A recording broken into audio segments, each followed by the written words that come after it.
what's good, YouTube? Let me do a sound test here real quick before I continue on.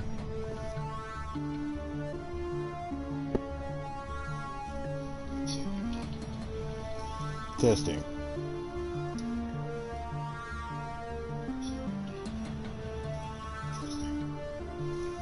Okay, I think it sounds pretty good. Let me check one more time.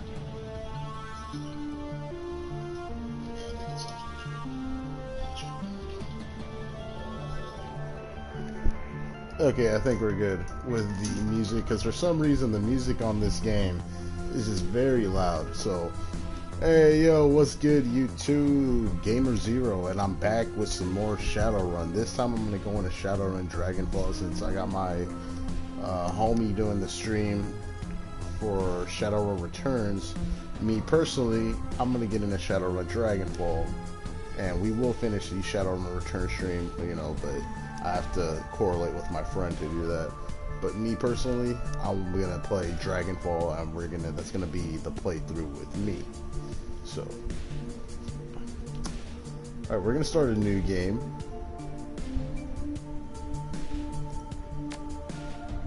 We're gonna go normal.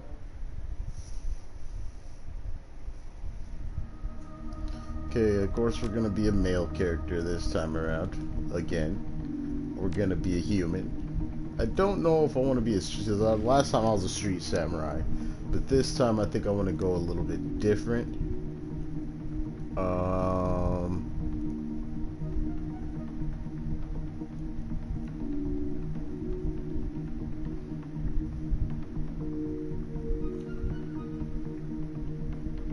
don't know. I don't know what to pick, so yeah, I might just go Street Samurai, to be honest. It's just like one of the best, you know, with no strings attached or anything. I could go Decker.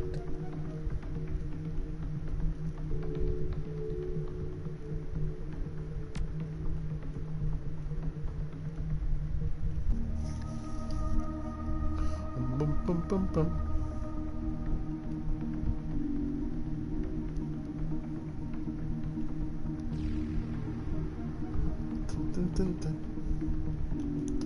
You know what? I might go Adept. I don't know. They're okay. I just, because I've been doing an Adept playthrough, and it's kind of quirky, kind of weird. Street Samurai is just like the most balanced, in my opinion. I haven't tried Shaman or anything, but we have a Shaman on the team. We're gonna have a Decker on the team. We don't have we have like a Mage Shaman. We don't have a pure mage though.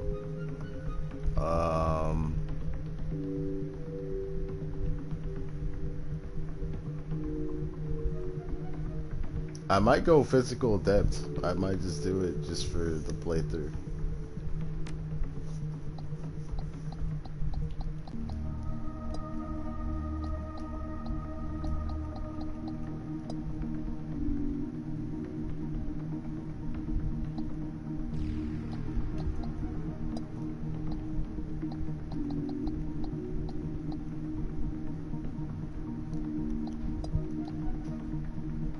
Damn, he looks crazy.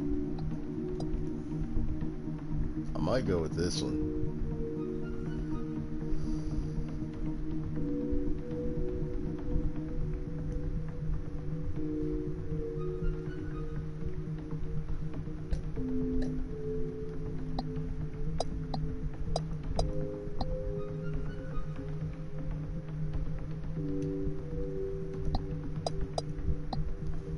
Took out like the darkest skin color, which is weird to me, but they added it back in Hong Kong, which is also weird to me.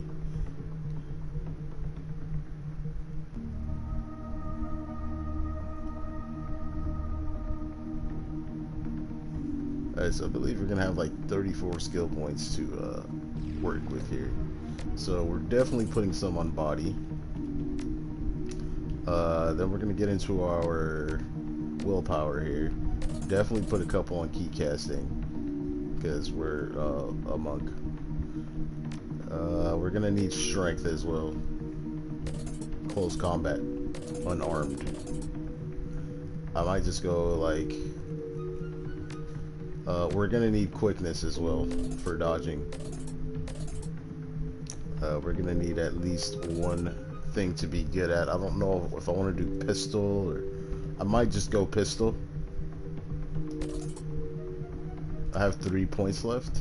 Damn, that sucks.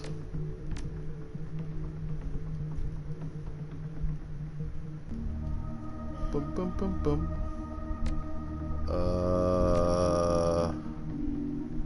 This is pretty much how I kind of spec'd out my last character.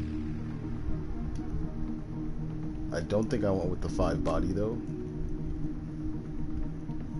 And if I do take that, that'll be 5 points. Dang. I could go with willpower. Let's get that out of the way.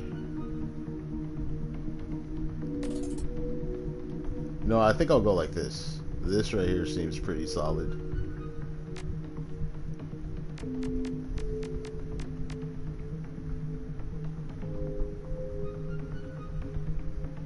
Kinda.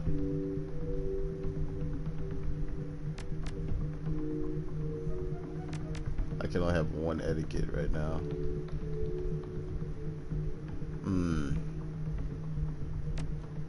I'm just gonna go Shadowrunner. You know I'm always a Shadowrunner. So our first name, you know what, I might just put my name.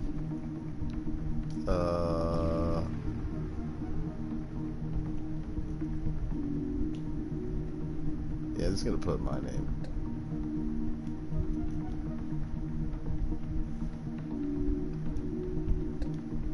I'm not gonna put my name. No, I'll put my name. There's no shame in y'all knowing who I am. No shame at all.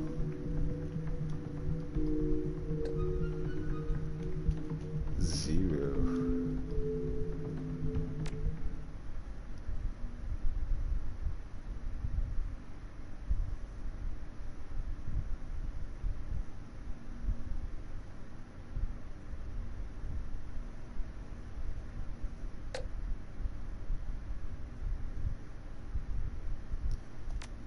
Because, you know, I'm Gamer Zero. Oh, I forgot to read that. Sorry about that. That was my fault. The Harfeld Manor, 2054, 1 hour, East Berlin.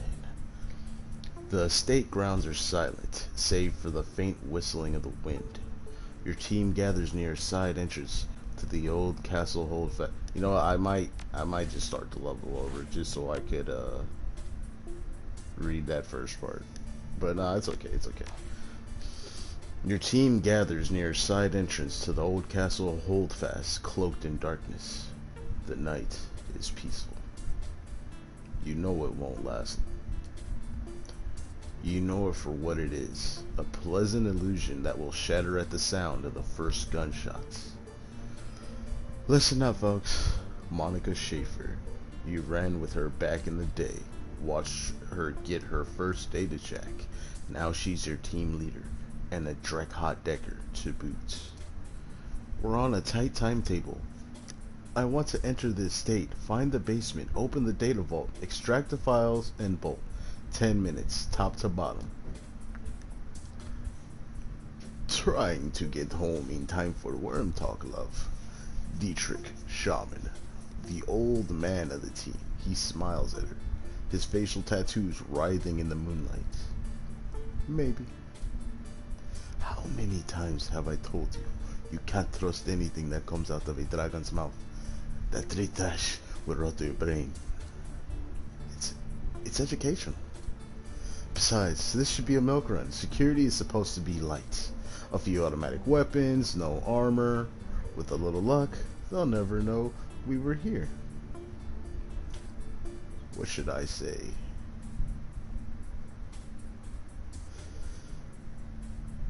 In my experience, there's no such thing as a milk run. Words of wisdom from our new edition. I agree with Zero. Glory, razor-clawed street samurai. Her voice is cold and neutral. Her expression placid. They may only be private security, but their bullets don't know that. I can patch you up if I have to, but I'd rather not have to. You people need to relax. We're professionals, remember? Monica raises her arm and speaks into her wrist mounted comlink. A darkened face shimmers on the view screen. Iger, are you in position? The comlink crackles and the response comes back low and soft. Softer than you'd expect from a troll. Affirmative. The alarm lines have been cut, and I have clear line of fire on the estate's service entrance. When you exit the building, the path will be all clear. Excellent. Thank you, Iger. Just doing my job. Iger out. The comlink goes dark. Monica winks at you as she drops her arm. See? We're professionals. Alright, people. Enough chatter. Our client wants the data from the vault. So we get him the data from the vault. Quick, quiet, and quick. You said quick twice. Worm talk is on tonight. Glory raises an eyebrow slightly. I told you. It's educational. Get your stuff and we'll head in. So I need a weapon. I guess I'll just grab a pistol. But I also might just grab a machete though. I think I'm gonna grab the machete.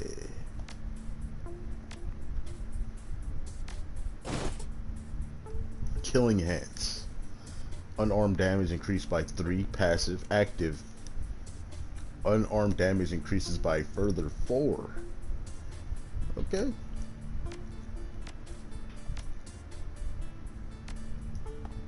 Now let's get it. Is there anything back here?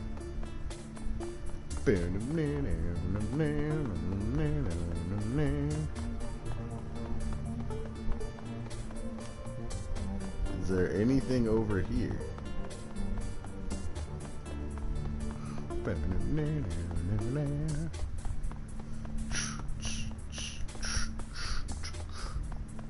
Why is my team not following me? Oh, there they go. Let's get up in here.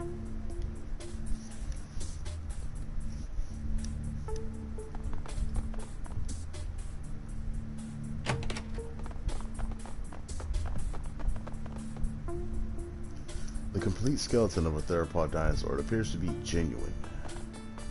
A variety of remarkably well-preserved Slavic artifacts. The vase in this case looks both very old and very valuable. A fine scrollwork of lapis and gold leaf decorates its exterior, and the interior shimmers with the organic beauty of abalone shell. Your fixtures could probably move this thing in a heartbeat. You can't help but notice that the glass encasing, it looks awfully flimsy.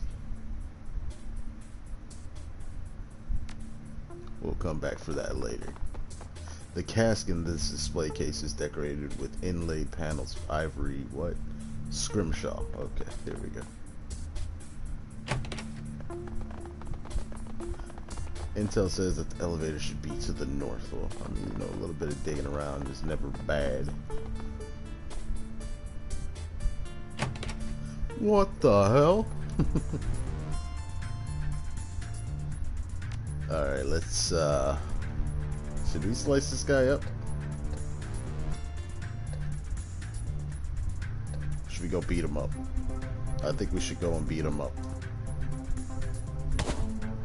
Ooh, 11 damage.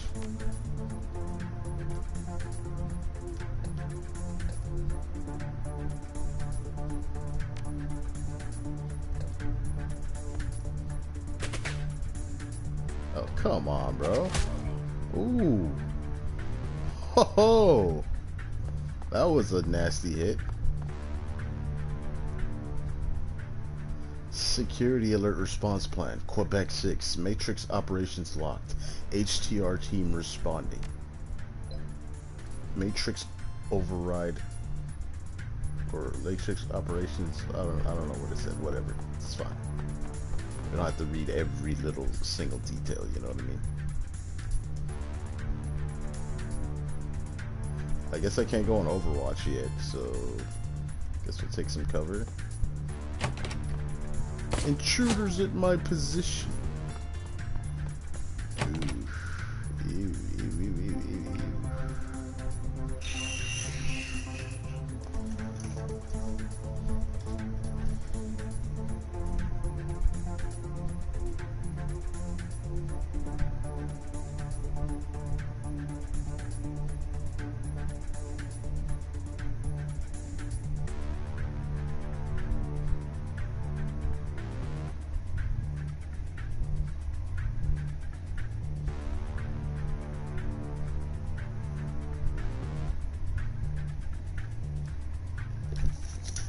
All right. Um.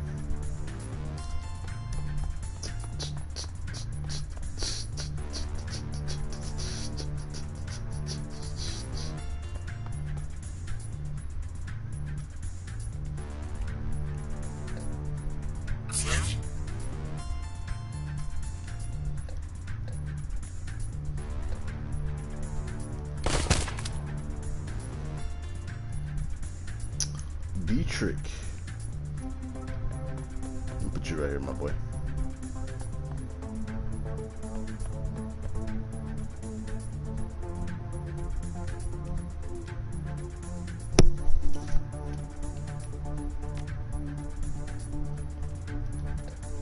Alright, Glory, go do your thing. It's just to slice people up with those cyber blades of hers. Dietrich. I need you, my guy. Ooh. Did you see that? Those throwing darts or throwing knives or whatever, those things are not playing.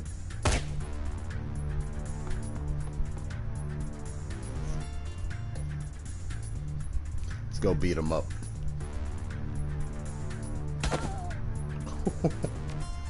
Dietrich, hit me up, my boy.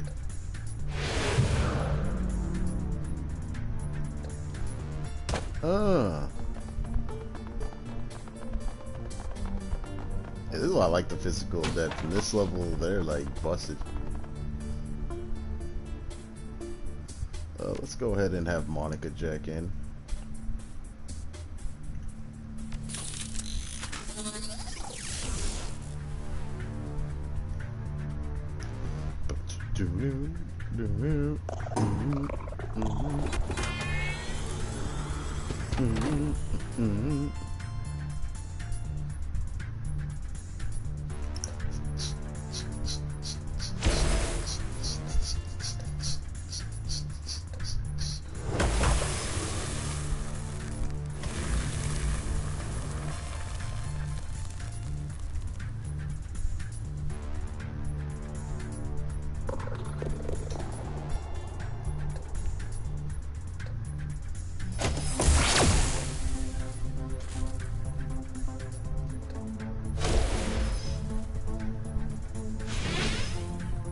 I kind of want to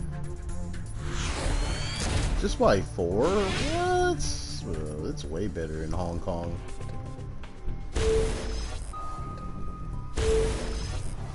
Buy 4? Are you kidding me right now?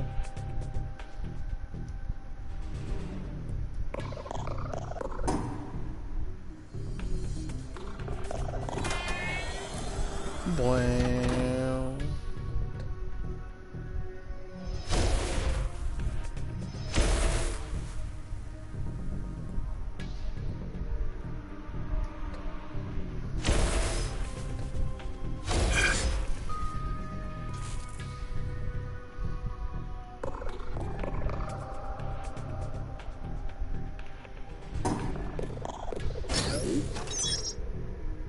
Antiques delivery schedule.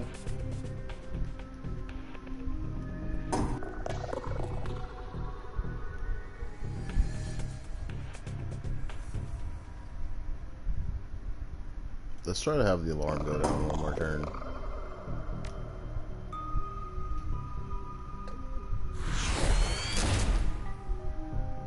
I'd have to wait a couple turns, but I could do it.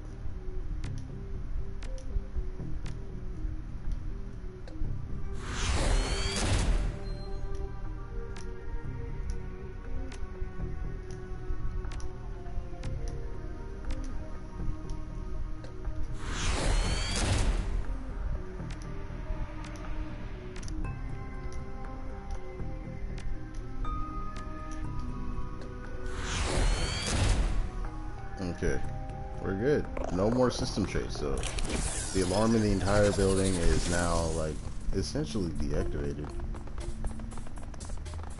There's still gonna be some static, though, I'm highly sure.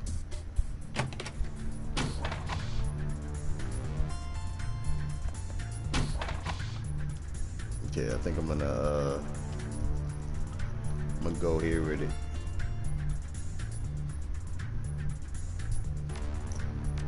where is... Yeah, I need you, my boy. I need you right here. Can you do this yet? No, you can't. Okay, I need you here then, for now.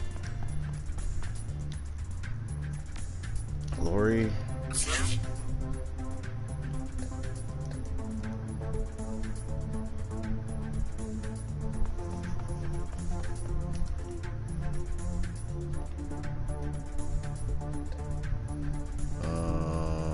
Yeah. Ooh. No, that hurt.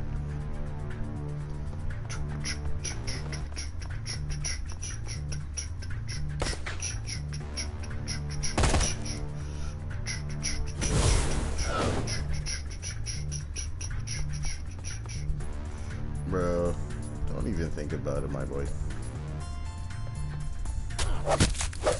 Oh my, oh.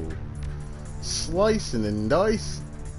Slicing and dicing. Oh, I did not want to do that. I wanted to do this. Dang it. Dang, I just put Dietrich at super risk right now. Ooh, get hit, motherfucker. Alright, I'm just gonna have Glory get up in there with the cyber blades. The mantis blades.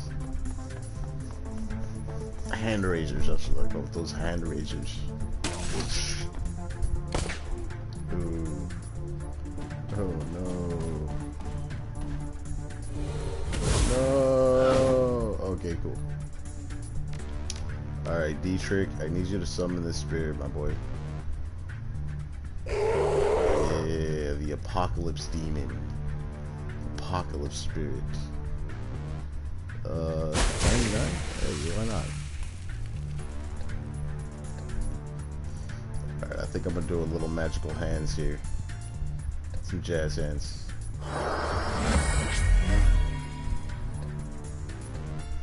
Okay, that was a mistake. Unless Dietrich can haste me? No, he can't.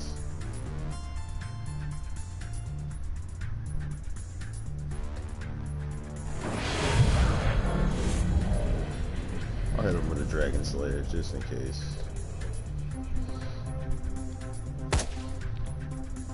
Hey, you missed a 96%? Jeez. And all I have is a machete. Like, I have to run up on people.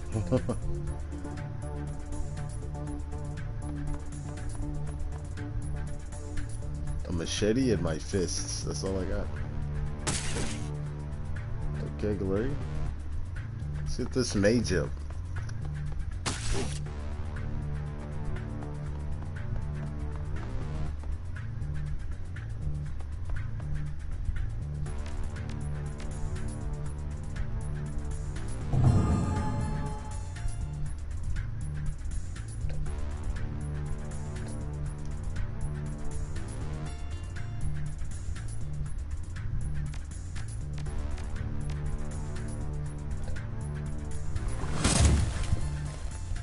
I'm gonna disease,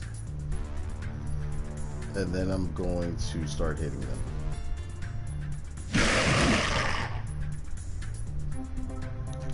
Okay, Dietrich. I can't have Dietrich do anything right now. I can't do anything. I'll just start beating him up with Glory. Okay, cool.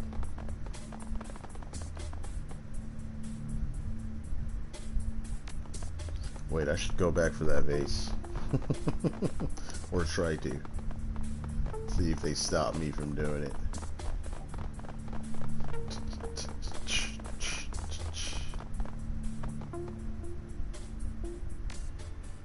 Dang it. Okay. Alright, let's get out of here.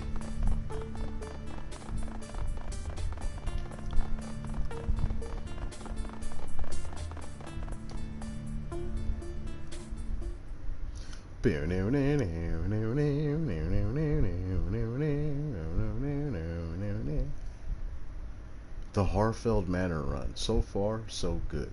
If your skirmish with security set off any alarms, you don't hear them.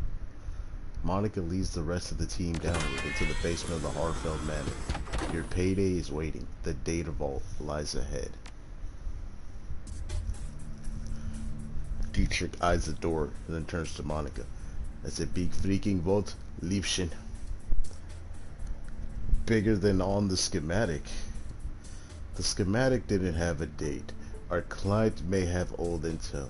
Still, our instructions were clear. The data we're looking for should be just on the other side of this door. Monica combs a hand through her hair, parting it to reveal the black plastic sheath of her data jack. A quick jaunt into the matrix, a little digital hand waving, and I'll have this thing wide open. Be right back. A burst of static crackles through the tiny speaker on Monica's comlink. Iger, still in position outside the estate. Hold on, Monica. Who's in charge while you're jacked in? Monica rolls her eyes. Dietrich fixes his stare intently on the vault door. Glory looks cold and distant, just as she always does. We've been through this before, Iger. You're not in the KSK anymore, and that chain of command nonsense doesn't fly in the shadows. We don't need rules and regulations to guide us. The same principle that applies to the flux state. Please, spare me the lecture. Your politics have nothing to do with this. Best get used to it, Iger, love. She sighs. Look, it's a simple question. Years of experience tell me that it needs an answer.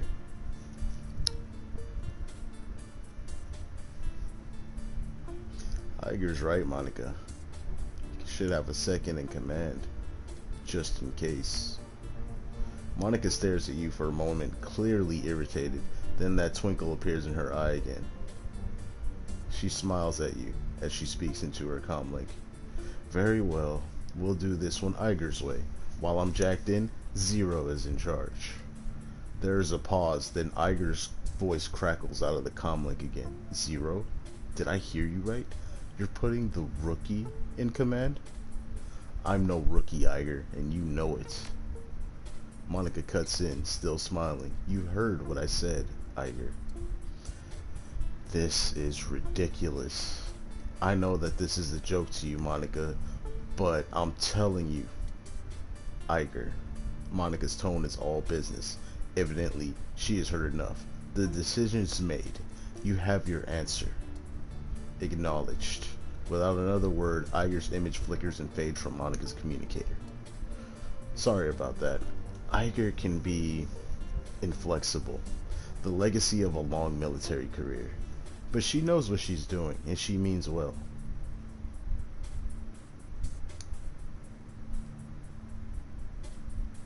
No sweat. I'll buy her beer and talk it out after the run.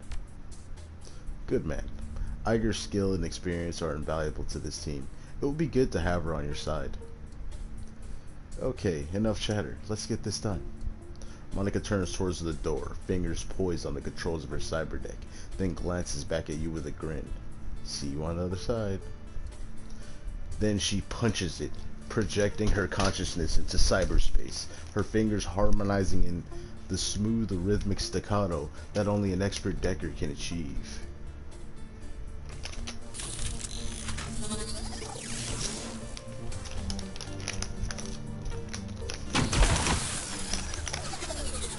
Without warning, Monica's back arches violently and her head jerks back, silencing her terrible screams. Muscle spasms ripple through her face and her jaw snaps shut, sending a mist of blood spraying from between her teeth. You look down to see a nub of pink flesh hit the floor, the tip of her tongue. The room explodes in action. Glory leaps toward Monica, her hand outstretched to yank the cord from her data jack. Dietrich surges forward to wrap the team's fallen decker in a bear hug, while holding her against the convulsions that rack her body. With Monica's unearthly screams still ringing sharply in your head, you are only dimly aware of the door slamming shut behind you. While Glory holds Monica's head steady, you snatch the cord that connects Monica's data jack to her cyberdeck. Without a moment's hesitation, you give a solid yank and the cord comes free.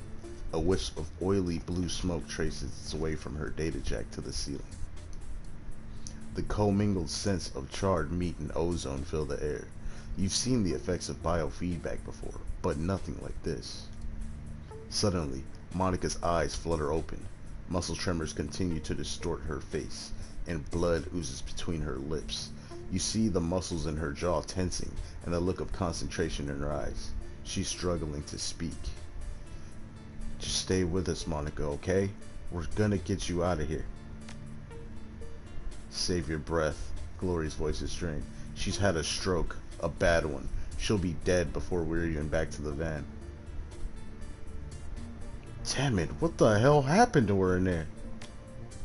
Slowly, painfully, Monica wrestles her jaw open.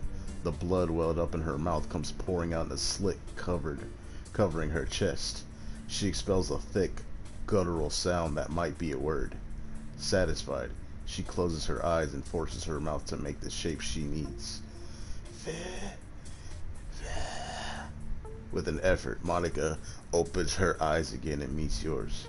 You see pain and fear in her gaze and something else. Hope? A sudden spasm jerks Monica's head back again. She grunts. Then her chin drops to her chest and her head lolls to one side. Her eyes fix on an object in the next room, a computer terminal. The soft light of a cursor blinks on the recessed screen. Slowly, she attempts to speak again, but the only sound that emerges is a long, strangled croak. A look of resignation washes over Monica's face, and she stops fighting. Her gore-slick jaw goes slack, and she dies.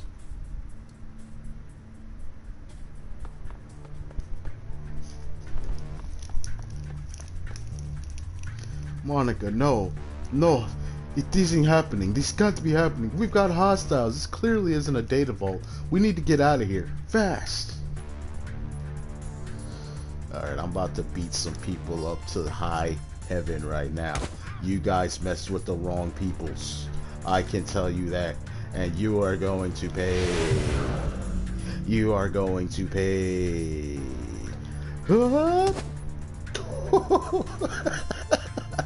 I was just playing with the but he did exactly what I wanted him to do. That was clean. That was clean as hell, like I'm not even gonna lie. Yo, Zero is pissed.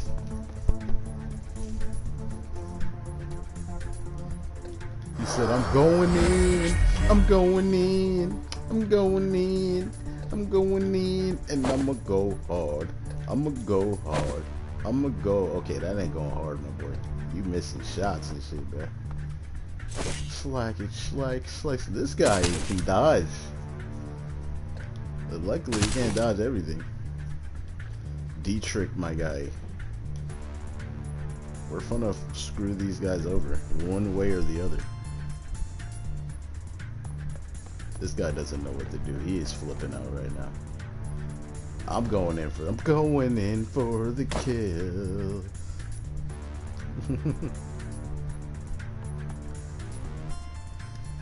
MCPOS Building Maintenance Software version 1.01. Command line interface. Internal memory checksum invalid. 0, 0, 0, 0, 0. D-Trick scans the room nervously. They've sealed the door behind us. We've got to find another way out of here. What are you doing? Monica was trying to tell me something important about this terminal. It must be important. Monica was trying to tell me something about this terminal. It must be important. Well, any ideas? Something tells me we're going to have more company soon.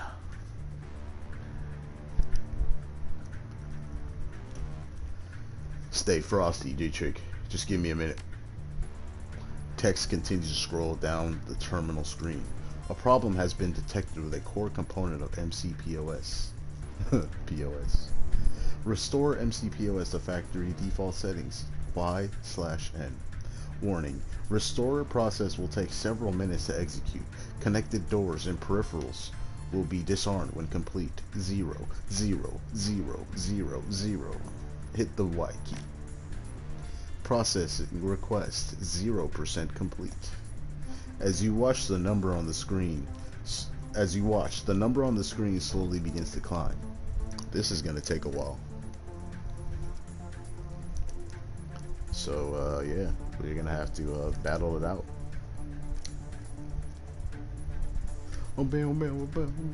You glance down at a second screen to see that the facility is on high alert. In place of a simple data vault, it seems you've stumbled upon some kind of massive underground complex. A map of the holdfast grounds indicates that security forces are en route from multiple angles. The door is currently being rebooted by the system's restore process, are flashing a dull red. If you're reading this display correctly, the only exit from this room is the holdfast old servant's entrance on the western side of the building. At that moment, Iger's image winks onto your comlink with a crackling sound. The image is grainy, flickering in and out. What's going on down there, rookie? Talk to me. Monica's down, Iger. The vault was a setup. What? I'm sorry, Iger. We couldn't save her. Now we have to get out of here. Look for an old servant's entrance to the west of the main's grounds. We'll rendezvous with you there. Iger's silence is thick, but when she finally responds, her tone is professional. Roger that. She cuts out without another word. Glory turns to face you, her movements smooth and robotic. Her voice comes out in a frosty monotone. What's the play, Zero? I say we kill every Dreckhead who enters this room. How does that sound? Dietrich's pained expression twists into a mask of hate. His hands begin to glow with primal energy. Yeah, I'm good with that. Me too. Good. Now let's find some cover and wait for the door locks to disarm. Are we getting up in there? Fuck cover. We are getting in there.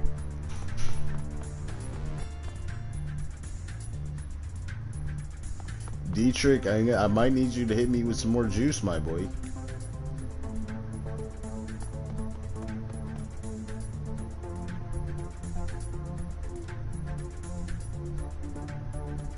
Actually, let's go right here. Dietrich, oh, he has one turn left on that. Okay, that's fine. I can live with that.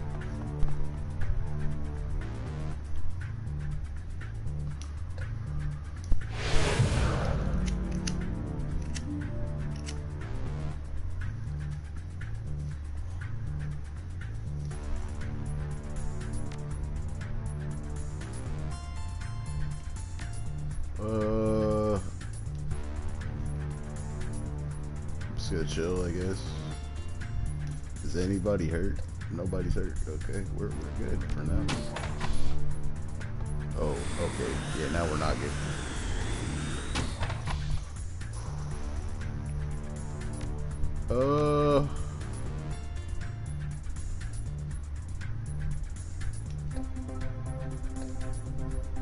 I think I'm gonna have this guy try to come up on us, to be honest.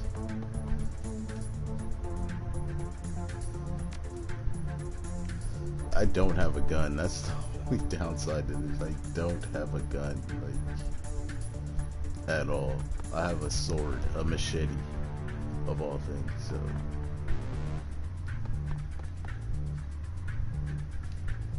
Let me hit the Dragon Slayer idol.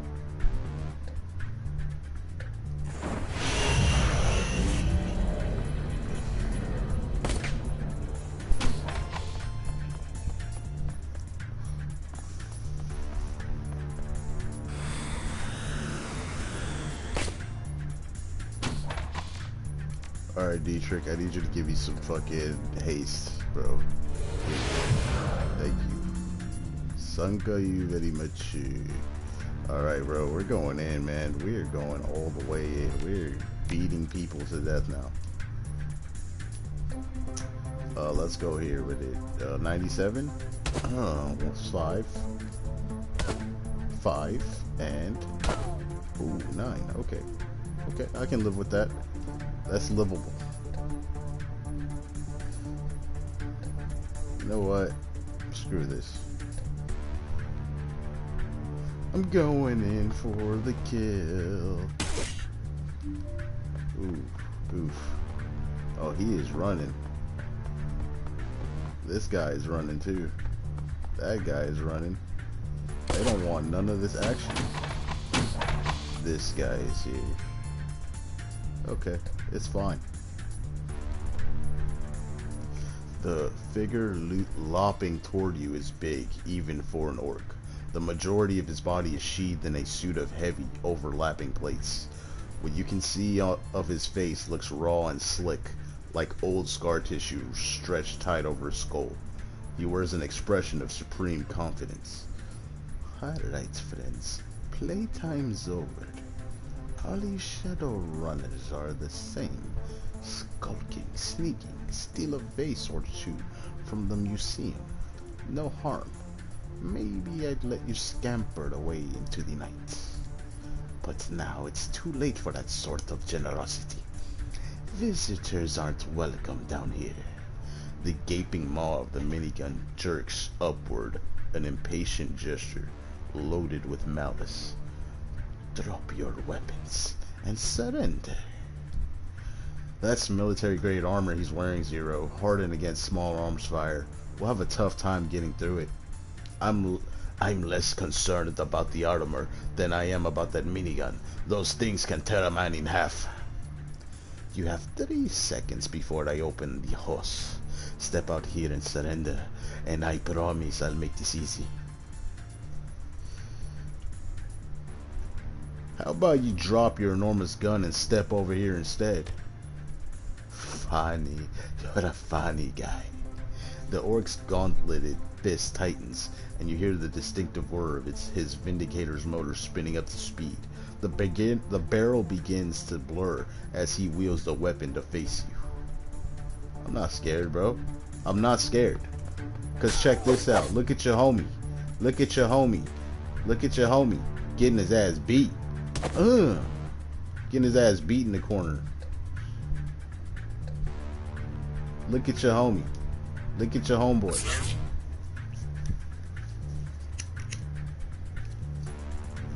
I need my killing hands again.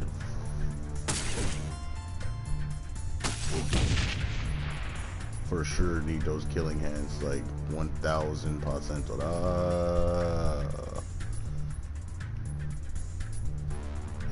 Yeah, I'm gonna hit myself if I... So you know what? We're gonna summon the spirit. We're gonna summon the spirit. That's just the best thing to do right now. We're gonna hit him with a 99.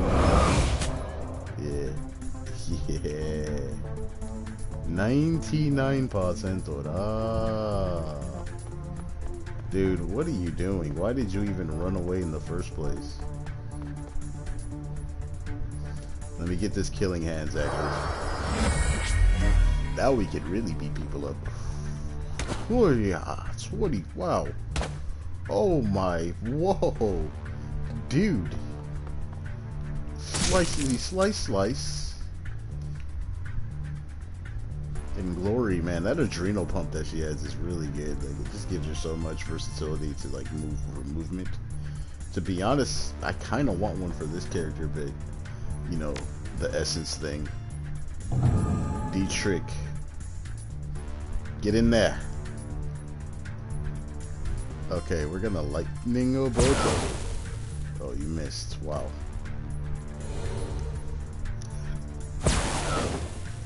You missed again. Okay. Interesting. Okay, then fine. Miss every shot by all means. Okay. Let me hit myself with an aim spell. Yeah, that'll do it.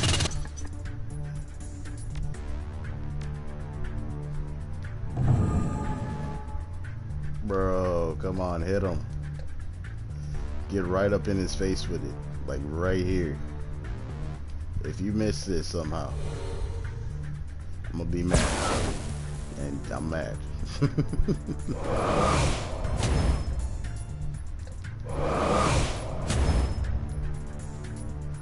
Alright, let's do it.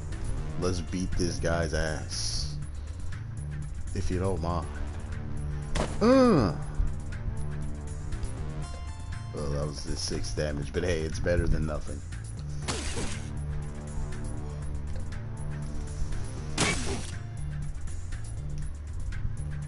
I could hit him with a electro bolt? Damn.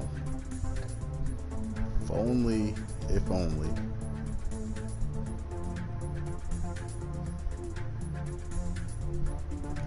I think I might part ways with that spirit next turn, to be honest.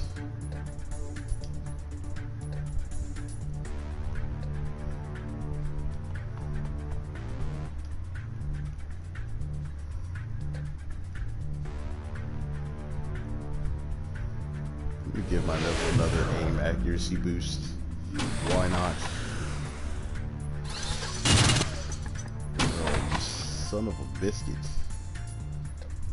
I'm beating you up for that. You know that, right, my boy? Yeah, look at that. Yeah. Glory.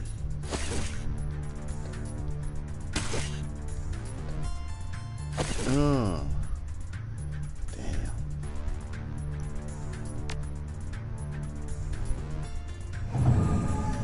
He's escaped. Oh. Oh, it escaped. Okay, good. So I don't have to suffer.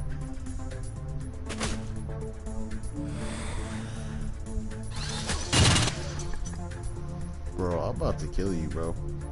You know that, right?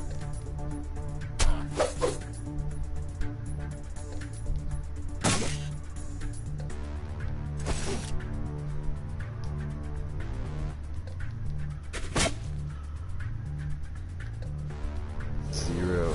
You need some health, my boy. Get healed.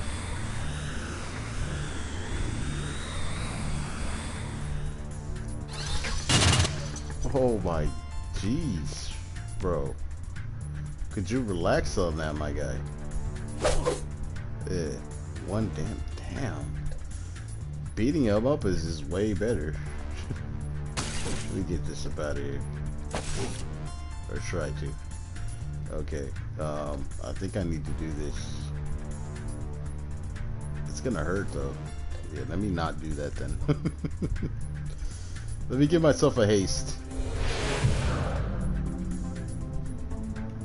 Clearly, beating him up is just better. He blocked my hit? How did he block my hit?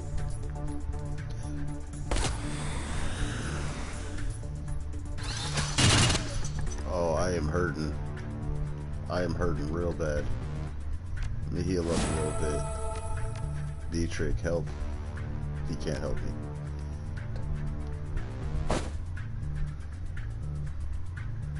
I still got one turn.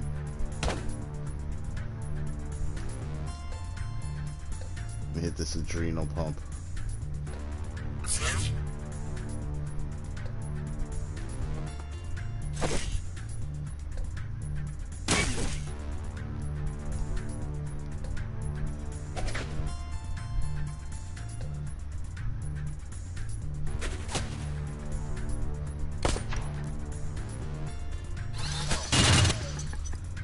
Dude, I am getting wrecked right now. The orc suddenly pauses, inclining his head to one side and covering his ear with a finger.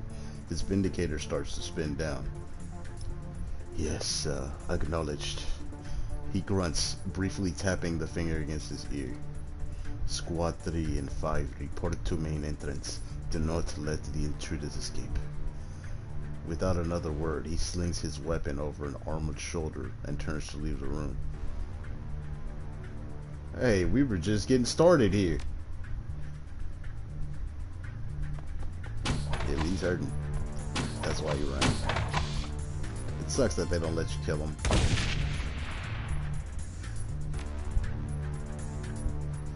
Alright, Glory, I need some help. Oh, thank you very much. Sanka you very much. Let's get the hell out of here. Get the hell out of here.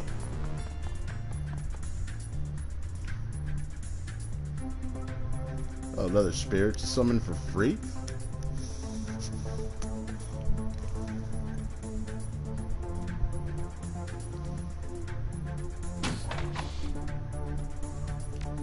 Let's go ahead and do that. Nah, let's just get up out of here, man. This is the best thing to do right now. Is there a guy right here? I don't think so. I think we're in the clear. Let's get the hell out of here. Oh boy. Guess I'm gonna have to beat some more people up real quick. Dietrich, help. I need a haste. He can't see me. He's... damn it. Okay, it's cool. It's cool. It's cool. Just beat that guy up, okay? See? You see what I mean? And I healed the wrong person, but okay. Let's get Glory up out of here. Let's move Dietrich.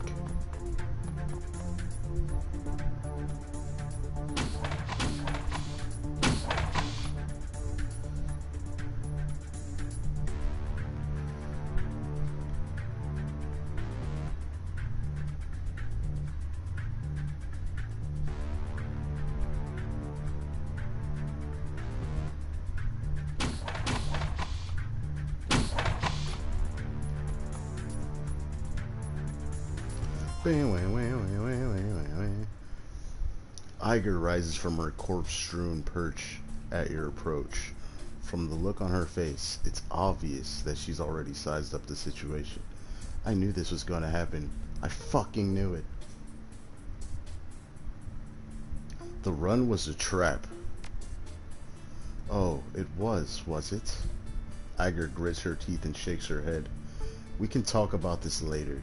For now, we've got to get the hell out of here. It's only a matter of time before more of them come pouring out of that exit. Iger slaps the side of the van. Pile in, people. In Zero, when we get back to the cruise bazaar, we're gonna have a little talk.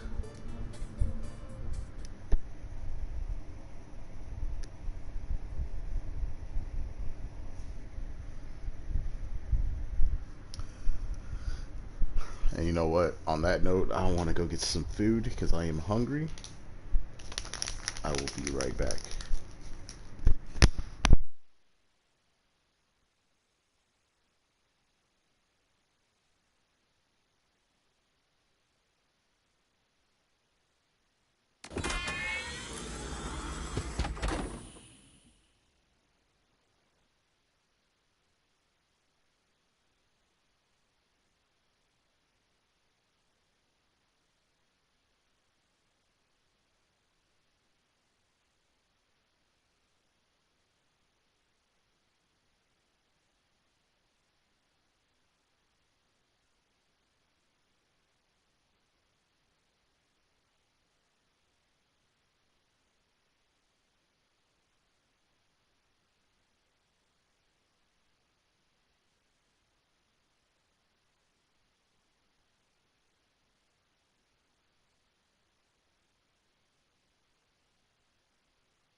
Okay, I got some food in me and I'm ready to continue, so let's go.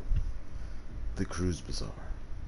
Kreuzberg, home to nearly a half a million people and, until very recently, Monica Schaefer. Once a melting pot of cultural diversity, it's now a chaotic mess of wealth and poverty, crime and commerce, anarchy and control. It's also home to your own little slice of Berlin, a neighborhood that the locals call the Cruise Bazaar, a safe port in the eye of a storm.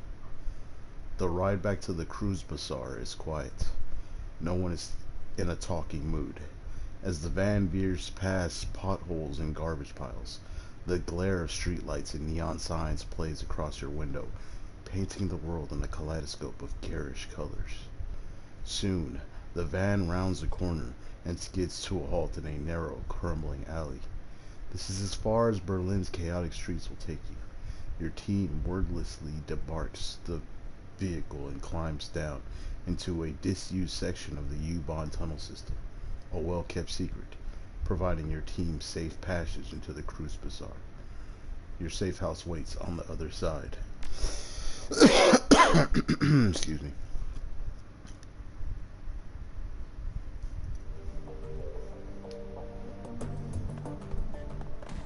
Let's get inside. Can't happen fast enough, love. The sooner we get in, the sooner I can get drunk.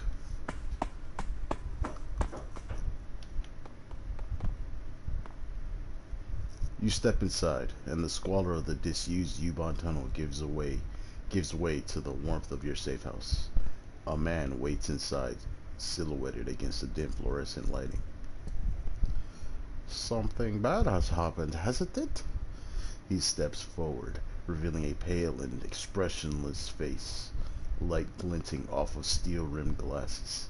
Paul Amsel, your team's fixer and landlord, part dealmaker, part information broker, one of the most well-connected men in Berlin. Excuse me. His eyes sweep across the room as he takes it all in. The grim faces, the hard stares, Iger's fury, Monica's absence. I had a, I had a feeling. How did she? His face has gone ashen. He swallows, takes a moment to chew on the words before spitting them out. How did it happen? The run was a setup. 1 minute she was cracking the safe. The next, she was on the ground, screaming. I've seen Monica hit black IC before. This was something worse. Glory nods, her motions robotic and spare. Monica died of a biofeedback-induced stroke. That's right. Iger thrust a gloved finger in your chest, and this idiot stood by and let it happen. Shove her hand away. Poke me again. I dare you. Iger recoils in surprise, then breaks into a feral grin. You're threatening me? Seriously? Her hand bunched in a fist. Take a swing, please. I'd love an excuse to cave your face in. Ah, this is asinine. Zero did well in there, Iger. You didn't see it, and I know you wouldn't believe it, but he did. So do us all a favor and shut it down, okay? Shut it down? Fuck that. Iger turns to face Dietrich. She towers over him, but he stands his ground. I respect you, Dietrich. You know that. But you don't have my training. None of you have. Monica was good. She was the best, right? But she was also overconfident. She treated the job like it was a game. Do that long enough and you're gonna get burned. Iger turns her focus back to you. If you'd been paying attention, you'd have figured all this out on your own by now. You'd have known that Monica needed watching as much as that door. Enough, Iger. Enough, Iger. Amsel's voice is hoarse, his expressions blank. Enough. Iger pushes ahead, heedless of the interruption. Her voice remains measured, but there is fire in her eyes. How many seconds pause between Monica's first convulsion and her plug getting pulled? 4? 5? Do you know how much damage biofeedback can do to a Decker's brain in 5 seconds? How dare you? You don't have to answer that. Of course you know. Monica died while you stood there and watched. This is all your fault. That is enough. Amsel's voice comes out in a roar, and his fist smashes down on the desk behind him. Iger, you and Zero can have it out later, but I've had enough. We need to talk action. Our client sends you into something much bigger, and he'll lead us to belief. I want to know why. Right there, with you. This was supposed to be a Milgren. Payback isn't the only reason we need to find him. We saw something back there. Something that we weren't supposed to see. It's fair to assume that we're all still in danger. He pauses, rubs his temples. Agreed. And we need to neutralize that danger. We need to know who we are dealing with. Let us review the events that transpired tonight. The smallest detail could be important, so hold nothing back. The estate was just a front for whatever was going on in the basement. Amsel nods. That much is clear. It wasn't a minor enterprise either. That facility took serious funds to build. And time. There was more to it than we saw. Places like that don't spring up overnight.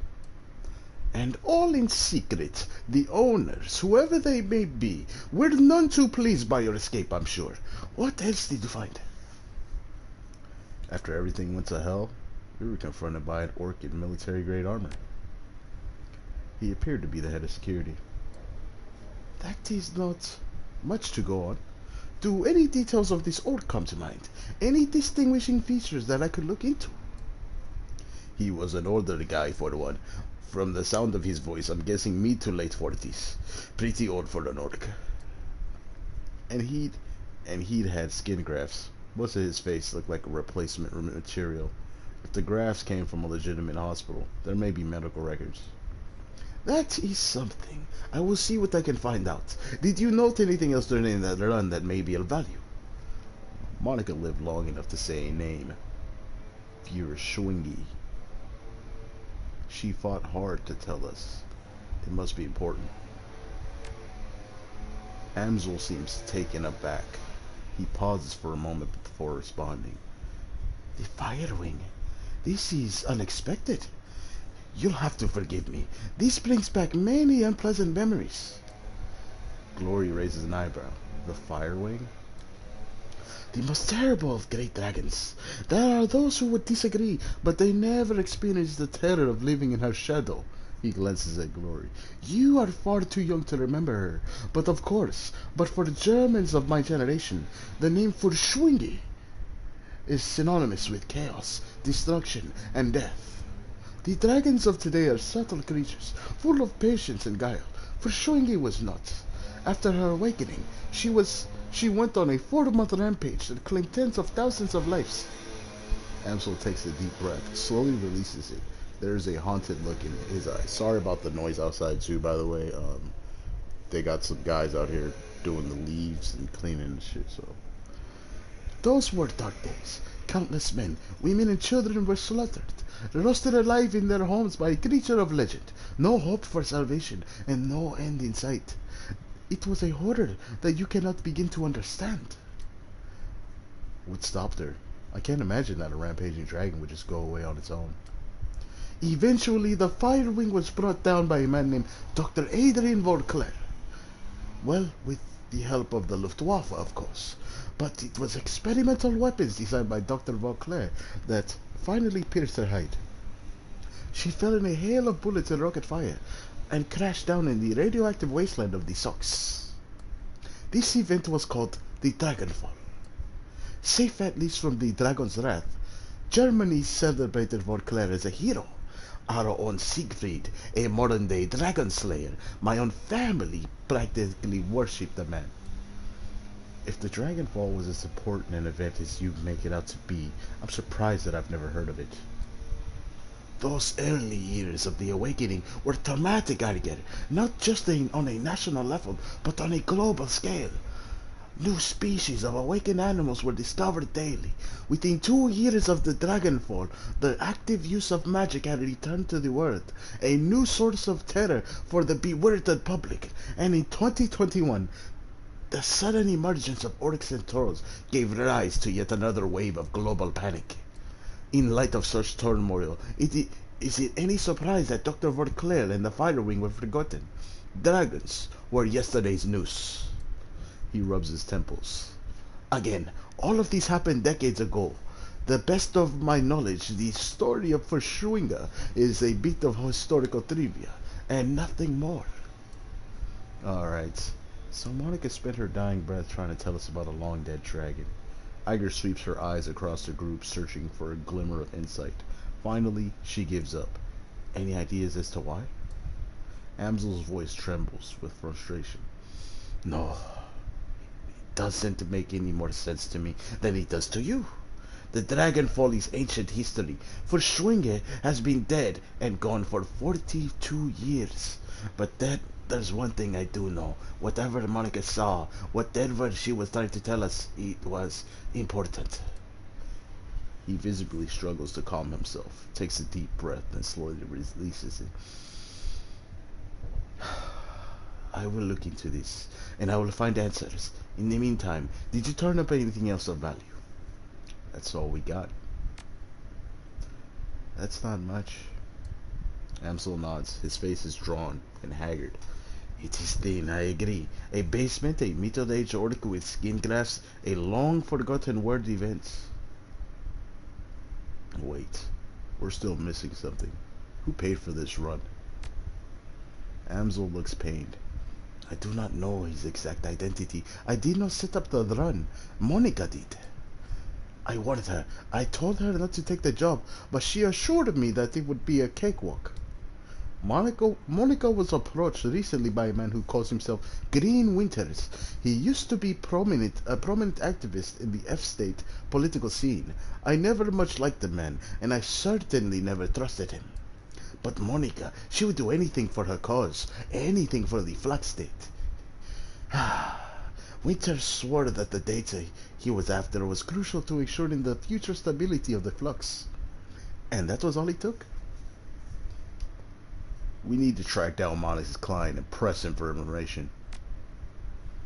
Yes, most definitely. It is clear that Green Winters was involved in something much larger than he led Monica to believe. When he finds out what happened on the run, he's probably gonna rabbit. We need to chase him down before that happens. How do we find this guy? There is a man here in the Cruz Bazaar, a Turk named Altu Burakazi. He owns a little Sorkaf shop just down the way called Cafe Sezve. This man is also a purveyor of information. I have done business with him from time to time. And you think he would know something about Green Winters? Amsel nods. When I discovered Monica's renewed association with Green Winters, I contacted Altu. One of his people has been keeping tabs on Winters ever since. As I said, I did not trust the man.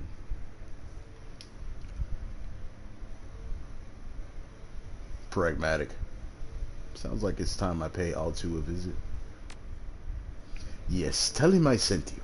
I will do what I can to dig up the information that you have uncovered already. Sparse though it may be. Alright. So that's the first mission right there.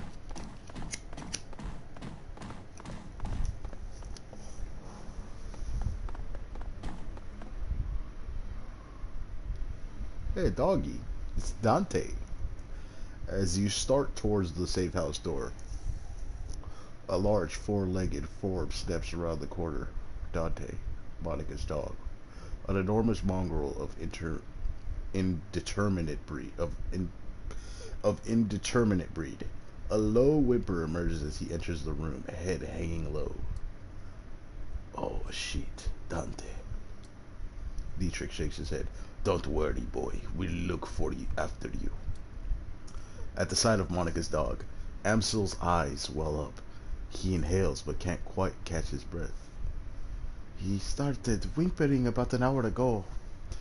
Turned into a full-blown howl. Wouldn't stop. Kept. He closes his eyes. That's when I realized something bad had happened.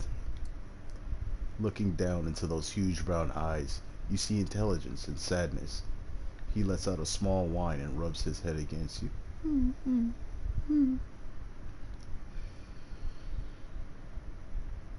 Grab Monica's bag of soy jerky treats off the table and give him one. Dante takes the treat in his mouth, but it's clear he has no appetite for it, and the jerky drops to the floor. He leans into you and looks up mournfully, pressing his ribs against your leg. I guess the dog is going with you, Ciro.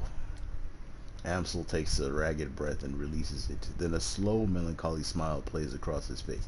Well, perhaps a part of Monica lives on in Dante. Return to the safe house when you're finished with all two, mein Freund. With a little luck, he can help us locate Green Winters, and we can get to the bottom of this. He stares at the floor. And now I think we should all take a moment. For Monica. Poor boy. He's my doggy now.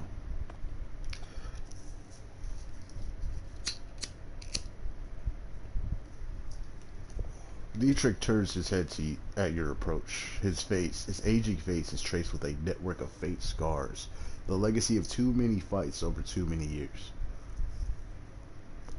While he still retains a degree of strength and vigor, it's obvious that the Shaba you see today is a shadow of his former self. Despite all of this, there is still an aura of power surrounding the man.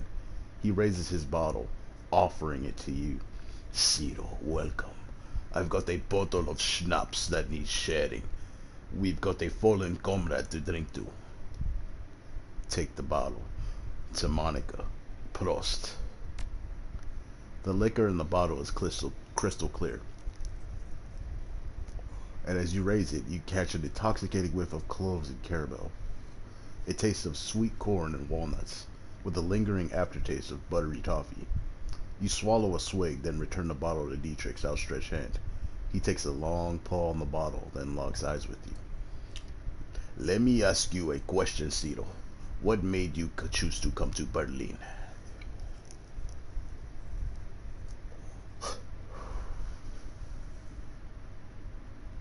I had my reasons. Such as... Come on, boss. I'm trying to figure out who I'm working for here. I think that I deserve to know that much. It was time for a change. That's all. Oh, come on, boss. Nobody moves to Berlin without a good reason. If you must know, I came back for Monica. Well, then, I'm sorry for your loss. Even sorry, I mean, if a man can be such a thing. A look of profound sadness crosses Dietrich's face, and he takes another long swig on his bottle.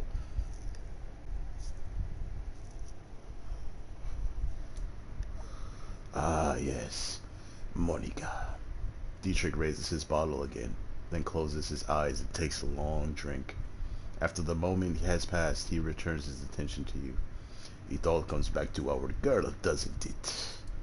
So let me ask you, just what was your relationship with Monica anyway?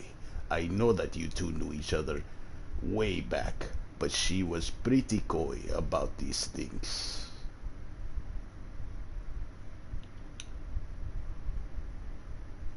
Are you always this inquisitive?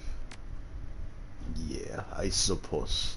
My life's an open book, so I guess I just sort of figured that everyone else's will be too. So how about it? Wanna fill me in? We were very close. Dietrich nods. Figured as much. Not from anything you or Monica said. I just had a suspicion. Well, anyway, good on you both. Dietrich raises his bottle to you in salute. She was a wonderful woman, and I hope that your time together was happy. Anyway, I've taken enough of your time, and the bottle's almost empty. Thanks for taking the time to talk. For what it's worth, I'm happy you're here with us. Dietrich takes a final pull in the bottle, then tips it forward, pouring the rest on the ground. Rest in peace, Monica. We'll miss you, girl.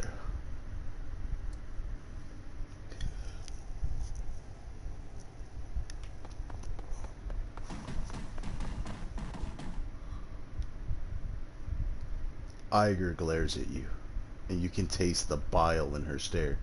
She clearly still blames you for Monica's death. Something I can do for you, fearless leader? We need to talk about Monica. Not right now. We don't. Don't push me on this, Zero. One of these days, we're gonna hash this out. And you can talk all you like about the clusterfuck that killed one of my best friends, but it won't be today. Fair enough, but before I go, I have something else to say. You owe me an apology. You had no right to call me out like that in front of the team. She replies through clenched teeth. You want to step away from me, Zero. Right now. No, actually I don't. Unless you intend to make me leave. It's tempting, Zero. It's really fucking tempting. But no, I won't hurt you. Not unless you give me a reason to. This isn't gonna happen. You're wrong about me, Iger. I intend to prove that to you. She stares at you for a moment, then looks away. Best of luck with that, Zero. Now, please, leave me alone. Man. Rocky start there with Iger. Glory is beautiful, in a waifish sort of way. Her features are almost elvish in their delicacy, but there's something cold about her that you find slightly unsettling. What's more unsettling is her chrome. Glory is rocking a heavy loadout of cyberware from head to toe. She looks to be composed more of plastic and metal than she is of skin and bone. In the shadows, individuals such as this are anything but uncommon. But Glory's cyberware is first generation. All of it. Bulky, invasive, practically museum pieces. This chrome was obsolete well before she was born. I gotta open the window, get some air in here. Zero. Glory shifts her gaze to you, but her expression is cool and placid as always. Can I help you? Hey, Glory, how you holding up? Don't worry about me. I'm solid. You sure? You look like you're a million miles away. I'll be with you when it counts. Right now, it doesn't. Any thoughts on what we should do next? Find our missing client, extract some answers. Beyond that, find another Decker. Monica won't be easy to replace. Best start looking now. I have a question for you, Glory, of the personal kind. I'm not big on sharing sport. Personal reasons, you understand, I'm sure. The edge in her voice tells you that she's not interested in continuing this conversation. Sure, I understand, but I still need to talk to you. Ask your questions, but do it quickly. I have things to do.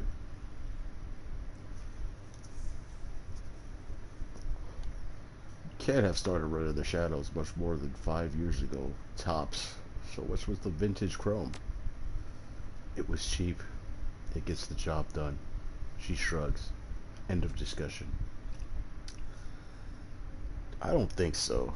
I've known a lot of street Sams in my time, but I've never met anyone who'd voluntarily install cyberware that old.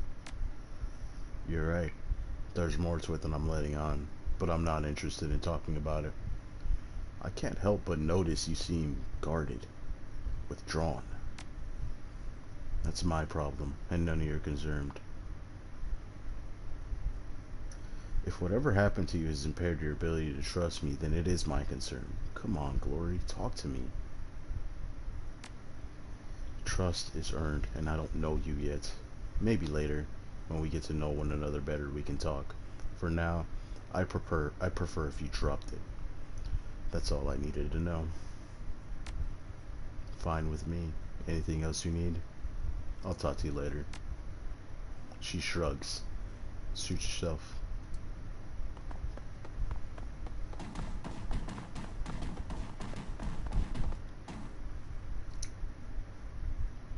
Zero. Amsel appears at you apprehensively. His eyes are bloodshot, his expression grim. Did you get the information about Green Winters? No, not yet. Then please continue working. We need to find that man. Alright, so we're gonna go and get some info on Green Winters right now.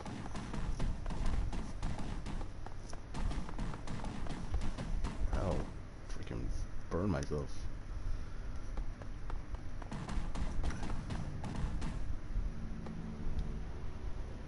The dwarvish tech vendor smiles at you with practiced ease, her almond eyes twinkling with a glare from a dozen trid screens.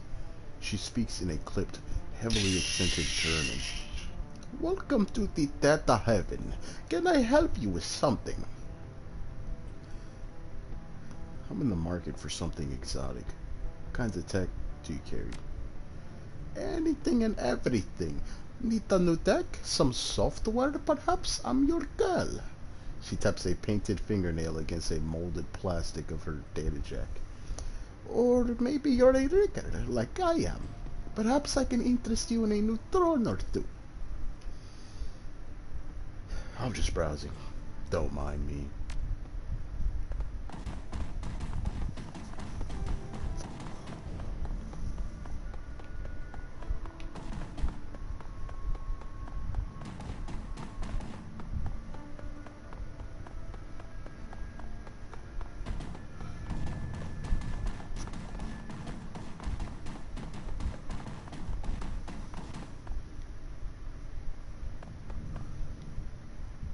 Something about the young elf behind the counter makes your breath catch in your chest. She's lovely to look at, but it's a strange kind of beauty. Her eyes are large and luminous and impossibly green. As she looks up at you, you can see that her irises are flecked with an iridescent gold. Hello, and welcome to Algernon's. Perhaps I can help you with something. As she smiles up at you, her eyes fixed on yours, a curious feeling of weightlessness fills your chest. It feels as though if you're floating in a warm, calm sea. A gentle current pulls you closer to absinthe, and the sensation is pleasant. As you drift, the golden specks in her eyes begin to move. I'm gonna look away. Marshaling your strength, you manage to avert your gaze, breaking absinthe's stare. All at once, the floating sensation dissipates, and your consciousness snaps back to its normal state. What was that? What happened? My fault and my apologies. Sometimes when I daydream, I bring others along for the ride. It was unintentional, yes, but there was no harm done, correct? You'll be fine.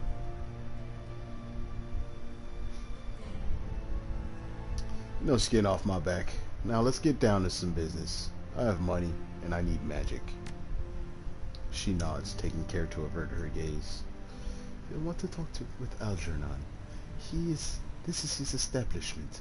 He can help you. Now, if you'll excuse me, I have work to do. Greetings, young human. The elf's voice is smooth and slick and rich as clotted cream. Something about him instantly puts you at ease. I am Algernon Halfdream, the owner of this establishment. In my shop, you will find only the finest of magical paraphernalia. Now tell me, how may I serve you? I have a question for you if you don't mind. You are in luck. I have a great many answers. What kind of magic do you practice? Shamanic? Hermetic? Personally, the true kind, but I sell goods tailored to all traditions, and in my shop, we do not discriminate. Now, is there anything else that you need to know? What's your story? Have you been in the cruise bazaar long? I have many stories. Stories of dancing spirits and raging dragons, of unchecked magic and swarming chaos. All of these stories are true. Excuse me. As for the cruise bazaar, I have always been here, quietly peddling my wares. It is a simple life, but a good one. Now, is there anything else that you need to know? What's the deal with your assistant? There's something funny about her eyes. Absinthe is a friend, nothing more. She helps out around the shop when the fancy strikes her. She is nobody's assistant, and I am no one's master. But her eyes? He paused for a moment, considering. I believe that they suit her personality. Now, is there anything else that you need to know? Can I see what you're selling? So now we're going to go into some key casting here, because that is what we are about. So I'm definitely going to get this stride ability. Buy. We're going to go ahead. It's already equipped. Once you buy it, you just automatically get it. So I'm going to confirm that. We're out of money right now, so I mean, I think we have like 250. So yeah, like I need money.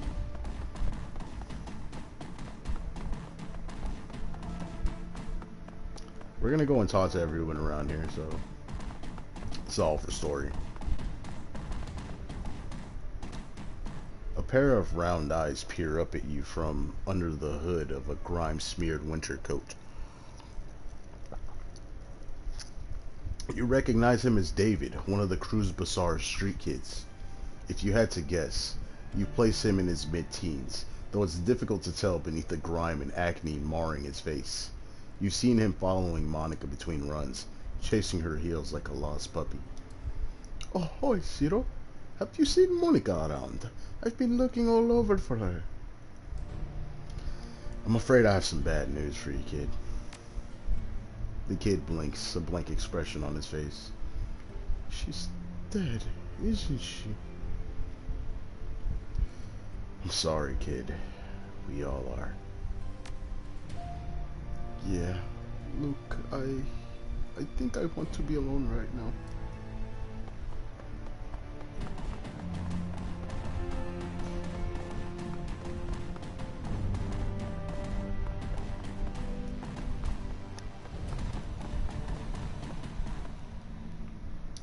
The Romani patriarch is an impressive figure, an enormous man in his late 60s, burly and broad-chested despite his age. His voice is deep and resonant, and his breath is heavy with the stench of pipe tobacco. Davin Maxtal, you're here to conduct some business. If so, I welcome you to Medbach Arms and Ammunition. If not, keep it right on walking.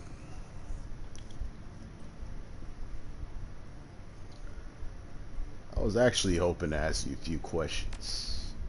You may make a purchase. You can ask as many questions as you like. The corner of his mouth twitches upward. Make a big enough purchase and who knows, I might even answer a few. So what'll it be? Will you buy some guns or will you be on your merry way? In that case, I suppose I'm buying. Very good. So we need a pistol.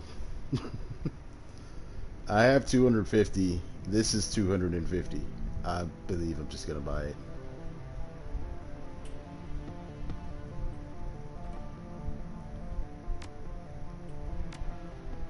Yeah. Got a pistol and a machete. Hey, not bad.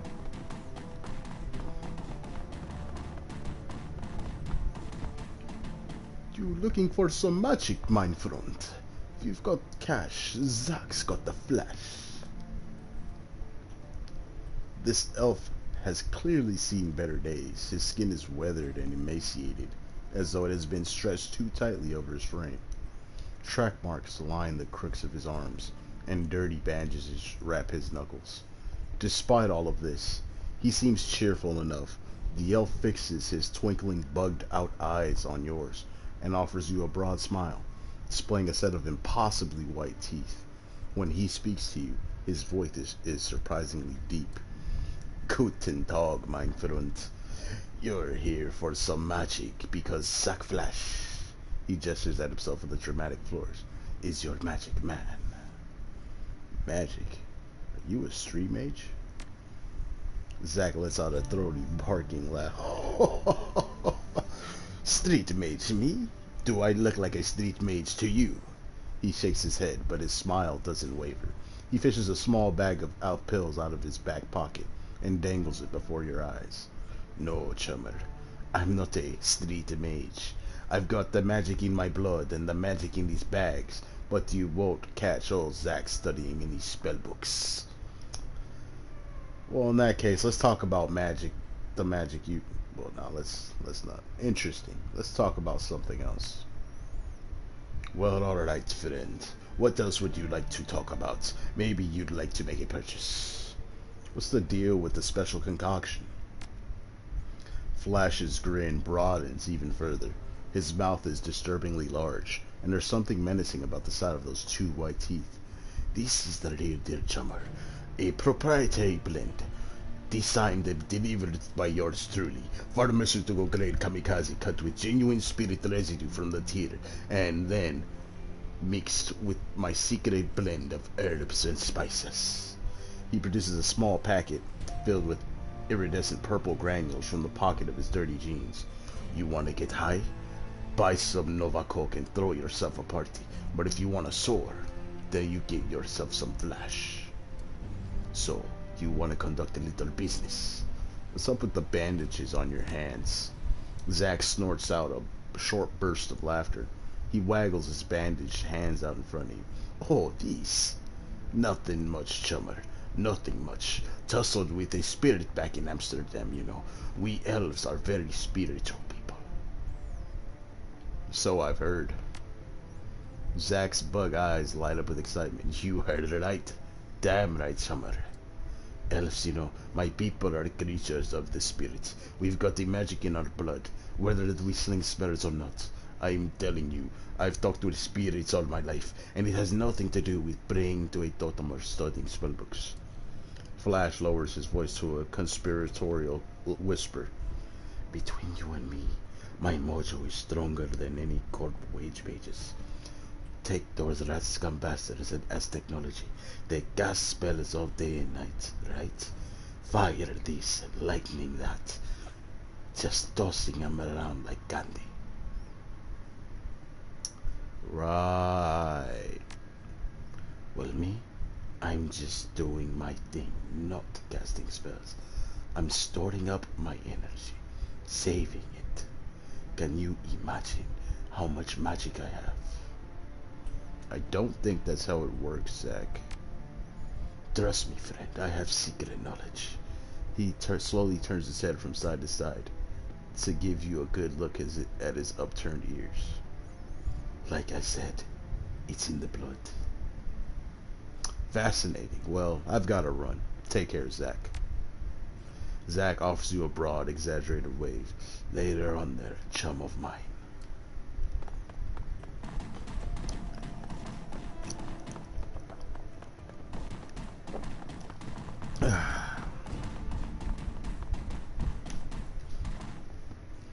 Warming herself up in the dim light of a dying street lamp is a wife of a girl who looks far too worn for her years. The Mother Superior, she says there will be 7 for me to care for. I need to see to them. 7 what? What do you have to care for? The captain's children. The Mother Superior says there are 7. She says I'm to be governess to the children. You notice a chipjack poking out beneath the young woman's unruly hair. The vacant look in her eyes marks her as a likely BTL junkie, lost between reality and any number of better-than-life virtual constructs. I need money to get them back. Look, do you know Monica? Monica? Is she one of the sisters of at the Abbey? No, wait, Monica.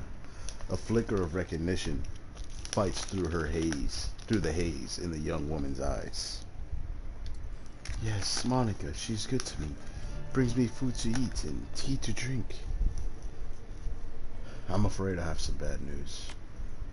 Despite the woman's persistent delirium, she seems to glean meaning from your tone. She died? I'm sorry, she did. The girl grips her head with claw-like hands, tugging at her hair as if she might pull her brain out through her skull. I don't like this, but I can't switch it off. The girl's frail body shudders and her eyes grow large. She does not sob, but she does not sob. Instead, she smiles, a sad smile, which looks to have been worn all too often. She will go to heaven, she told me. It is a place for good people, stillborn babies, and childhood pets. And she was a good person. The girl then begins to pumper to herself, while fingering the hair that covers the jack in her head. The story sounds familiar. Captain Von Trapp is very well known and respected.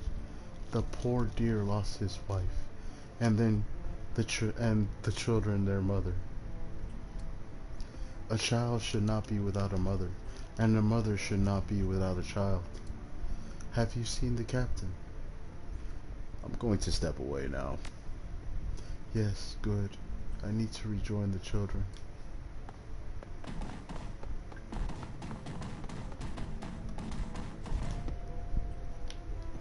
A bizarre monument towers before you. At the top of the pedestal, the form of an angel stands, its outstretched wings looming over the small park. But the material is strange and uneven, giving the statue a cold, Frankenstein-esque appearance. It appears that the artist has welded this monument together from various metal scraps and pieces of junk.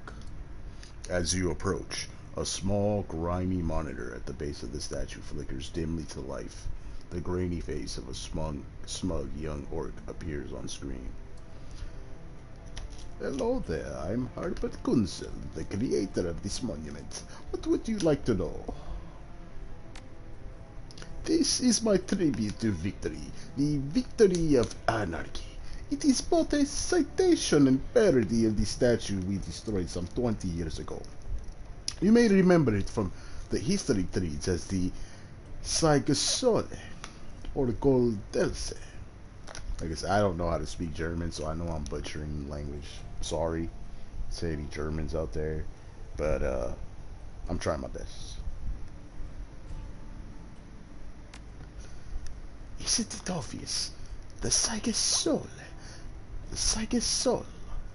A monument to the hubris of the Prussian state. It's blown to bits, so someone takes a lot of beats and builds a monument to the hubris of anarchy. You know what? I'm gonna try to see if I can find a pronunciation to this word. Let me see. Oops. Seeds. See how you pronounce this.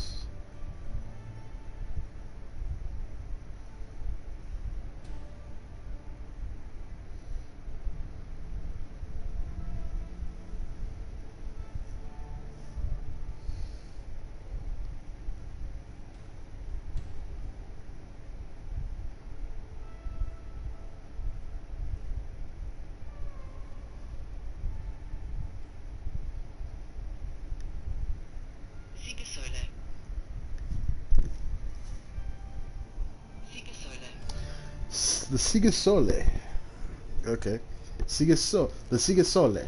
A monument to the hubris of the Prussian state. It's blown to bits, so someone takes a lot of beats and builds a monument to the hubris of anarchy.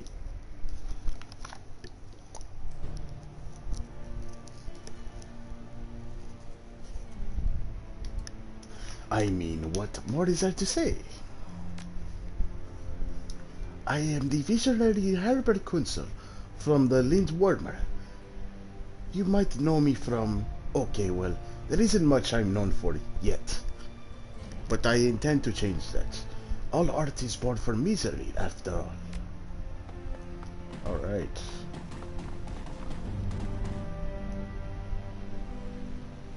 It's an old, obsolete phone booth. It's ringing.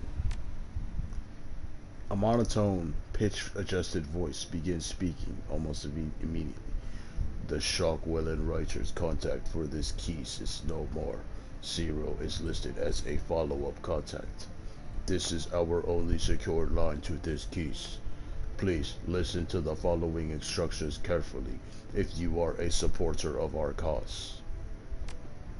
We have phone booths in strategic locations throughout the city.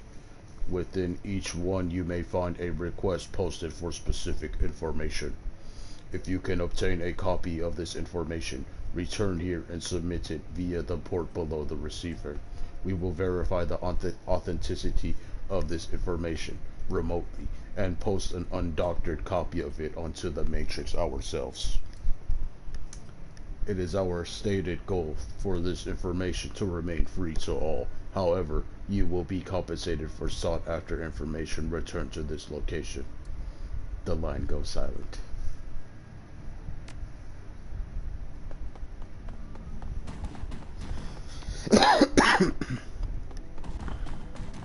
So I think now we are going to go and actually do the main mission, quote unquote, because I need money badly right now.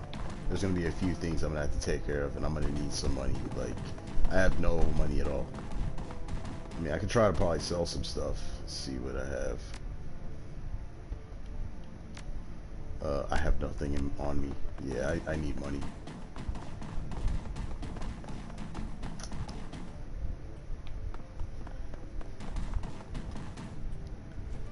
The special today is a caramel soy calf. The man behind the counter looks right past you and at the dog following closely behind. Dante, I will fetch his water dish and perhaps a coffee for our friend here. Paul Amsel sends his regards. When he hears Amsel's name, the Turk's voice lowers and his accent becomes less exaggerated, his eyes taking on a knowing look. Ah, very good. Please express to Herr Amsel my appreciation of his patronage. If he needs any more catering jobs, seeing to it in the future, I am always happy to provide. Paul is pleased to send business your way, Herr Burakgazi. He was hoping you could discuss some of the details of his Green Winters order with me. The coffee shop owner offers you a smile. Of course, of course. Herr Amsel is too nice. Or too kind. My bad. Burakgazi turns his head and calls into the back room. Kami, come. A young woman bustles in from the back room. Her gum chewing is loud enough to hear over the noise of the coffee grinders. Burakgazi spits something out in rapid-fire Turkish. As you wish, uncle. I will see to it right away. Cammy offers you a shy grin, snaps her gum, and hurries back into the room that she came from. My girl Kami is arranging to make contact with the chef as we speak. This will likely take some time. My chef is a busy man.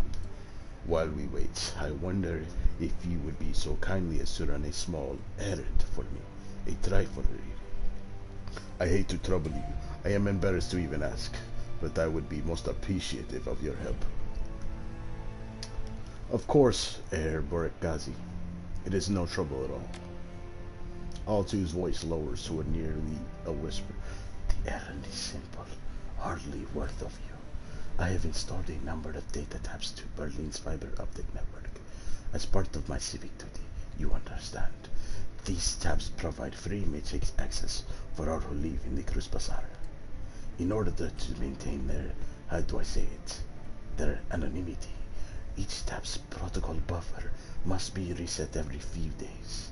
I simply wish for you to visit each data tab and reset it. Simple enough. Yes, it is a simple job. Time-consuming and a bit tedious, perhaps, but simple. Just reset the taps and come back when you are finished. There should be 3 of them scattered around this neighborhood. The first one is just outside. Look for a metal box with yellow arrows painted out of it. By the time of your return, I should have the information Herr Amsel requested. Hello, my friend. The voice comes from the man in the chair. The voice that comes from the man in the chair is as enormous as its owner. A deep, booming roar, dripping with unrestrained mirth. A fine day for a soy calf, yes? Yes, it is certainly a bit. From the back of the store, the voice of the shopkeep cuffs you off. Don't mind the fool in the chair. He roars like a traumatized walrus, stewing all day in his own sweat. The man behind the bar glares at Goldschmidt, his upper lip curled in disgust. I tolerate him only because he takes his soy calf by the bucket.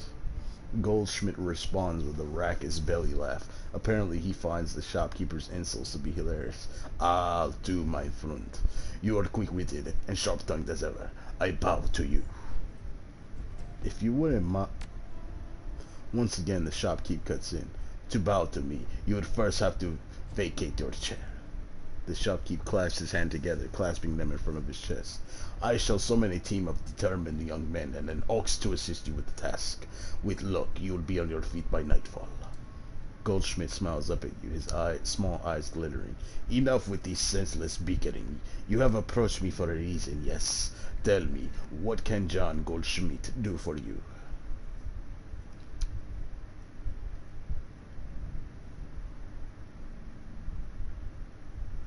Why did you put up with all those insults? Don't you have any pride?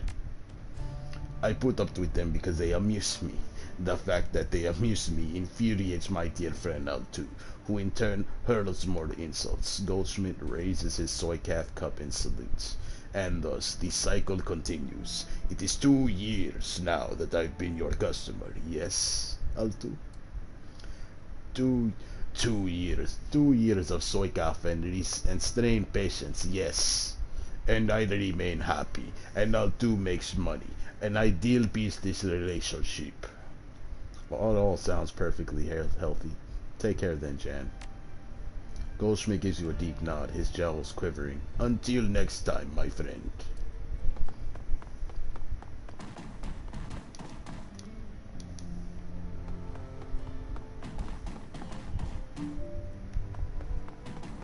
Let's go reset these data tabs real quick.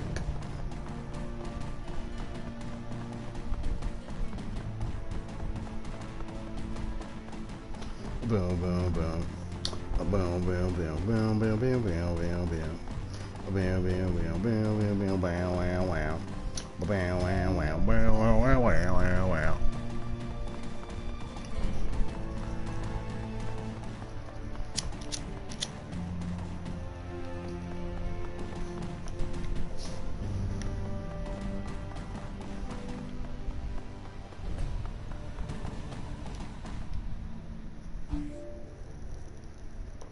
As you are resetting the data tab, you notice that someone has duct taped a small homemade receiver to the system. An earplug dangles from the receiver.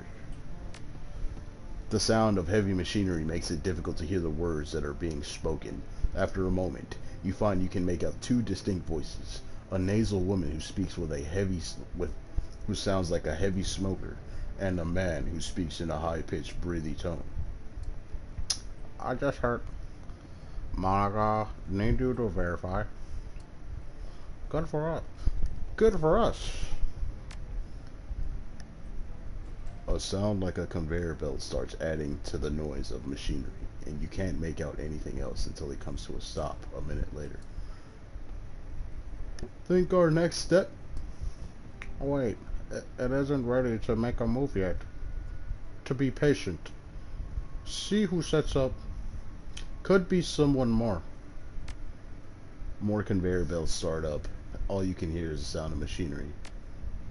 Some sort of motorized vehicle starts up, drowning out everything else. A bell rings loudly again and again. It sounds like a telephone. You hear the sound of a door slamming shut, and the noise of machinery is suddenly muffled. There's a rattle of plastic, and the ringing stops. The nasal woman's voice can be heard again in a sing-song tone. Guten Tag, how may I help you? Her tone changes, becomes more businesslike. I heard. Yes, he knows. I told him it wasn't time to make a move yet. What do you think I am, an idiot? The council needs me to meet me again. I know, getting everyone in the same room is challenging. Getting them to agree on a course of action is going to be even more challenging. From my perspective, the crew's bazaar was only stable because of her. If she really is out of the way, well, we'll see. Well, we'll see, won't we? Ja, I know, I know. What can I say? Things go slow in the flux sometimes. You hear the sound of a door opening again, and the cacophony of machinery fills the line. You can't make out anything more.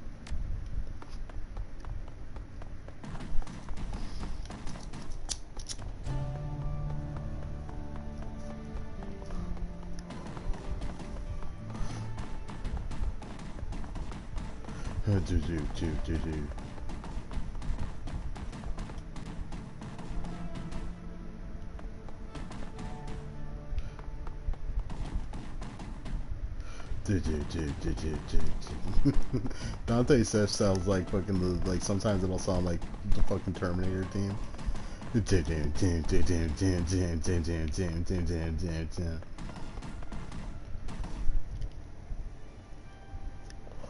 The man behind the counter has the broad smile and open demeanor of a classic Turkish street vendor. Welcome, honored and offendum. Welcome. And how can Burak Ghazi serve you today? Would you like a cup of coffee, perhaps? I finished with your little trifle, Herr Burak Ghazi. Ah, very good. I assume you had no difficulties. Easy, just like you said. I am delighted, oh excellent one. With that out of the way, let us return to our pressing business. He barks a stream of rapid-fire Turkish, and the gum-chewing young woman comes hurrying to the counter. The menu for Herr Hamschel, uncle. Cammy hands you a folded piece of paper. Inside is a memory stick. Please extend my consolations to him.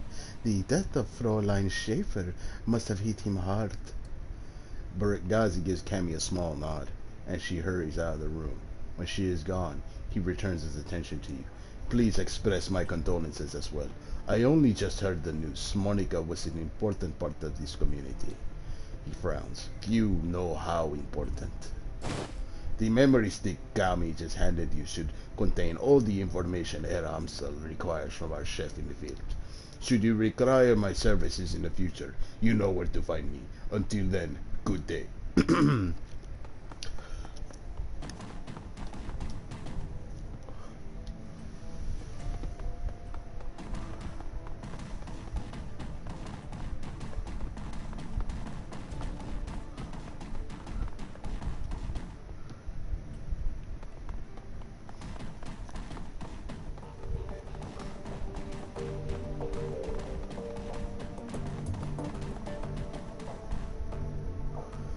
Zero. Amsel peers at you apprehensively. His eyes are bloodshot, his expression is grim. Did you get the information about Green Winters? Yes, I spoke to All-2. He gave me this memory stick. Let us see what this agent has to say. Amsel snatches the memory stick from your hand and slots it into his computer terminal. He navigates a series of command line menus, and a wall of amber text floods the screen. Amsel scans it, mouthing the words as his eyes flit back and forth. Brakazi's agent tailed Green Winters to a hotel in a cesspool of the Keys called Dragonfall. The hotel is called Das Kesselhaus. It is a renovated factory nestled deep in the heart of Dragonfall. It appears that Winters is holed up there. Recently, there was some contention between two gangs over control of this neighborhood. Due to the gang violence, the agent refused to follow Winters inside of the hotel, but he confirms that he is still inside. Well, what are we waiting for? Iger slings her rifle over her shoulder with a single spare motion. Gear up, people. We have a hotel to raid. Glory and Dietrich pause, exchange look with Paul. Just a moment, Iger. Amsel rises from his chair, drawing himself to full height. Even so, he has to crane his neck to look her in the eye. You are an excellent soldier, and nobody questions your competence in the field. Your loyalty to this team is equally commendable. That said, we believe that Zero is the right choice to lead this team. There is a long pause before Iger speaks, and when she does, her voice comes out dull and flat. What? Don't mistake this decision for a reprimand. Monica considered your contributions to the team to be invaluable. But we all know that she wasn't comfortable putting a soldier in charge. Iger speaks through her clenched teeth. Her words are measured, but her expression is livid. This is unbelievable. You want to put the rookie in charge. Again. She shakes her head. Don't you people learn from your mistakes? Zero is the reason we're still alive, Iger. He kept us together. He led us out of there in one piece. Making him your golden boy. She sounds tired, resigned, but above all, disappointed. This is more of your flux state idiocy at work, isn't it? Dietrich reaches out, puts his hand on her shoulder. It's what Monica believed in. Iger's voice tightens. For a moment, her control slips as her face contorts in grief. Yeah, and look where that got her. She straightens to her full height. Let me give you a piece of advice. In the field, only two things matter, the mission and survival. Everything else is a distraction. Your ridiculous politics have no place on Shadowrun. Dietrich manages a smile. What can I say? We're German. We have a history of strong political views. Iger sighs. The tone of resignation returns to her voice. Screw it. Let's put an end to this. I've got the skill and experience to lead this team. Zero, on the other hand, was appointed by Monica as a joke. If you'd rather he take the lead, I'd abide by that. But I want to hear each of you say it. They already have. You just weren't listening. You stay out of this. She stabs an armored finger into your chest. Hard. The moment she raises her hand to you, Dante's ears lay back and he lets out a low growl. Reflexively, she takes a half step back. I think we've heard what Dante has to say. As for my part, Zero saved our lives back there. You may not believe it, but he did. The way I see it, that means I follow his lead a while longer. Glory's voice is uncharacteristically gentle. I trust in Monica's judgment, therefore I trust in Zero's judgment. The discussion is finished, Iger. Amsel speaks softly, but his tone is firm. Zero will take Monica's place as the leader of this team.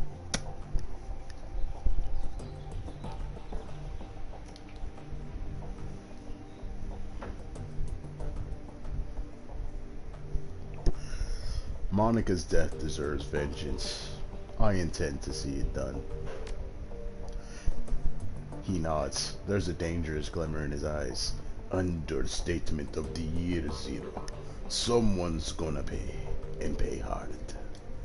Glory nods in agreement. Iger looks from Dietrich to Glory to Amsel, finally down at Dante, and then she sighs. Alright, fine.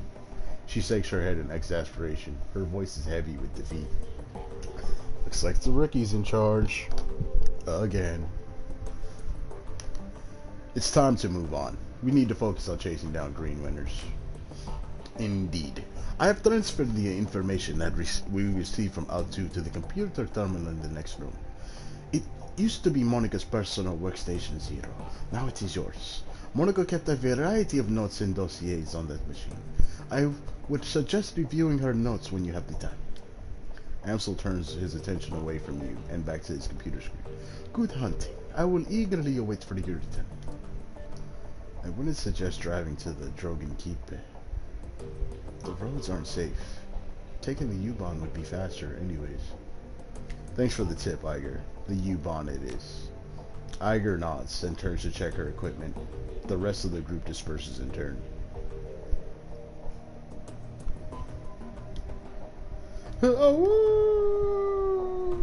Dante. You now command a team of Shadowrunners. When traveling to new mission locations, this is talking about taking the train and healing and reviving people. Zero, you should probably be getting ready for your trip to Das Castle House. Time is short. I'd like to talk about another member of the team. If you have questions about your teammates, I recommend checking your mission computer. I know that Monica wrote dossiers on each of them. Amsel's voice is set. She'd be the best qualified to tell you about their capabilities, anyway. Got a question for you about the Cruz Bazaar. A little slice of heaven, isn't it? What can I tell you about our keys? I need to stock up for our next job. As luck would have it, there are a variety of individuals within the Cruz Bazaar who can help you with that. Some are even reputable. What are you looking for? Guns, a lot of them. Mil-spec if possible. You'll want to talk to Medbox. Old Gonari is a hard man, but he'll cut you a fair deal as long as you treat his people with respect. Look for Romani Caverns on the east side of town.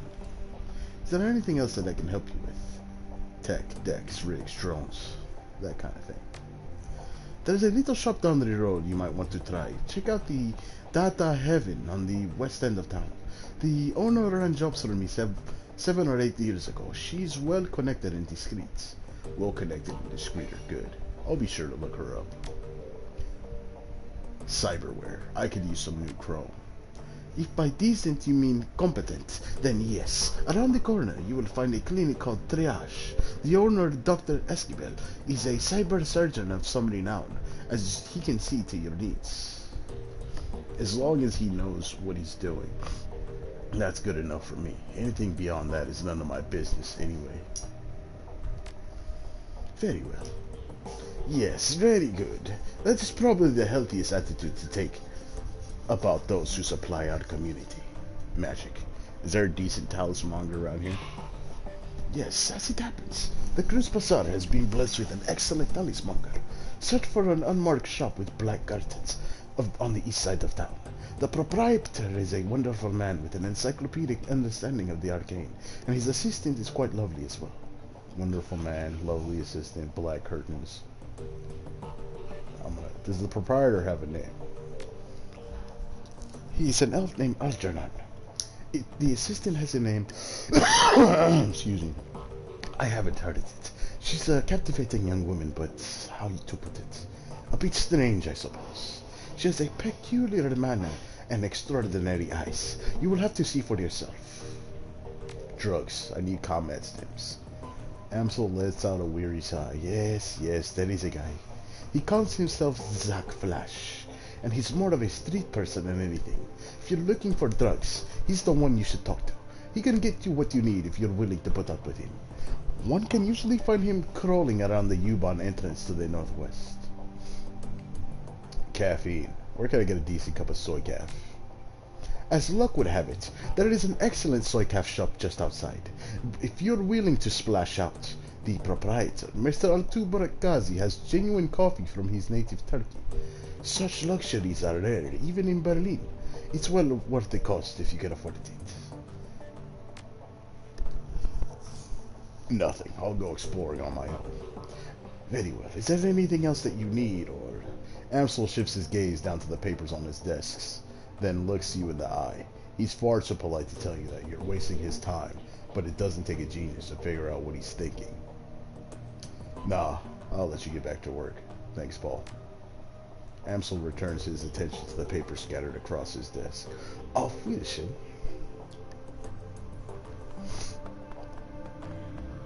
I need money. I need money. I need money bad. Your workstation and mission computer. The command center for your team's operations. And your last link to the memory of Monica Schaefer.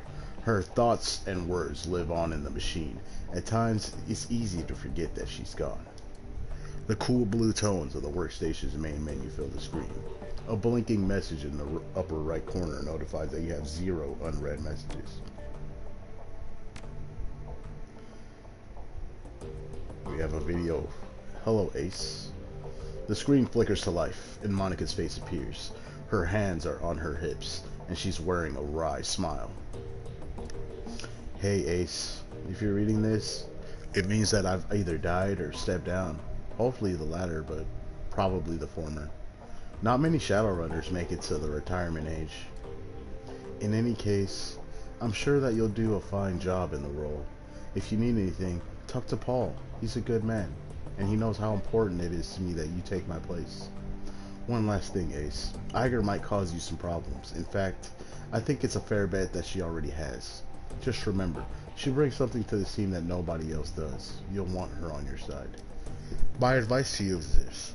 Hold your own with her. If she pushes you, push back. Don't try to butter her up with flattery. She'll see right through it.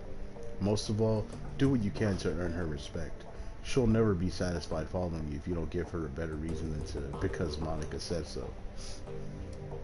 I have faith in you, Ace. It's up to you to justify that faith. She half turns away from the camera, then returns her attention to you.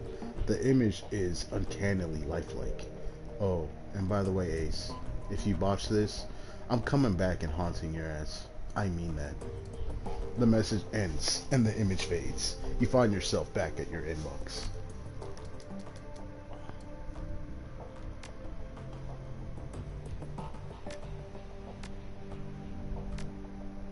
We're just looking through these,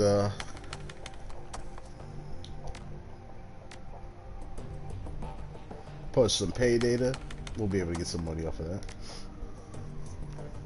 Killer in Seattle. Ooh. So we got some Shadowrun Returns shit going on here. Anyone else reading about this? City's got a Lone Star contract, and they can't catch this guy. This Emerald City Ripper has been on the spree, and so far, no one has a clue. Pathetic. If something like that happened on my block, some vigilantes would have tracked him down and stopped him. Shows how good state payroll cops are. Who says it's a he? They don't have any leads. Ha! I'll be in Seattle next week. Forward any info you have about this Ripper, and I'll see about taking him out for a date with my Walther MA 2100. I'm sure Lone Star will have a fat reward waiting for whoever blasts this goon. Who is Blutz? I think that's the name. I'm still recovering the logs. This hot dogger just trashed my LAN Trid hosting server. Sounds like some kid pissed over his cartoons getting canceled. Left a bunch of garbage files all over my disk, and I'll be cleaning them up all day. They should make you pass a dumbass test before you're allowed to deck in this town. Step up your security. Write some white ice programs if you can. At least make the kid's hair stand on end for a few hours next time he tries it. Just make sure that your ice is quick. Heavy hitting ice is no good if it can't catch up with an intruder. A fact that I take advantage of on a regular basis. Always running, ACW? Like clockwork. Excuse me. If you two are finished, I did have ice on the thing. Tracked the hole down. Grocery store across the street was piggybacking on my land, and they left an unsecured jack point in a bathroom stall. Old as hell maintenance jack in a fuse box, and my security ignored it. Mystery solved. Shadowland is your personal tech support board, Lumens. Glad to see you fix your own problem. Only way you're going to learn.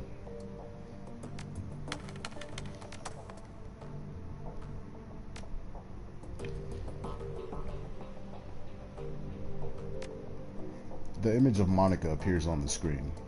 Paul, a talented and well-connected fixture, with contacts all over Berlin. She pauses for a moment. He's more to me than that, of course, but that's neither here nor there. The image winks back off the screen. You find yourself back at the menu. The image of Monica winks up to the screen. Dietrich, one of my dearest friends and a shaman of tremendous power. A good man to have at your side in a fight. I tend to use Dietrich in a support role. His magic can dramatically bolster the combat effectiveness of a frontline fighter like Iger or Glory, but when the chips are down, he's more than capable of dishing out punishment on his own.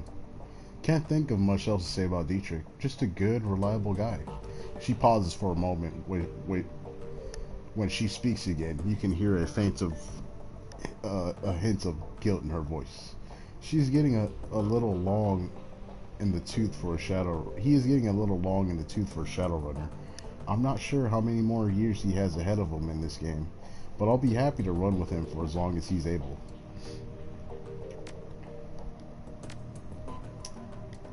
Glory, our damaged enigma. I've known her for almost 5 years now, but I don't think that I'll ever really know her. Somehow, I doubt that anyone will. On an operational level, Glory's solid. That chrome of hers may be old, but it gets the job done. I've seen her take a troll apart with her hand razors, and when her adrenal pump is running, she moves faster than anyone I've ever seen. On top of all that, Glory's a competent field medic. I don't know where she learned medicine, yet another question mark, but she's patched me up at least a dozen times. Between her skill with the medkit and Dietrich's magic, we haven't had much trouble with serious injuries, and in our line of work, that's a luxury. Monica paused for a moment, then shrugs. That's really all that I know about Glory. She keeps to herself, barely talks, and spends most of her off time staring at nothing. I've seen this kind of behavior before, of course. Something bad happened to her in the past. Deep down, I think she's still running from it, and I'm sure that her cyberwar ties into it somehow. I don't know, maybe someday she'll open up to me. I'd like to think that she will. We'll see, I suppose. The image of Monica winks onto the screen. Iger. What to say about Iger? She's smart, she's strong, she's one hell of a soldier. In a close-up fight, I've seen her take apart an entire security team with her shotgun, and she's even more dangerous at range. It's a handy thing, having a trained sniper on the team. All in all, we enjoy one hell of an advantage thanks to her. Unfortunately, there are some disadvantages too. All that military training has left her, how to say, rigid, I suppose. Unlike the others, Iger isn't content to go with the flow. She wants lists and maps and timetables. She wants a hierarchy. She wants it formalized. I don't think that she realizes it, but giving her what she wants would destroy this team. Glory and Dietrich would have put up with it for more than a day or two. I know that I wouldn't, but she keeps on pushing, all the same. Monica shakes her head. One of these days, this situation is going to come to a head. I just hope that it doesn't happen soon. Zero, my secret weapon. I've run enough with Zero to know that he's trustworthy.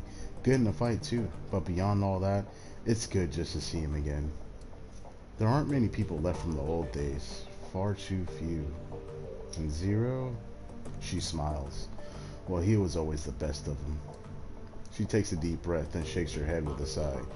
God, that was sappy. Mental note, re-record this before Zero gets a chance to see it. At any rate, if anything happens to me, it's good to know that he'll be on hand to fill in my shoes. It's not what Iger would want, but it is what would be best for the team. Alright, we still need money. We still need money. I don't know how I'm gonna get it.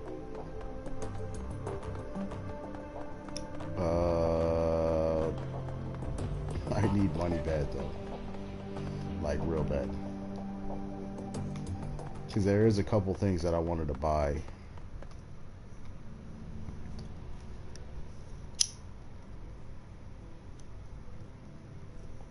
Before he used as a troll, although it is a stretch to say he's standing at all. His great mass is barely held upright by two vintage prosthetic legs, along with a crutch under one arm. His body clicks and hums with every shift of his weight. Despite these disabilities, his eyes are sharp and calculating. I know you. Haven't been here long. New to the cruise bazaar then. Heard Monica had some fresh meat in her stable. I'm Zero, by the way. Good to meet you, Zero. Name's Alexei Lane.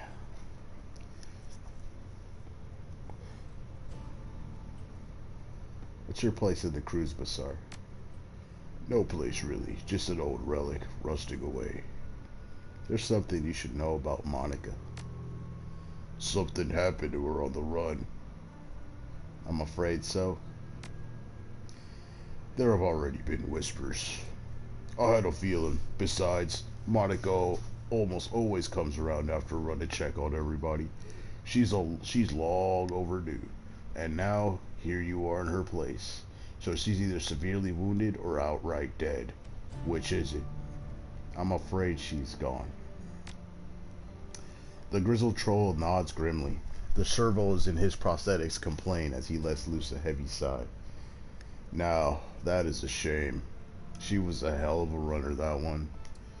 And a good friend. I'll leave you be.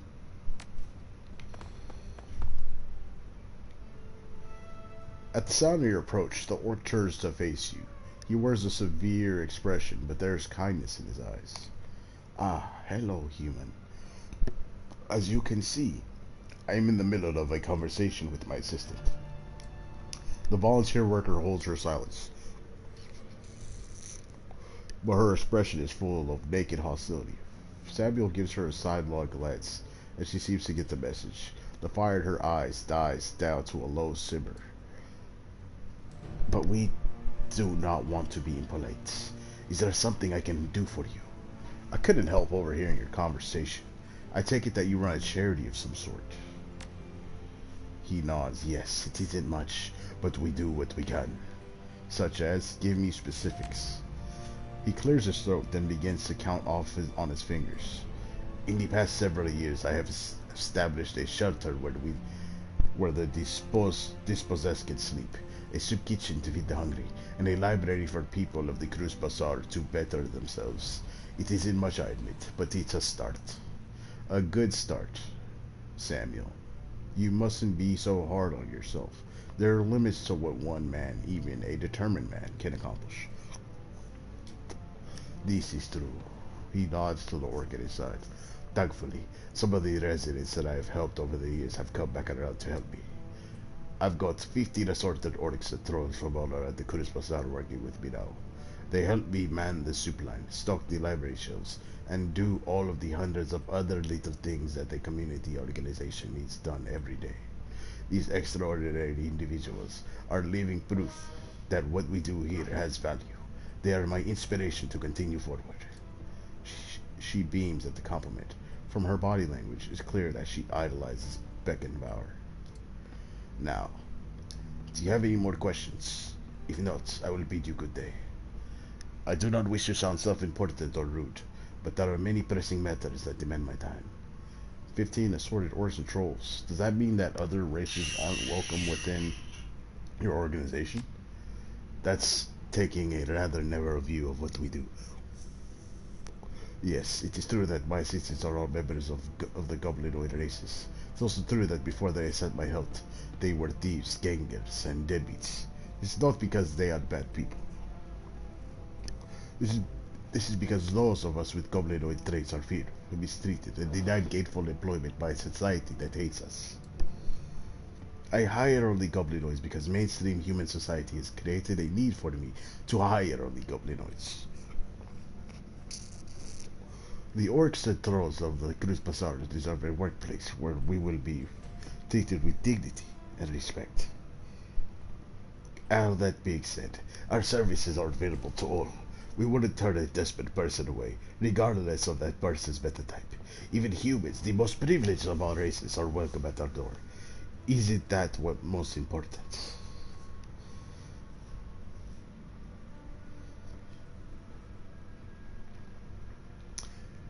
It is. I agree with what you're doing here. You're filling a vital need in the community. He nods slightly. Thank you for saying so. Now, is there something else that you'd like to talk about? I'd like to talk about your organization. Yes, of course. Please go on. Are you accepting donations? Yes, of course. We're actually desperate for them, to be told. People seem more intent on taking care of themselves than they are in providing for the less fortunate. Of course, these concepts are not unrelated. As poverty rates increase, so does the crime rates. Assisting the needy increases the quality of life for all. In any event, our shelter has some basic needs that desperately need to be filled. The walls of the shelter are not insulated, and new blankets would go a long way toward keeping our guests healthy and comfortable. Ideally, we'd like to purchase some space heaters as well. With 250 new yen, we could make the purchases. Whatever you could spare would be most appreciated. I'm broke. A common refrain. He gives you a sad smile. I appreciate the thoughts, all the same. I'm broke.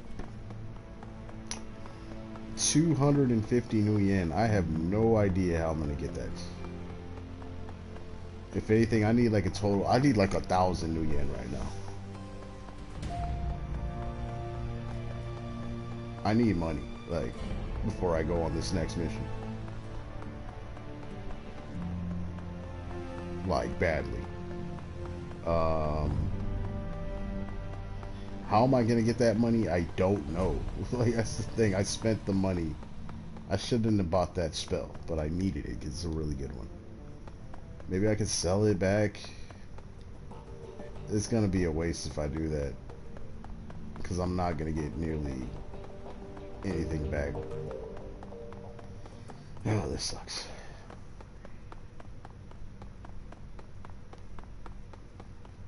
I'm probably gonna have to sell some things. But I'll be able to get it back though, for sure.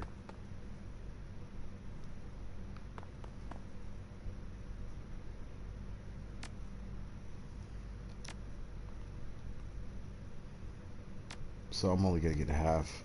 Okay. 600.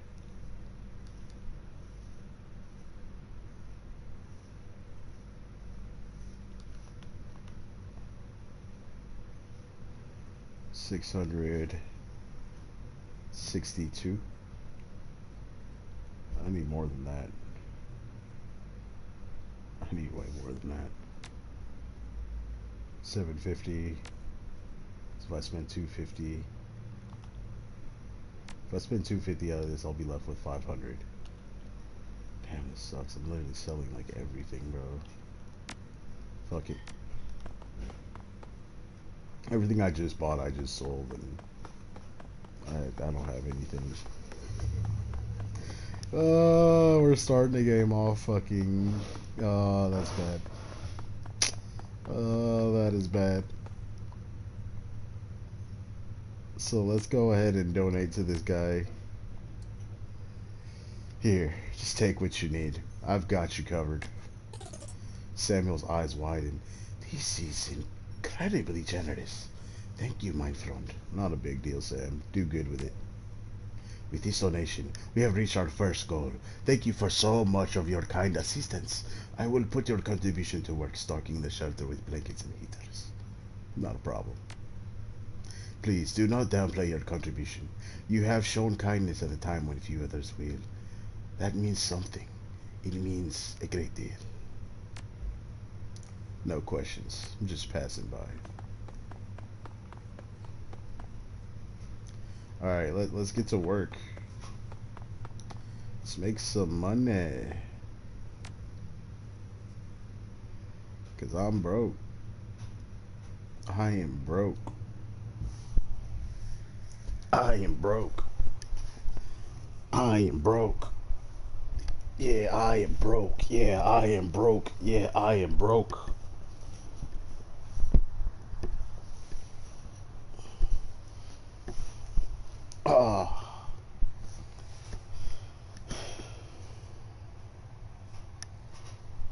The drug pits. Das Kessel House, hotel and nightclub. Crown jewel of the Drogen Keep. The filthiest keys in Berlin.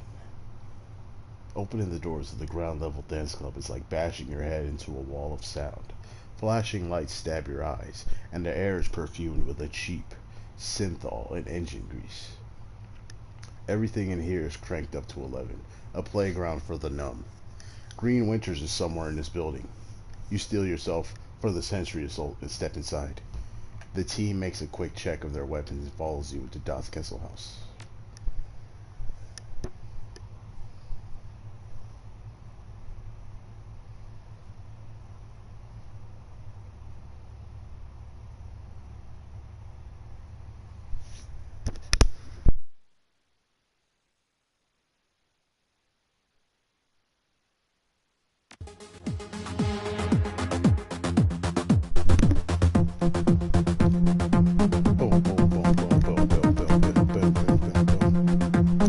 Okay, so I have 6 karma.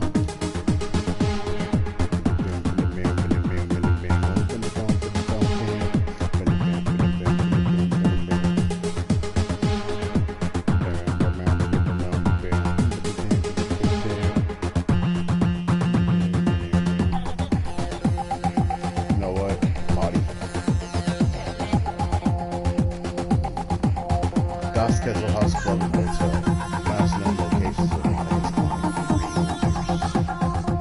The troll working the door might be the shortest you've ever seen, and the thickest. Despite the pounding music and the writhing bodies, his face is buried in a comic book. He looks up, gives you a cursory once over, and sighs. Welcome to Das Kettle House, now under new management again. There's no cover, just go in and get your fix. That Kroner is at the bar over there. He'll take care of you. He buries his nose back into his comic book while tapping a meaty thumb on the black plastic slug from his belt. A high-powered stud gun. Just play nice, sorta. You'll meet there, Zap. Have fun. No need for air zap. I'm just here to party. He stares at you. That's great, really. Anything else? Trying to find a friend. And I'm trying to read this. His voice slows to a crawl. He makes a point of enunciating each word. I point people to the bar. If someone starts trouble, I give them a taste of El Zap. That's it. That's all I do.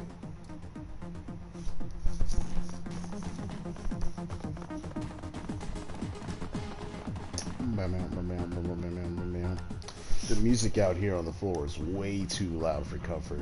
The scene going down at the bar is even louder. The dealer on duty stands impassively behind the bar. A desperate-looking young woman is pleading with him, apparently to little effect. Alright, Sika. I'm gonna explain how this works to you one more time. I get my cash and you get your cram. No cash, no cram, period. But I need it, Kroner. Come on. Her words come out in a desperate whine. Pale skin, sunken eyes, and a trembling lip all point to the early symptoms of withdrawal. And I have cash. I totally do. It's up in my room, but you guys won't let me up there to get it. Hotels under new management, beautiful. You don't have a room anymore. Whatever was up there, you might as well forget about it. But that's all I had. And I have to get it right soon. Well, maybe you could work at the trade. Kram for services. Services? Understanding slowly shows on the young woman's face. Her eyes go as wide. Come on, Kroner. You've got to be fucking kidding me. Do you want the Kram or not? She sets her jaw, a look of disgust on her pallid face. That ain't gonna happen, Chummer. Not now, not ever.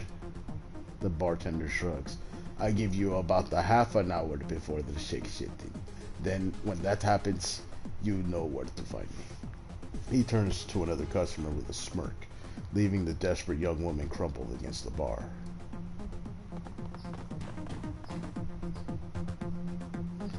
Sick.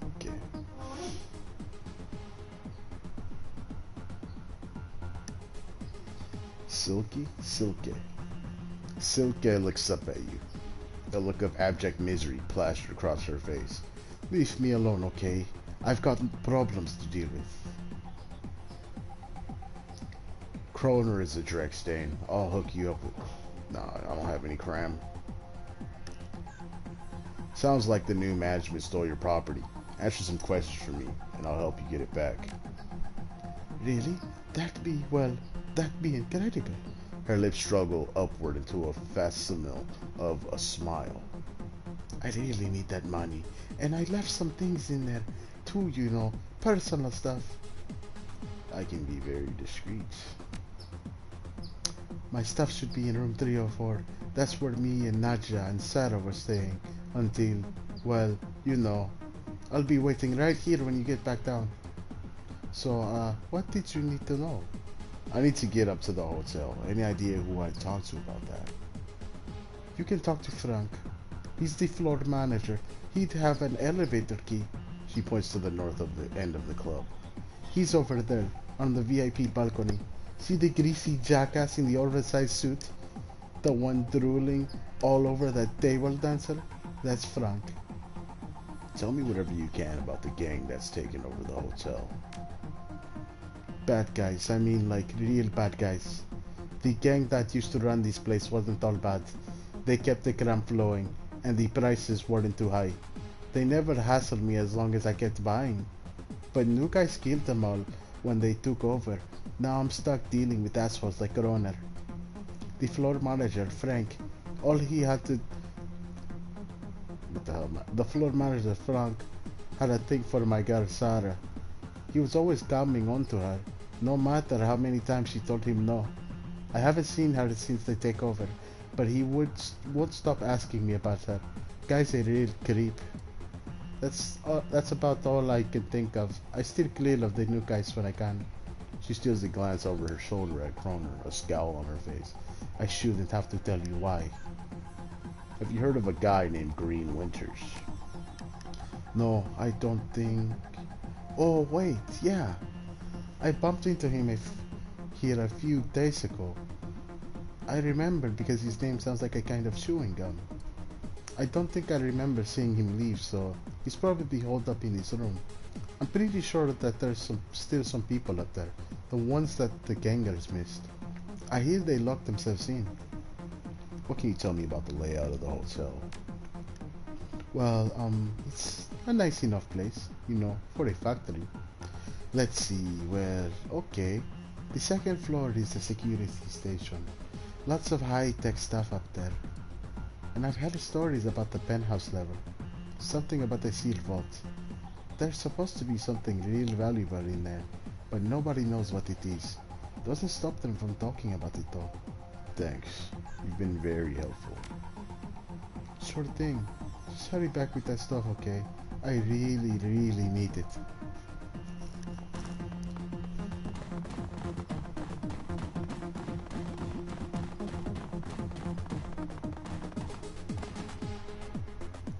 Pinned to the floor manager's too expensive for this neighborhood and too baggy to be his suit is a name tag. Frank. Yeah, what you need? Yeah, what you need? Reluctantly, he shifts his attention from the elvish dancer swaying in front of him. I need to get into the hotel. Hotel's closed. We're fumigating up there, you know, for bugs. We're in Dragonkeep. You think I care about a few bugs? I need a room. Look, buddy, closed is closed, and that's what we are. He licks his lips and turns his attention back to the dancer. She maintains her 1,000-meter stare over his head. Now take your business to the bar or take it outside. Alright, look. I'll pay you 200 yen for access to the elevator. I have business upstairs. Frank eyes the credit stick in your hand and glances back at the dancing girl. Slowly, he reaches over and palms it. Alright, you can go up. The elevator is open. Make it quick before I change my mind.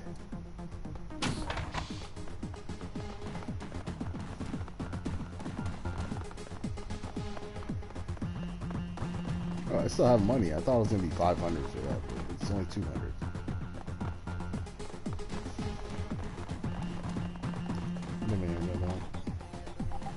I guess I'll buy her some cram. 150? Bro, hell nah.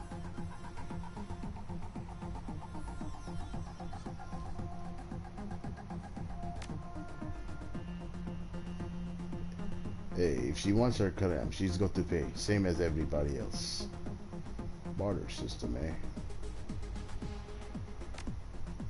This is a basic supply and demand stuff, right? This is not that tough to understand.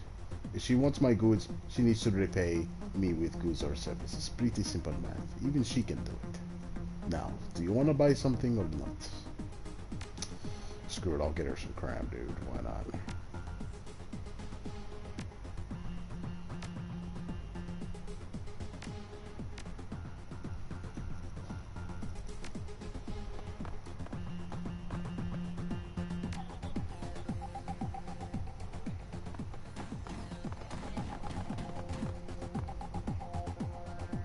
The girl in the corner is a model's thin junkie.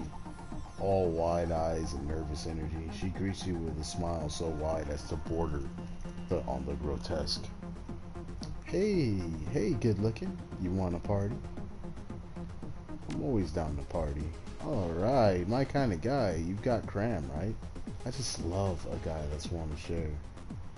Sure, why not? The cram's on me.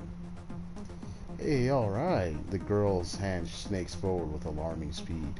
In the blink of an eye, she snatches the cram inhaler from your hand. With practiced ease, the girl snaps the cap of the ampule, raises it to take a hit.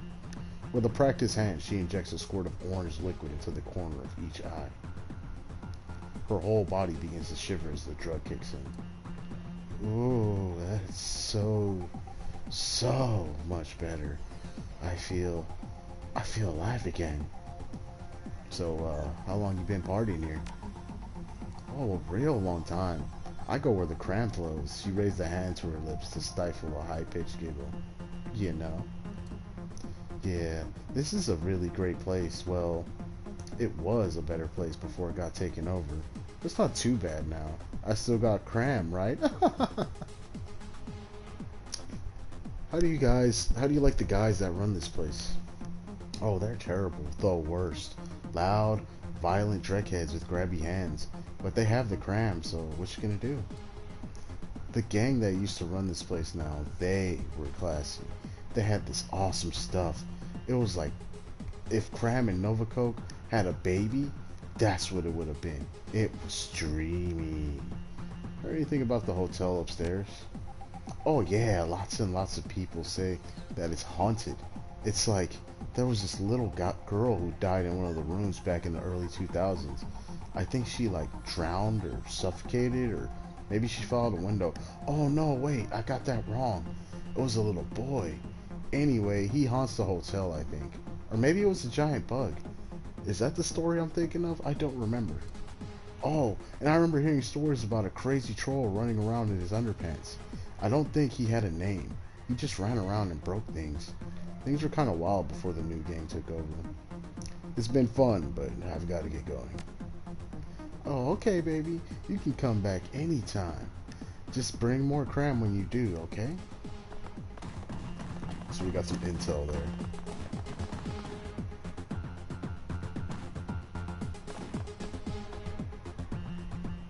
Let's head to the first floor.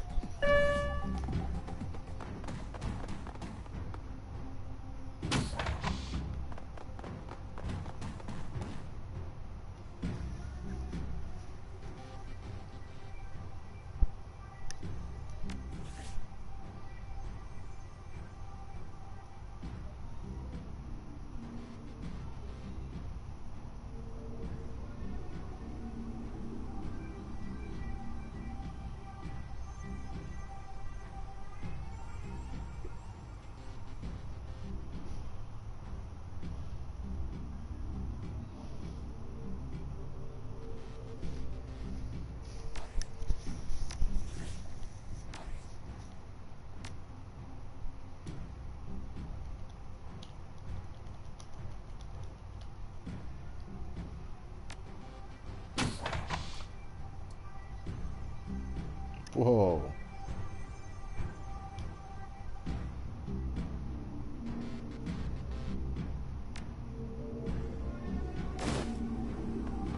A Smart Link Ares Predator pistol. And more money? Yes. I needed that.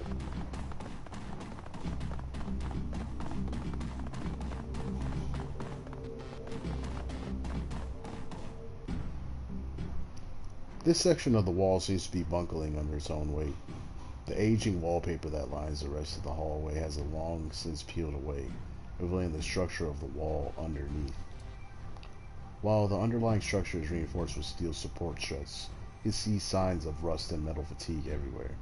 The entire wall looks like it could give way if enough force were applied. Slam into the wall and it gives way with a crunch.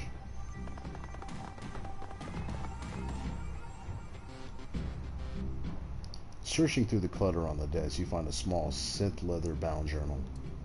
Leafing through the pages of the book reveals only a couple of entries. Each one of them is scrawled in frantic, barely legible handwriting with crude doodles filling up the margins. Okay. I know Eddie's up to something. Like, I heard him today talking to that guy who works in the kitchen, asking him where the cleaning supplies was at. I've seen Eddie's room. The dude's never cleaned a day in his life. I'm gonna follow him tomorrow and figure out what his deal is. Maybe he's just selling mouthwash to the hobos a block down at the old bus depot. I knew it was Frag and Eddie. I saw him yesterday. I was up on the 3rd floor because the vending machine down here was out of soy calf. So he came up and went over to the out of order latrine. He punched in the code. Didn't know I was watching. Did ya, Eddie? Well, I ain't so stupid. He put in 2478, and I'm gonna stay up here. I'm gonna stay up and find out what he's doing in there.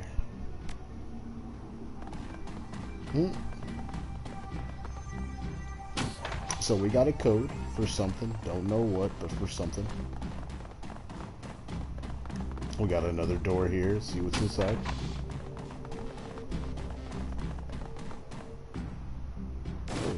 Okay, I sold one, so now I have another one. Good. I needed that. And I did just get a free gun, but unfortunately, I can't do anything with it.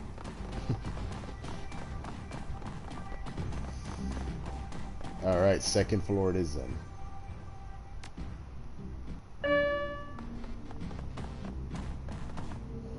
Looks like we're gonna get into a fight here.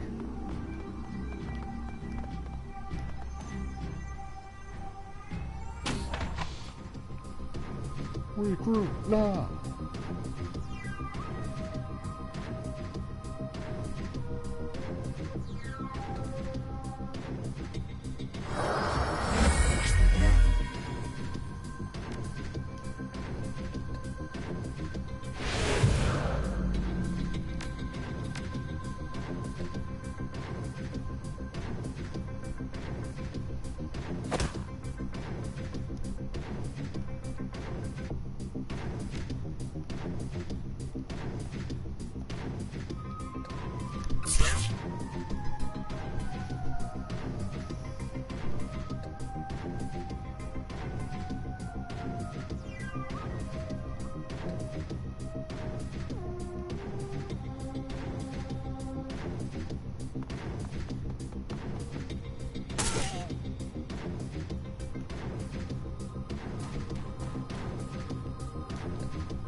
Hey, freaking asshole. You're getting it for that, bro. Oh, hold on. Hold on. Wait a minute.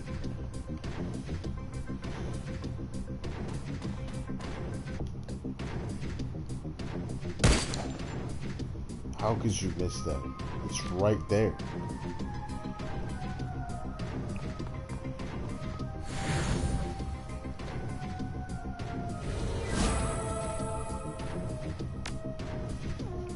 I'm gonna need you to shoot real quick. Ooh, that was nasty.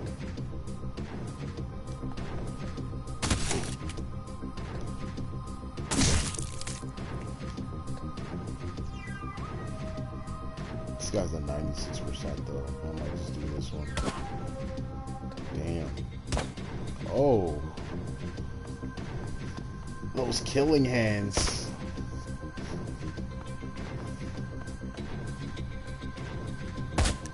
Dude, that guy is pissing me off.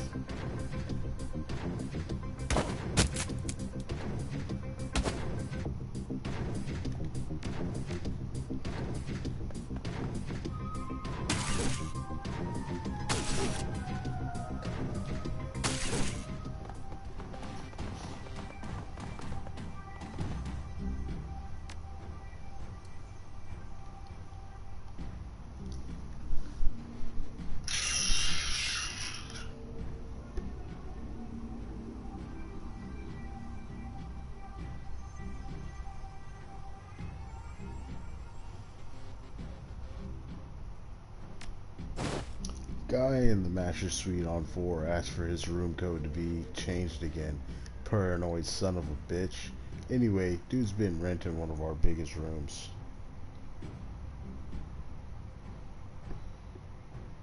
for months, so I guess I shouldn't complain too much.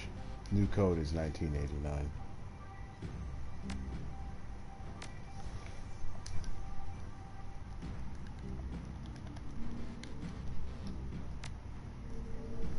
Currently staying on floor 3 in room 304.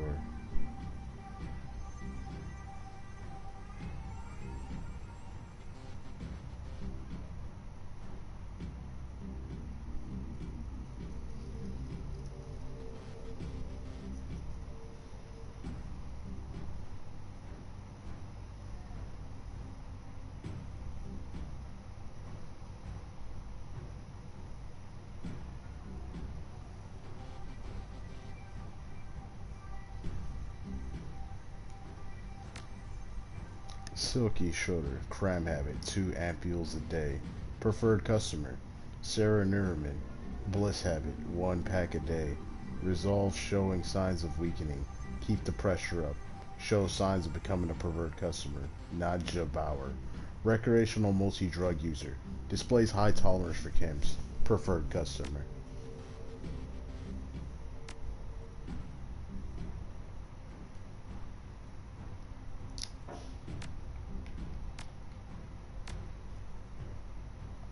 I don't need that.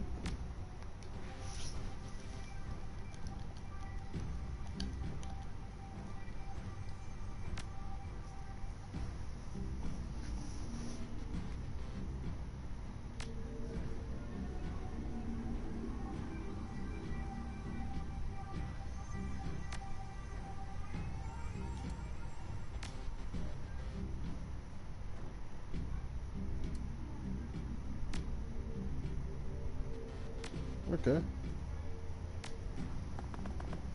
Cool. Alright. Cool. Alright. What's this? Maintenance key fob. Okay.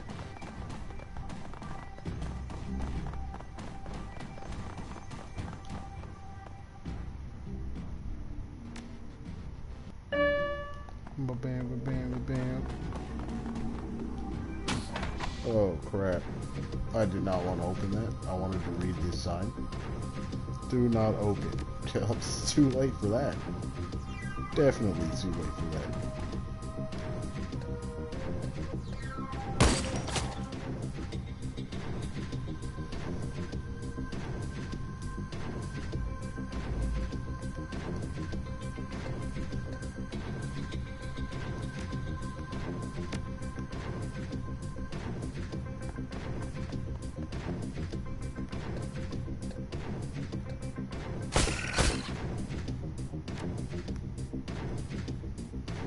Whoops.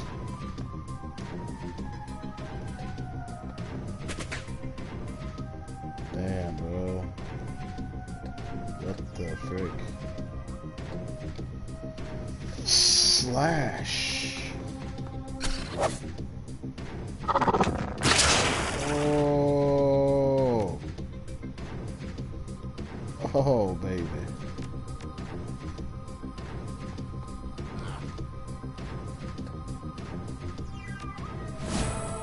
There.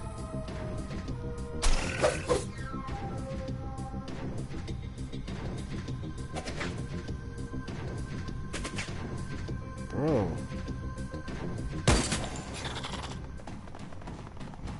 Damn, scorpion.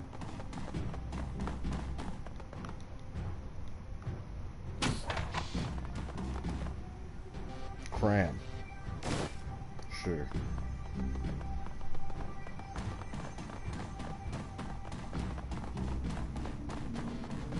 So the code here was 2478, I believe. Yep. What we got? Jazz. Sure. Fucking grab it. Whatever. Doesn't matter. I don't do drugs anyways in games unless it's absolutely necessary. This looks like this is silky stuff. Silka stuff.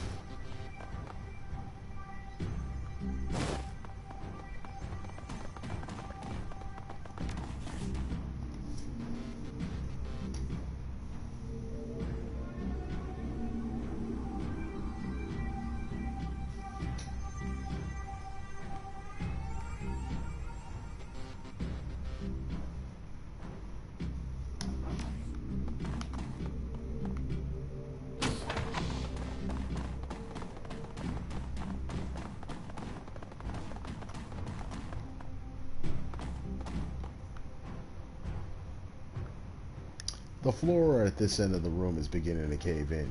A trickle of light spills up through the cracks in the floorboards from another room below. With a little force, you could probably open a hole big enough to drop down to the second floor from here. We're gonna do it.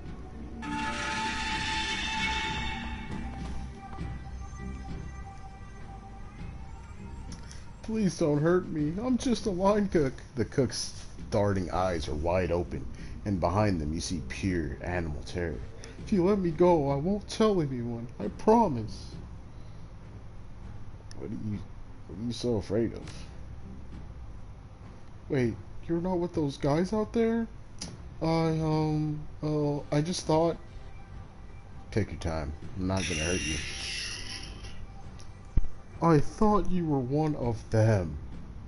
You know, the gangers that took over and shot up the place.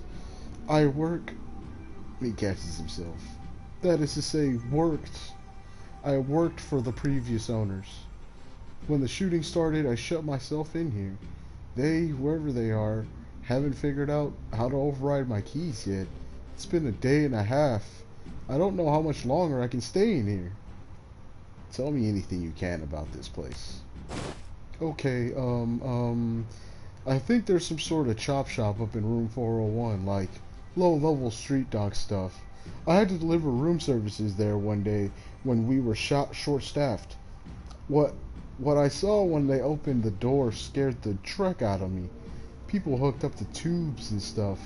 The door code was 5870, if you want to take a look. Who's the stiff by the stink? That's the head chef, Felix. He took a hit to the chest when they raided this floor. I thought I could stop the bleeding, but, the cook lowers his gaze to the floor at his feet. I couldn't.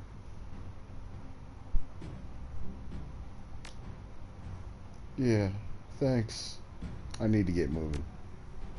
Wait, you'll help me out of here, won't you? I mean, you're not just gonna leave me to die here, are you? I took care of the guys outside. You should be able to make a run for it. Thank you. I'm as good as gone. Go on, buddy.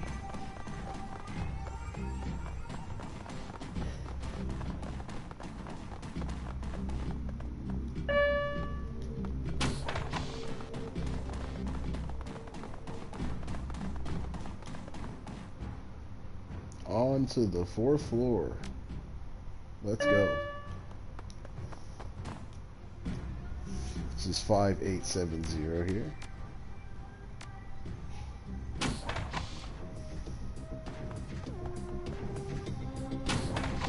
Bro, what?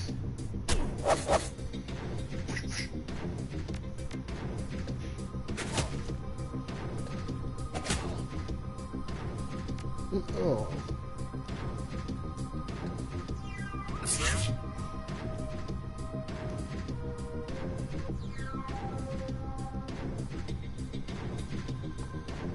Bam, bam, bam, bam.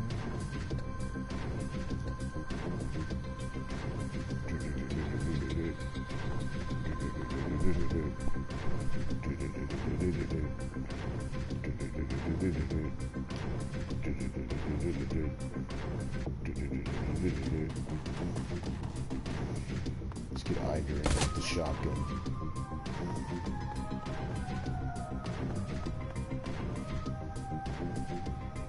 Hey yo, I need some help, my boy. Give me a haste spell.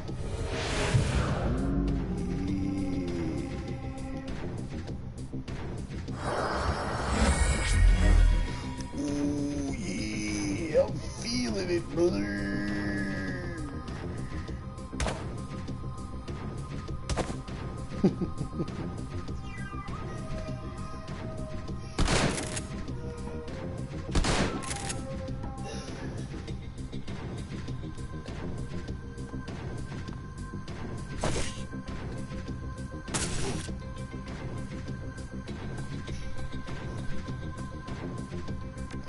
Ooh, yeah. Time to go beat up some people, brother.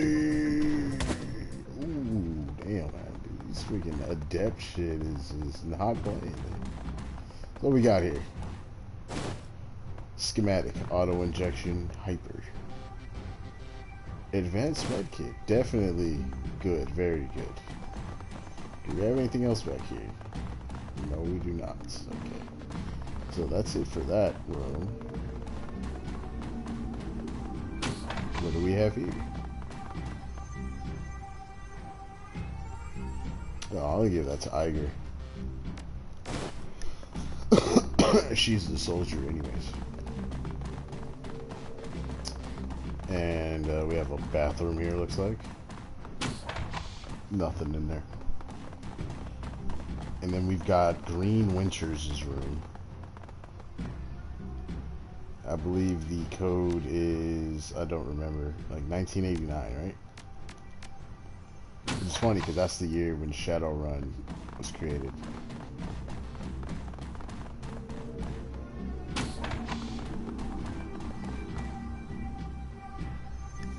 The scene is eerily familiar. The dead man is still jacked into his smoldering computer, his face contorted like into a mask of pain. Blue smoke spills from his data jack, like Monica. And there's something else. The man's outline is wrong. It takes a moment for the realization to sink in. His back is bent at an impossible angle. Jesus. Looks like he convulsed hard enough to break his own spine. Is that even possible? Glory gestures at the twisted form on the carpet. You tell me. Iger kneels beside the corpse, bending to peer at its face. Matches the description that Altu gave us. It's Green Winters. She straightens, glancing back over at the body before returning to her attention to you. This would happen to Monica. I suspect that it would have. We jacked her out in time to prevent it.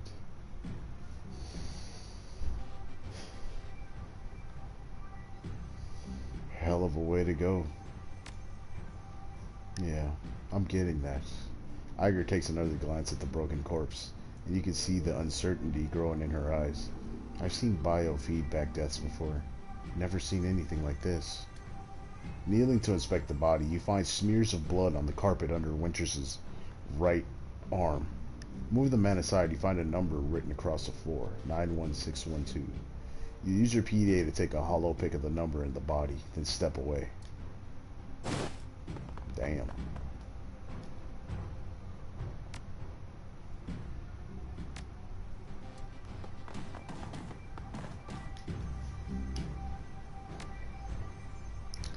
Oh, 91612.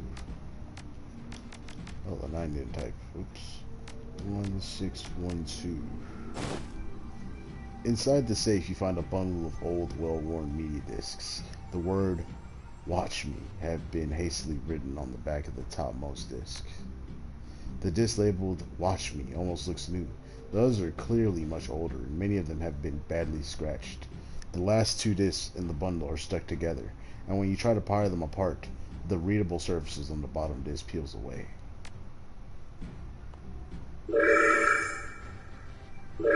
As soon as you finish with the safe, the nearby grid phone begins to ring. Hey there, Chief. Don't hang up. I got a proposition for you. Who are you, and how did you know I was in this room? See the cameras in the corner of the room? Glancing up, you notice a pair of security cameras. They're tiny things. Their casings colored to blend in with the dingy wallpaper. Easy to miss if you don't know how to look for them. Wave hi. I'm on the other side of them. You've probably noticed that this building is under new management, right? And judging by the fresh corpses that I'm seeing strewn all over the hotel, I'm gonna guess that you don't like the new guys any better than I do. Well, I'd like to make you an offer. You help cover up my escape, and I'll get you into a secure vault on the top floor. Belong to the leader of the gang that used to run this place. Trust me, it's still secure. I set up the security protocols myself. The last decker they brought in to take a crack at it came back out on a stretcher. They haven't found too many volunteers since then. You've got my attention. What's in the vault? Gear, money, you know, lots of good stuff. You don't know, do you? Well, no. I mean, I've never actually seen what's in the vault. Not personally. Look, buddy, I just set up the matrix security for the thing. The old boss didn't let me set foot into the vault. He was a little paranoid, you know? But he was adamant that he wanted me to rig up some really killer ice. So there must be something of value in there. So how about it? You want to crack at that vault or not? Yeah. Where do I meet you? Room 505 on the penthouse floor. Come rendezvous with me here, and I'll take you to the vaults. Sounds good.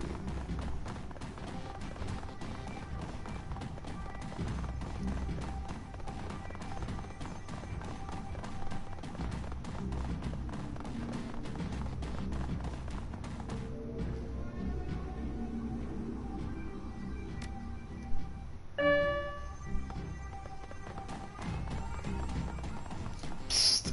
Over here, buddy. Knew you'd come. I've always been a good judge of character. Since we're meeting in person, I'll formally introduce myself. Blitz, Decker Extraordinaire, at your services. Zero. The vault is just around the corner. Once we get there, I can unlock it with a few clicks on the keypad. Blitz offers you something between a smile and a smirk. Built myself a back door when I wrote the security system. It never hurts to be careful. Sounds good. Let's go.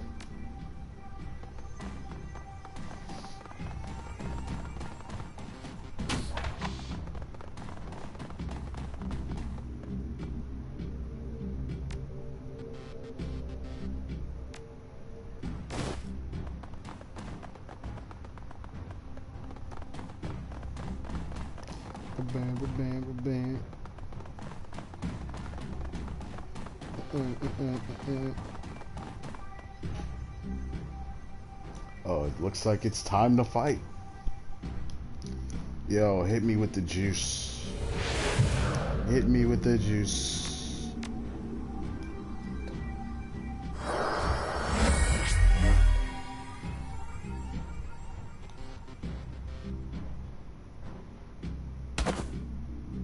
God damn, this dude is not playing.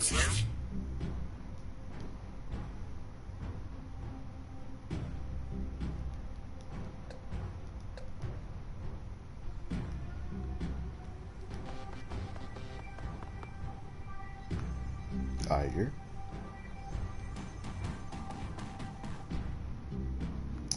And then we're gonna have Blitz. I should have actually put Tiger back here and put Blitz up there. It's okay.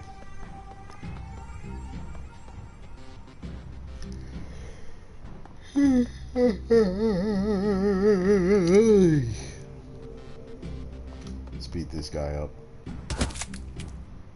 I'm gonna put some dirt in your eye. Yeah, buddy.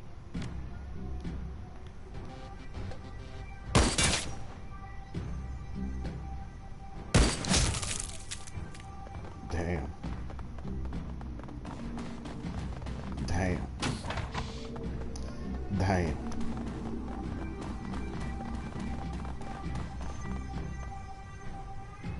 Alright, here we go. Tap a tap tap. Done. Wait. When did they get that thing installed? Take cover. Yeah. Alright, looks like we're gonna have to do some good old-fashioned chilling.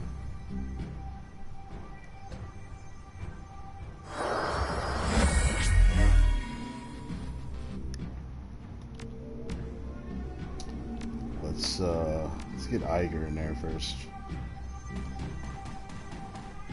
Next up will be Glory.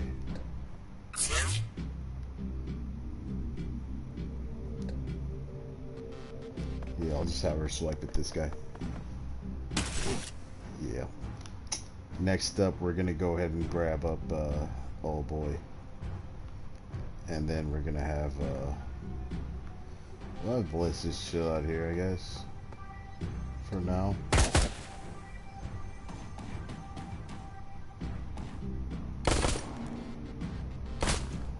Ooh, I just took 13 damage.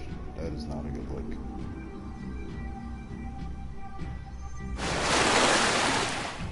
Wait, we just summoned a Typhoon Spirit. Okay.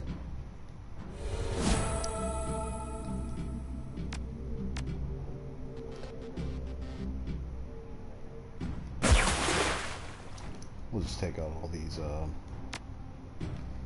turrets and shit.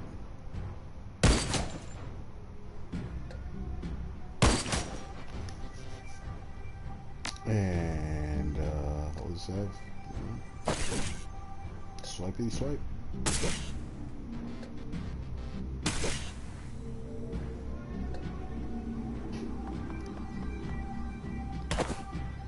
Yeah, boy. Yeah, boy.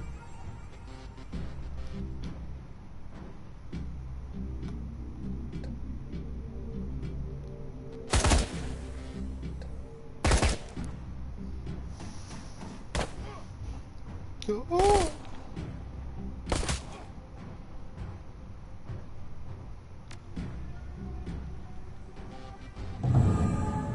Typhoon no Spirito. I need you. Good.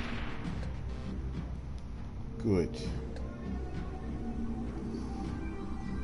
Now that that's over with, we'll go ahead and put some dodge on me.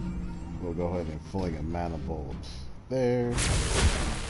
And then we will also shoot him with the arrows. And he missed. Okay. Alright, let's go. Beat him up. Oh. You know what? Throw a knife at him. Yeah. Iger, nah. Yeah. Slice and dice. Glory. Good job. Okay, now for Iger, I need you to bring out that shotgun. Shotgun blast.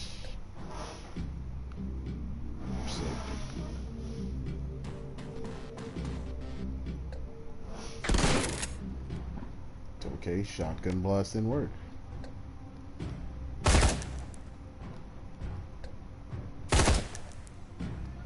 Nine damage.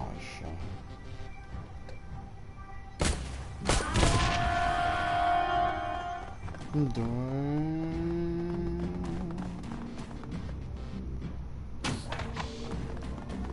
see what we got here. Bliss. What else we got here? What was that? Drug formula jazz. Okay. Let's get this safe. We've got money and nitro. Sure. We've got this drone here.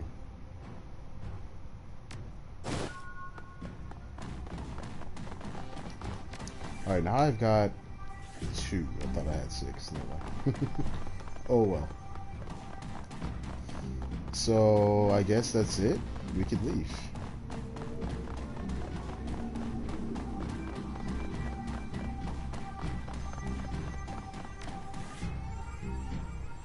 Yeah, we've done everything.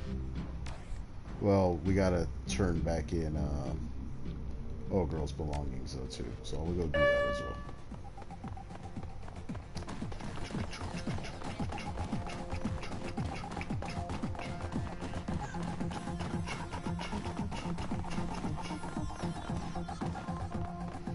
Hey, have you found my stuff? Yet, I really need that money.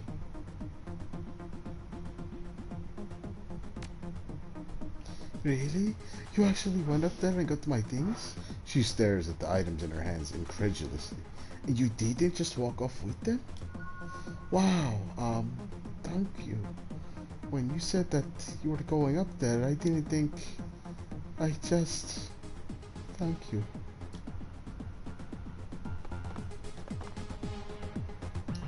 Oh, hey again, what's up? A crime habit is a rough thing to shake. I know a place that can help get you clean, if you're interested. Who said that I wanted to shake anything? She gives you a sour look. Look around you. Like what you see? Of course you don't. My life is better on Karam. Why would I ever stop? Life is short. Spending it stoned is a waste. She rolls her eyes at you. Please, look, I'm sure you're trying to help, but you're getting on my nerves here. It's not your business anyway. I don't even know you, so just leave me alone, okay? Wow. That's right, you can't. I always do. The fucking bitch, I just got your shit back. This is how you treat me, bitch? This is how you fucking treat me? Fucking out of here, man. Hey, thanks for the assist. Can't tell you how happy I am to leave this place behind. No problem. Melitz nods at you, then abruptly changes the subject. Say, you wouldn't happen to need a Nova Hot Decker, would you? Because I suddenly find myself unemployed. As it happens, you could use a Decker. Yes. Excellent. Fantastic. I promise you, you won't regret it. Blitz has joined your team.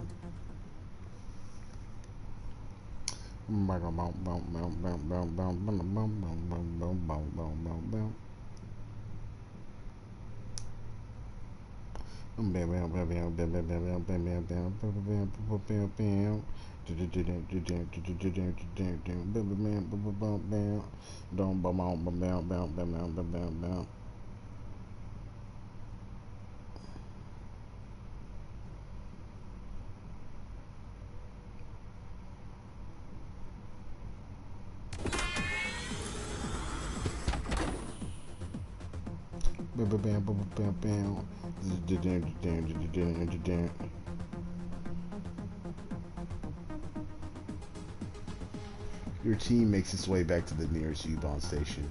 20 minutes later, you're on a return trip to the Cruise Bazaar, leaving the filth of Drogan Keep far behind. But the image of Green Winter's twisted corpse continues to linger in your mind. You lift one of the discs that you pulled from Winter's safe to the light. Reflections dance off of its surface. With luck, you'll soon have the answers that you've been looking for.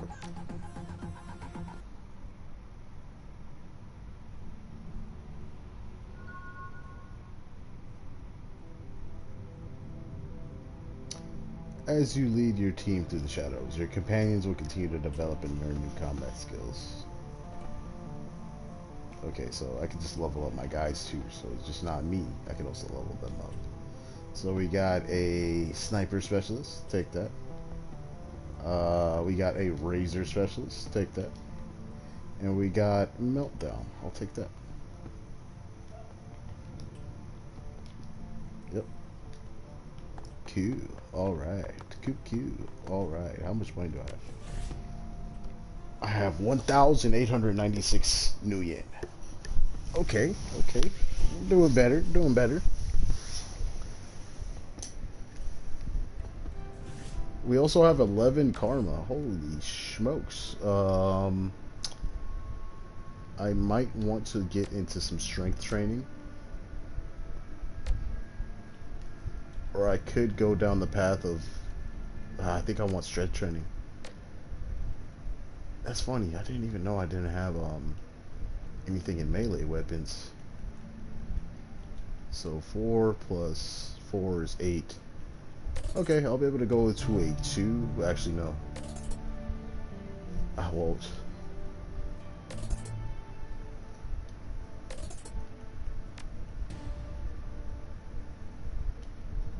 Yeah, we're gonna focus like that. I think that's good.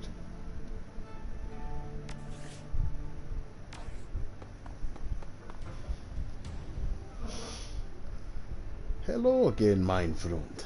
What can I do for you? I'd like to talk about your organization. He nods. Yes, of course. Please go on. Are you accepting donations? Yes, mein Freund. We're now ready to open up donations once again. Thanks to your kind assistance, the shelter is now fully stocked with blankets and space heaters, and we've enough rice, salt, and barley to last through the winter. But guaranteeing the physical well-being of the Cruz Bazaar's needy is only a part of the equation. We must see to their mental well-being as well.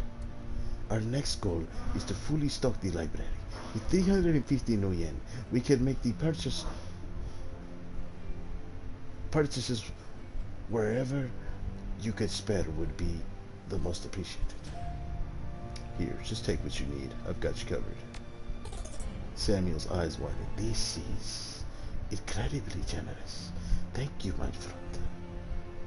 No big deal, Sam. Do good with it. Marvelous, truly marvelous. With this contribution, we have reached our second goal. We'll put this money to use stocking the library with a full range of literature, philosophy, poetry, and training manuals. Thank you again for your help, Zero. You've made a tremendous difference to this community. Happy to help, Sam. The Cruz Bazaar needs more people like you, my friend. I'm just passing by.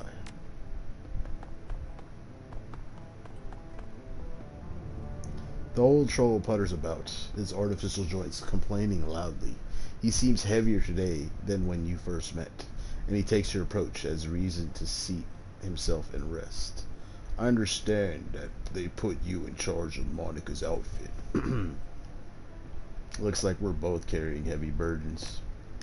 Ha, I suppose so. We'll see what gives out first, your will or my plastic knees. You need something from me? How are people handling the loss of Monica? I think most are still in shock, but just you wait. That'll pass, and then the panic sets in. Few folks of any real discipline come around here. Monica kept calm by keeping them safe. Now that she's gone, they're gonna start realizing what a heap of misery this blasted city can be. You don't seem too worried, though. Already died once. Every day since it's just a bonus. A tired, painful bonus. Really doesn't matter that much to me. But to the rest, it's gonna be a different story. Monica kept this place in one piece. She read the flux like a bird reads the wind or a fish reads the current. Without her, there's no telling what's gonna happen. Anything else you want to jaw about? I'd like to hear a little more about you. Let me guess. You want to know how I lost the legs? If you're offering. Might as well hear it from me than one of the addle-brained kids running about. Lost the legs during the First Euro War, if you must know, in a bombing. Now, you need something else from me? Nope. Didn't mean to bother you.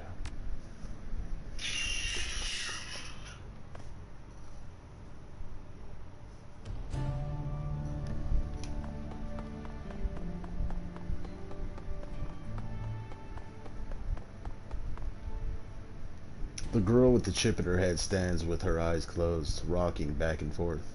She looks so frail that a light breeze might knock her over, but she somehow stays on her feet, whether by coincidence or some kind of preternatural junkie awareness. She opens her eyes when you come near. I know you. I'm Zero. Pleased to meet you, Miss Kim, which leads to Kimmy, which leads to Simi. Simi Kim is what most people call me. They think I don't know why, but I do. Monica explained. How do you feel about Monica's death? Kim hugs her arms close to her body. Sad. She never got to have a family. She'll never get married. Never be a mother. Did you think of her as a mom? Maybe. Never knew my own. And Monica did take care of me. Monica said a mother is always a mother. Always. She hugs herself tighter and stares blankly at the ground. So, what have you been up to?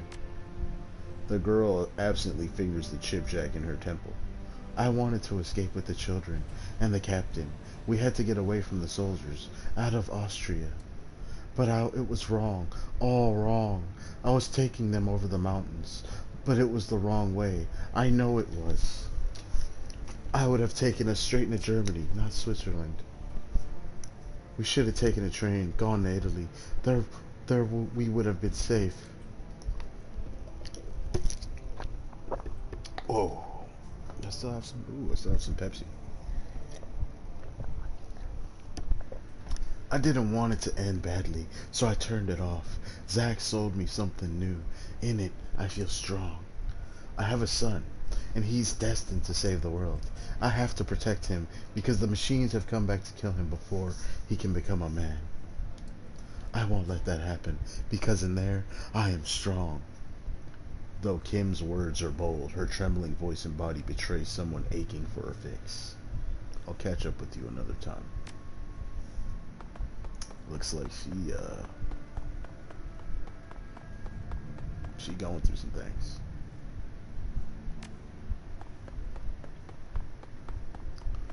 Why did they take the option to make your character like very dark? Like it's dumb. A young woman stands at the bar smoking a cigarette. You've seen her face before. Lucky Strike, one of the mercenaries from Monica's files. A plume of blue-gray smoke spills from the corner of her mouth as she turns her attention to you. A distinctive circuit pattern tattoos that line her face shimmer and pulse with light. You need something? I don't believe that we've met. I'm Zero. Yeah, I know who you are. How you holding up, champ? I heard what happened to your boss. She wasn't just my boss. She was my friend. She smirks, then lets the smoke escape from the corner of her mouth. Yeah, well, sorry for your loss and all that. A lot of people are still torn up about it. So, you need something? Or are you just gonna stand there staring? Why'd you bring up Monica? Did you know her? I met her a couple of times. Seemed nice enough. She takes another drag on her cigarette. But I mostly knew her by reputation. You can't live in these keys without hearing about the Queen of the Cruise Bazaar. She pauses, then slowly lets the smoke escape through her nostrils. Can't stay. I was a fan. That's your prerogative, but then you didn't really know her.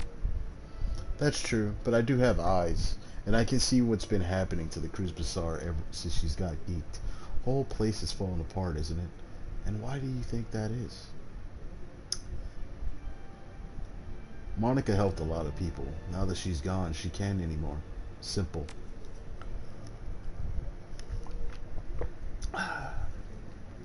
The illustrious Frau Schaefer helped people, all right. She helped them so much that they couldn't make things work without her anymore. She made herself into a leader here, and guess what? In an anarchist system, there aren't supposed to be any leaders. Lucky Strike taps out her cigarette and leans towards you, a predatory grin on her face. You and your friends, you followed Monica too, or obeyed her orders without question, right? Not without question. There were debates. At the end of those debates, Monica would put her foot down and you'd wind up doing whatever she said, right? She smirks at you. Don't bother answering. It was a rhetorical question. For such a rabid anarchist, your friends seem awfully comfortable being in power.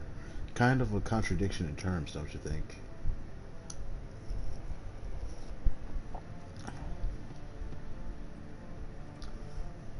No, I don't. And I don't think that you know a damn thing about who Monica really was. She shrugs. Fair enough, you're probably right. I didn't know her like you do. I'm sure that she was a lovely person. All I really know is that your friend's death left a power vacuum, and that the Crucible is less stable because of it.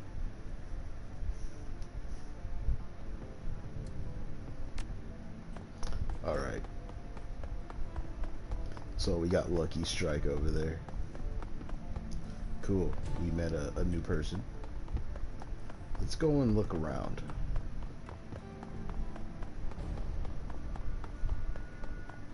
This time, we can actually go and buy some stuff now, for sure. I still have 1,000. Alright, cool. I need this back. Let me sell that gun, because I'm not going to get a data jack anytime soon, ever. So, we'll sell this. I'd also like to sell some of these drugs, because I'm not a druggie. Cram, don't need it. Jazz, don't need it. Bliss, don't need it. Okay, we got $2,000. I'm only good at pistols, but I can buy a sword though, so that is something that I'm definitely going to buy right now. Katana. Let's go like that. Okay.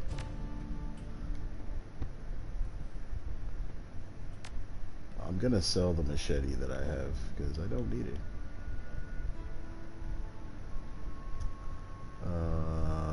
Sell. Okay, here we go. Machete. Alright, we got a gun and a sword, not bad. Like I said, my pistol skills are gonna be very lacking for this character. I'm gonna be more focused on hand to hand and dodging and shit like that, so yeah. Absinthe turns to face you. She takes care to avoid looking you in the eye. Zero, a pleasure as always. What can I do for you? I'm looking to buy some magic. Then you want to talk to Algernon. He's just around the corner. That's all I needed.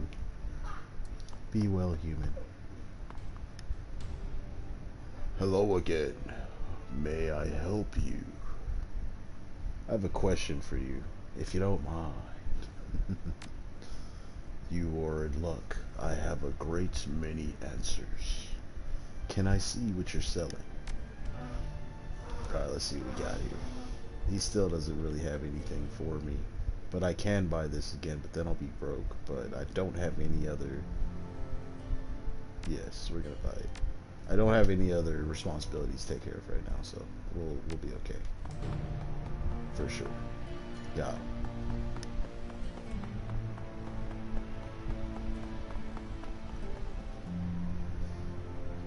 She tips an invisible hat. Hey there. Remember me from the cafe? Name's Kami. Are you looking for something? Depends. Is there anything I should be looking for? She titters. Volunteering information. That's bad for the business. Unless L2 wants me to tell you something, but that's rare. I'm just his ears and hands outside of the cafe. He's got enough of a voice all by himself. So, what's the story between you and L2? She grins and winks lasciviously at you. Lasciviously at you. Oh, surely you've guessed. Wow. Isn't he a little old for you? She whoops loudly and pats you on the shoulder. Oh, goodness, no. Listen, it's not like that. I'll tell you all about it sometime. But there's no need to worry about the nature of our relationship. Purely business, I assure you. She winks again, chuckling still. I'll tell you all about it sometime. Right now, though, I have some errands to run. Come over sometime and we can chat over a hookah or something, Ja. She lazily tips an invisible hat at you before turning her focus to a comm at her wrist. I can respect it. Respectable. Welcome back. What can I do for you? I acquired this drone. Can you get it up and running again? Yeah, probably. It might take a bit of doing though. I love working on these old drones. Can't make you any guarantees, but either way, it's on the house. I'll leave it in your hands.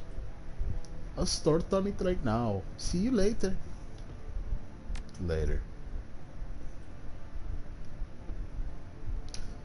Welcome back. What can I do for you? Got that drone fixed yet? These things, they take time.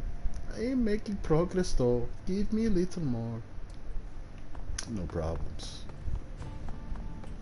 No problemos.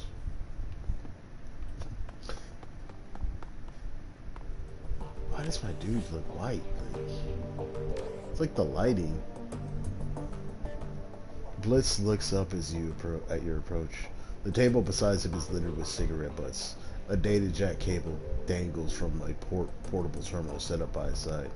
Hey, Chief. You need something? Just checking in. You doing alright? His smile widens. Great, Chief. Doing just great. It's real nice to be able to wind down and relax for a change. No more worrying about this ganger or that ganger sneaking behind me and slipping a knife between my ribs. He slaps the table with a grin. It's a good change, Chief. I've gotta say. No one is ever really safe. Not when gangs are involved. Don't let your guard down. His smile widens and he taps his chest. You see the outline of a machine pistol through the leather of his jacket. You underestimate me, Chief. I never let my guard down. Not even here. Now that you're all settled in, I've got some questions for you. Blitz glances wistfully back at the terminal on the table, then turns back with a sigh of resignation. Suppose. But try to keep it short, okay, Chief? I've got things to do. How long were you in Dragonfall? I ended up there after the anarchist revolution of 39. I was just a kid back then, too young to realize how good I was, how much money could have made working the shadows. He shakes his head, a wistful expression on his face. And so, being young and dumb, I fell in with the gang crowd, and that was that. You were a member of a drug gang. Why should I trust you? Why wouldn't you, Chief? I mean, just look at me. He does his best to give you a winning smile. I'm a trustworthy guy. Prove it. Tell me about the gang that you ran with. Well, I don't know all that much, Chief. I wasn't a member of the gang leadership or anything. I'm not really sure why you care either. Consider it a test. I need to know where your loyalties lie. He rolls his eyes. If that's what it'll take for you to trust me, fine. Anything for you, Chief. Well, where to begin? When I first arrived in Dragonfall, I spent some time taking in the lay of the land. The Schwarz-Herzen were still a pretty small gang, strictly street level, but I could see they were going places. I did a little pro bono decking for their leader, a fat little dwarf named Dieter. Soon enough, I was a part of the family. For a drug gang, the Schwarz-Herzen were decent enough folks. I made a lot of money with them. Helped them take the hotel in the first place. We had a lot of good years there. When Dieter was killed in a firefight and our happy little then Dieter was killed in a firefight and our happy little family fell apart. Was that when the hotel got attacked? Blitz takes a deep breath, shifts his weight from one foot to another. Not exactly. The Schwarz-Herzen maintained their hold on Dragonfall, but the change of leadership was bad news for me. After Dieter kicked the bucket, his second in command took over. She was a real piece of work. Called herself Leonie Luster. She had a vicious streak a mile long, and she was none too fond of me. Did she turn you on? Or did she turn on you? Immediately. I don't know why. Maybe she felt threatened by my friendship with Dieter back before he ate that bullet. Or maybe she was just jealous of my rugged good looks. Who the hell knows? The point is, she went after me, vigorously. Within 24 hours of Dieter's death, I had a price on my head. And then, the hotel got taken over. So that's what you need to know about the Schwarz-Herzen. They were a great gang, a powerful gang. I helped to make them that way. Then they had a management turnover, and everything went to hell. Blitz rocks back on his feet, his hands in his pockets. That's it. End the story. Anything else you want to talk about? Wait a second. That isn't it. There's some pretty big holes in that story. Come on, Chief. This is all ancient history. Wouldn't you rather talk about the future, the runs we're gonna go on, all the money we're gonna make? Blitz, tell me what happened between Lester putting the price on your head and the hotel getting attacked. Alright, Chief, fine. If that's what it'll take to make you happy. So I was in a bind, right? The members of the Schwarzherzen who were loyal to Lester were all out for my blood, and none of the others were gonna stick their necks out for me. The advantage of being a ganger is protection in numbers. When those numbers turn against you, you've got to get creative if you want to stay alive. What did you do? Blitz taps the plastic of his data check. What I had to. Lester had declared war on me, so I retaliated and won. All without ever firing a shot. That's not an answer. Blitz sighs. You won't be satisfied until I spell it out, will you? Okay, fine. I hacked into Lester's computer and sent all over information to a rival organization. Remember Frank from the hotel? He was my liaison. They hit the Schwarzherzen, and they hit him hard. Then they took the hotel, and then they took me. I admit that the plan backfired a little. Served you right for ratting out your own gang. You're a traitor, Blitz. Whoa, back down, Chief. Remember, they betrayed me first. I did the only thing I could do to keep myself alive. Doesn't matter what they did. What you did was still wrong.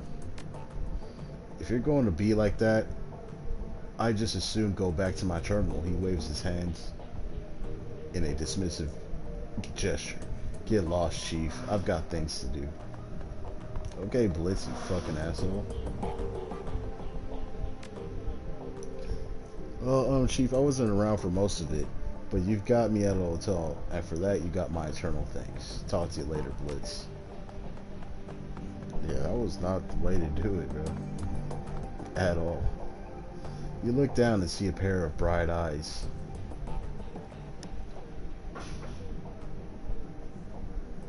And a scruffy face looking back up at you. Dante, Monica's old dog. Looking down at those huge brown eyes, you see intelligence and sadness. On some instinctive level, he must know that his master is gone. Dante lets out a small whine, then rubs his head against your leg. Oof. Fucking Dante, I love that guy. I love that doggy. He's such a good dog. Hey, boss. Dietrich gives you a slight nod. What can I do for you? How you holding up? You seem to take Monica's death harder than the others did. Dietrich shakes his head, a wistful expression on his face. Nah, no harder, but I'm less buttoned up than the others are. Our girl never let herself show any weakness, and Glory, well, she's too full of chrome to feel much of anything. He shrugs. Me, I don't give a damn. I've spent too much of my life putting on a show for others already. What do you mean by that? I used to front a punk band way back then. Believe it or not, I spent a pretty good chunk of my life on stage. Whenever we weren't playing, I was living up to our fans' expectations, spouting off, getting into fights, getting drunk, getting laid. Not a bad life, all things considered. Wait a second. You can sing? He regards you with a critical eye. I was the frontman for a punk band, boss. Fuck no, I can't sing. He grins, but I wasn't half bad at riling up a crowd. What was your band called? Maybe I've heard of it. Oh, I doubt it, boss. We never really got any airplay. Come on, Dietrich, tell me. Alright, boss, if you insist. The band was called Messerkampf. Spelled just like it sounds. It's in big capital letters with an exclamation point. We weren't a big act or anything. We sold a few records here and there, toured around Europe. We had a lot of decent following in England, and we holed up in London from 31 to 36. Spent most of our time slumming it around the East End, and picked up enough cockney to irritate the folks back home. He shakes his head. Truth be told, the whole chapter of my life is a bit of a blur. We didn't do it for the fans or the fame, and we're sure that shit didn't care about the money. All that mattered was us staying young, drunk, and angry. He takes a moment to examine his gnarled hands, a sad smile on his face. We managed the second too. Good God, where has the time gone? Dietrich shakes himself up from his reverie and looks back up at you. That familiar, easy grin returns to his face. Well, anyway, boss, everything ends eventually, and I washed my hands of all these years ago. So let's change the subject if you don't mind. How did you go from fronting a band to run the Shadows? Was it as big a leap as you think? I already had a healthy disrespect for authority, and I had the magic to back it up. One nice thing about shamanism, as long as you keep your idol happy, it doesn't matter what else you do. The Dragon Slayer chose me to be his servant, and as long as I was scrapping with someone bigger than me, he didn't much care whether I did on stage or in the shadows. Tell me about the Dragon Slayer. He shrugs. Not much to tell. He chose me when I was just a kid. I could always feel him in my heart, goading me to laugh louder, hit harder, and get rowdier than the rest. Of course, my family didn't understand, but the hell with them, I thought. I knew that I was destined for greater things. So I listened to him, and I cracked the skulls of a lot of bad people. He saw this and was pleased, and rewarded me with magic. And I used that magic to crack bigger, thicker skulls, and so on. He shrugs. It's a simple life, but a good one. Tell me your thoughts about the last run. Well, we found Winters, that's something, I guess. This whole thing has me feeling uneasy, boss, but at least we have a direction to look in. So long, Dietrich. He nods at you. Take it easy, boss. I have to figure out a accent for Iger, because I know everybody's German. Let's try to figure out an accent for her. Luke, I owe you an apology.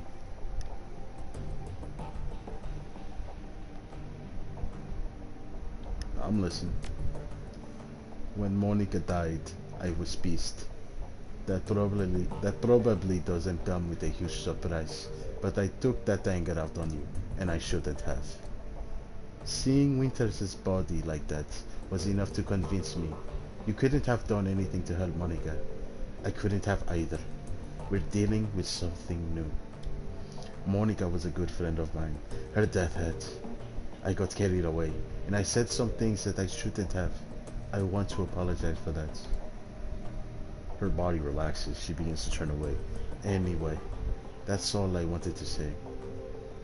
There are a few things that I want to say.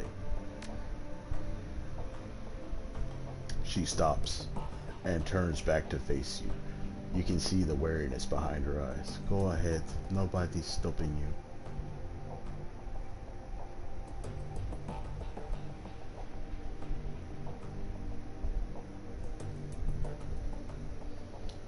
I accept your apology, but if you ever insult me in front of the team again, you're gonna regret it. That's a promise. She nods appreciatively. Some backbone. That's good to see. Don't worry, Zero. I won't question your competence again. Not in front of the others, at least. But I won't lie. I still have concerns about you.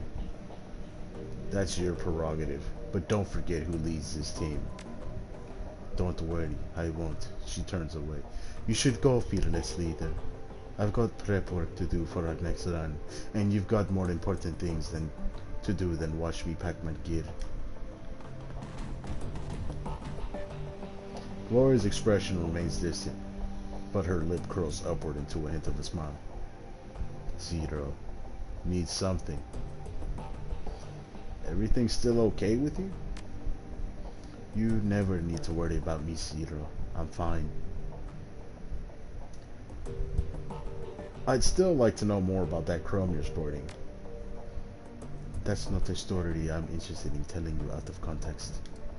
If you really want to get into it, we're going to need to go back, way back. She stares at me with her cold, dead eyes. I'm not sure that you want to do that. You say that you'll give me answers when we talk about your past, so let's talk about it. Why do you care? There is no hostility in her voice. If anything, she sounds suspicious. Because I'm the leader of this team, and I need to know as much as I can about the runners who are working with me. She pauses for a moment, considering. Then she nods. Alright, fine. We can talk, but we're doing it on my terms. This is a long story, Zero. Long and ugly and cruel. Are you sure you want to hear this? Please. Alright. I'm going to start at the beginning, not for you, for me. I guess that it might help me to say all of this out loud. She takes a deep breath and slowly releases it. When she speaks, her voice comes out in a cool monotone. My family lived in Stuttgart. It was nice. It was a nice enough place, I suppose. My parents worked as waitresses for the IFMU. My mom was a good person. Once upon a time, my father was a decent person as well. That's what Mom always told me. But I never knew him that way. She pauses for a long moment. When she begins speaking again, some of the ice has fallen away from her voice. For the first time since you met her, Glory sounds alive. The dad that I knew was an old, damaged Euro-war vet who turned to hardline religion to make sense of the world. In Stuttgart, that meant either the Reiter Christian or their fascist cousins, the Kreuzritters. My father chose the latter path. I still remember hiding in my room when my father had his Kreuzritter brothers over for prayer group. They would drink and get rowdy, then spend an hour or two riling themselves up with talk about heretics and the devil's work.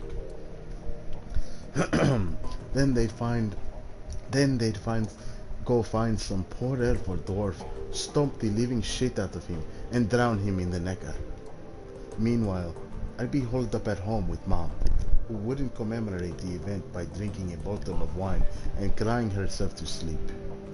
Just elves and dwarves? I'd assume... No.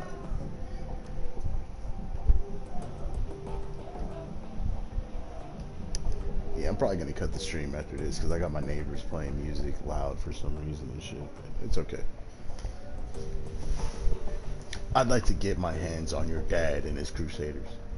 See how they like pushing someone who can push back. Well, I guess they stopped. It's a common sentiment, believe me. But I appreciate the thoughts. Anyway, aside from the fact that my dad and his buddies were a bunch of murderous assholes, life was pretty normal. I went to school, made friends, hung out on mom, kid stuff. Then I turned 14 and everything went to shit. Glory pauses, then swallows hard, ever so slightly. Her cheeks flush red. Suddenly, she looks self-conscious, as she just snapped out of a trance. As quickly as it came, the flush of emotion disappears. Her voice frosts over. I don't want to talk about this anymore. Airing this stuff out is clearly helping you to work through it. Yes, it is. Glory stares at you through cold, dead eyes.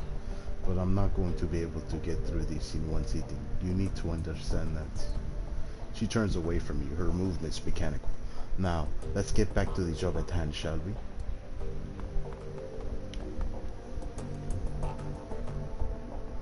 Your workstation and mission computer, the command center for your team's operations, and your last link to the memory of Monica Schaefer. Her thoughts and words live on in the machine at times. It's easy to forget that she's gone. The cool blue tones of the workstation's main menu fill the screen. A blinking message in the upper right corner notifies that you have 0 unread messages. Yeah.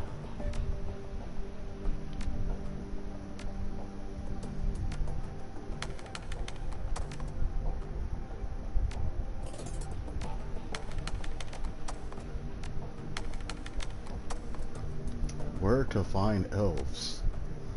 Is there any elf clubs or bars in the downtown area? I really want to meet one. They're just so beautiful. Maybe we can go dancing? Do elves like dancing? There's one on Torstrab. I don't need Torstraba. Bring a bouquet of roses. Elves love a romantic. The elf clubs I know of are members only due to creepy groupies. Like you. Not really appealing when a guy is only after them for the shape of their ears. Damn. Client screwed me. Benno is a fraud. I broke my first rule, always get full payment up front. Left me hanging for 50% of the cash after I completed the job. I'm sure he'll have changed his name by the time this posting goes up. Male elf, brown hair, gold eyes, look to be in his mid-30s. Be careful who you work for out there. Yeah, I gotta go use the restroom. I'll be back.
Okay, I'm back. Had to use the restroom. Sorry about that, everyone. Okay, so I read this one. Never thought I'd see you admit to a mistake on here. Thanks for the heads up. I'll keep my eyes open. We'll forward any info I come across if you're still looking to collect from the guy. Sent you some surveillance footage. Is this your man? Sure is. Nice one.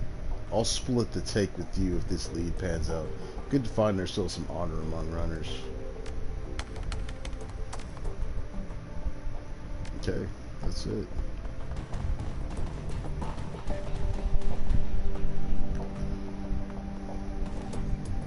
Amsel's expression is harder than what you've seen before. When he speaks, his voice is grim. Iker has told me of Green Winter's death. She said nothing that he died in the same manner as Monica did. It wasn't a pretty sight.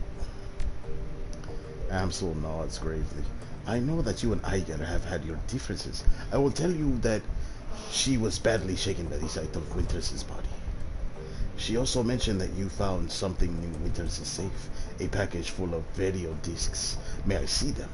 Hand over the discs. Of course. Good God. Gingerly, Amsel lifts a dish from the bundle and holds it up to the light. Slowly, he begins to turn it in his hand, causing rainbow patterns to shimmer across its surface. I haven't seen one of these since I was a boy. This is a DVD-RW, a data storage medium from the mid-2000s. I'm amazed that Winters was able to find a device that could play it. Do you know how we can read these things? He puts down the DVD in his hands and quickly inspects the others. The first disc that I looked at might be readable. The others are damaged, some so severely so. I have my doubts about them. For now, let's concentrate on the undamaged disc. There is a little shop outside, the Data Haven. Talk to the proprietor, Malit Hollier. She might be able to help. Tell her to put the cost of the device on my account. I'm on it. Alright, so let's go talk about a DVD player.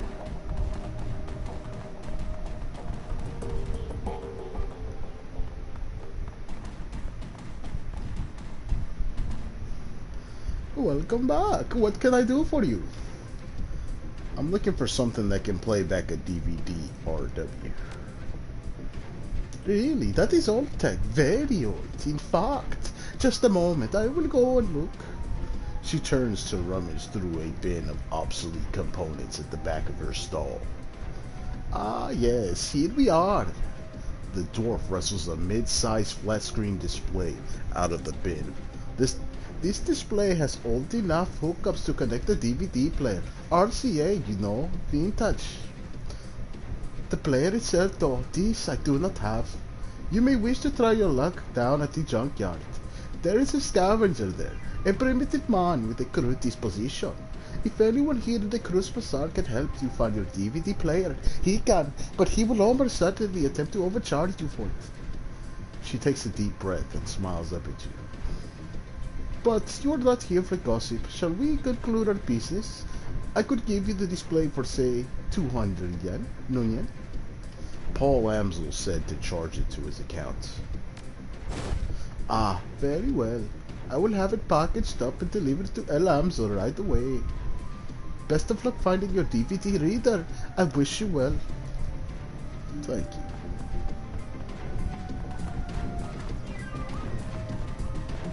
Alright, so we need to go and get some coffee. Luckily it's cheap.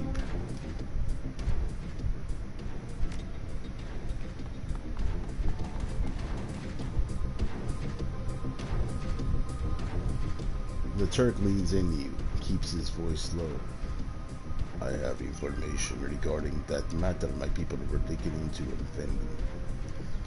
The one involving the surveillance device on my data tab. I'll do. I've been waiting for my coffee for nearly an hour already. Are you growing the beans out back? The coffee vendor shouts. Can't you see that I'm speaking to an honored guest, you dower of quivering corpulence? His voice lowers again. Now then, as I was saying, We were fortunate that you happened upon that surveillance tapping we did. The people on the other end were planning a very bad thing, to be sure. Very bad thing. Quite bad, yes. Monica Schaefer was an important member of this community. More than most were aware of this. This geese was under her protection. You know how it is in the flux and fandom. The governance of a place like this is tenuous at best. You never know who is going to be in charge from one day to the next. But Monica was a stabilizing force. And not just because she was dangerous. She was smart and funny and wise. And she had a way with people. They wanted to support her, to follow her, because they loved her. When she was killed, it left an opening for others. It would have meant bloodshed and pain if this council had been allowed to continue their plan, but they did not. We saw to it, you and I. Indeed we did, Altu. The Cruz Bazaar road maintained its stability a while longer, thanks to us, my friend. Now, what can I do for you? And Fenton, would you like some coffee, perhaps? Coffee, as in real coffee, not soy calf? Yes, for individuals of refined taste, I offer genuine bean from my native Turkey. The cafe owner looks you in the eye. The tone of his voice grows low and serious. This is a top-shelf item, my friend, and not for the general public. Only for those few discerning connoisseurs who can properly appreciate it. I think I'm the sort who can appreciate it. Tell me about the Turkish coffee. It is a hand-picked by my family in Turkey, a true delicacy of the Sixth World. This was considered a luxury even before the awakening, when bean coffee was everywhere, every street corner, they say. Buragazi leans in closer, lowering his voice to a conspiratorial whisper. Long hours in the shop have perfumed his body with the commingled scents of coffee, incense, and applewood tobacco. Trust me, if your coffee experience has been limited to soykaf, you must not deny yourself this opportunity. You will see God. Alright, you sold me. How much? This is a specialty item, delivered at some cost. I cannot part with it for less than 15 million a cup. Deal. Very good. Burak Ghazi hands you a ceramic travel cup, which he then fills to the brim with dark, streaming liquid. The scent is intoxicating. Is there anything more that I can get you? Just killing time. I'll be going now.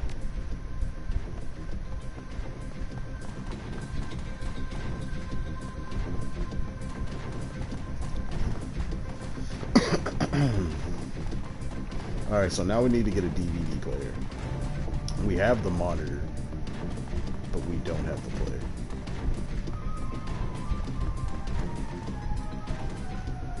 A stout old man looks up from whatever old tech he's tinkering with to squint at you through thick, old-fashioned glasses.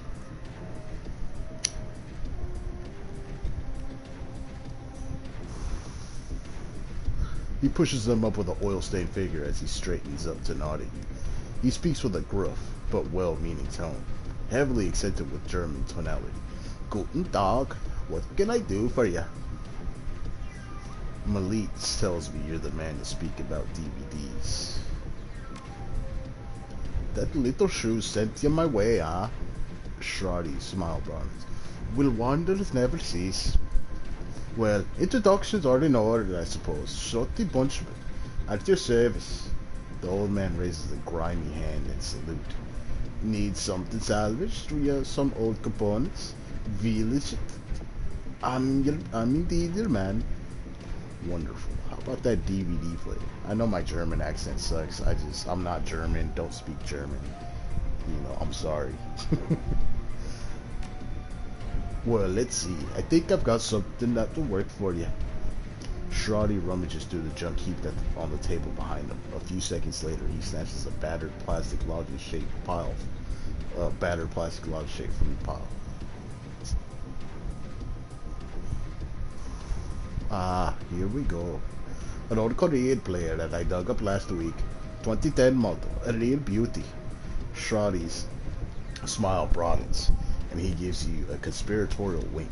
I fixed it up and got it running, but without any disc to read. I've mostly been using it as a paperweight. Sounds like what I'm looking for. How much do you want for it? Shoddy glances back at the DVD player, a rueful expression on his face.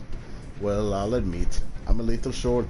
I'm a little low to part with her. There's plenty of folks out there who'd really appreciate an older player such as this, and I don't know what your intentions are for it.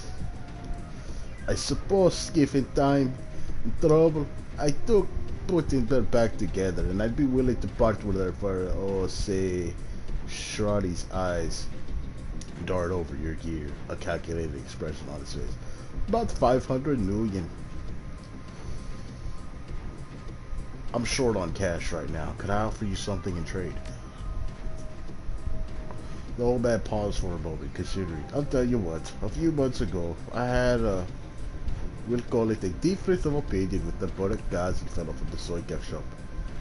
He hasn't let me into his establishment since, and I'd sell my mother for a decent cup of coffee. You get me a cup of Turkish coffee, the real stuff, not the fake junk, and I'll give you the DVD player. As it happens, I have a mug right here. Ah, thank you.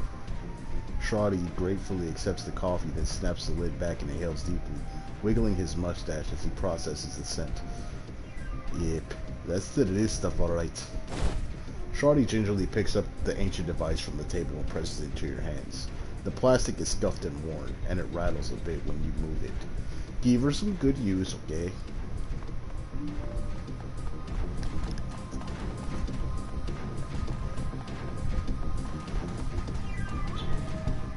Welcome back, my friend. What can old Zoc get ya? I've got a formula for a combat stim. Can you produce something like that? Oh, you know I'm your man. I can hook you up right now. Nah, changed my mind. Zack shrugs and slowly raises his right hand and waggles his fingers. Toodles.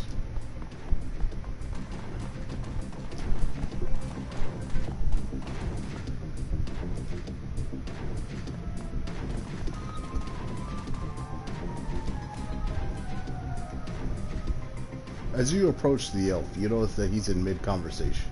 His lips move rapidly, and his voice comes out in a low, quiet tone. The glossy plastic shell of a high-grade comlink glints on his wrist. Doing your best to look uninterested, you lean in slightly and strain your ears. You can find that you can make out the doctor's end of the conversation. No, the price... No, the price I'm quoting you is more than fair. Well below market value. In fact, you can't pay it. That's your problem. Yes, I know. That the price has got up. This is a seller's market. Well then, you just have to find the money or go without. I'm sorry, but I have to go. I have a patient. He presses the button on his comlink and looks up at you, $1 million smile on his face. Sorry about the wait, my friend. Welcome to the Triage Cyber Clinic. He extends his hand to you. I am Dr. Escobar, and your name is? Zero. A pleasure. Pleased to meet you, Zero. What can I do for you today? I found this schematic. Think you could hook me up with this chrome? Very nice. The design appears to be simple enough. Yes. Should be able to provide you with this. It won't be cheap, though. I should go. Take care.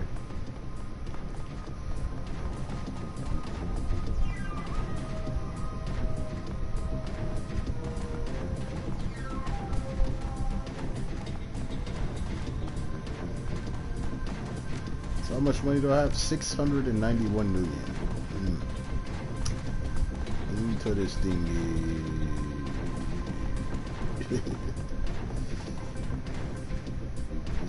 So we got the DVD player. We should be good to go now.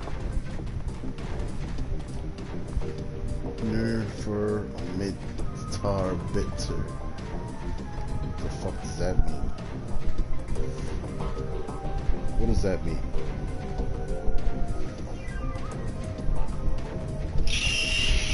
Nerfer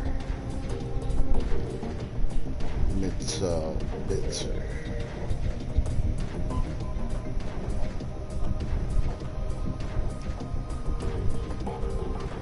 For employees only. Employees only. That's what it is. It seems that Amsel has assembled a team in your absence. They stand in a group around the old display that you had Malik deliver.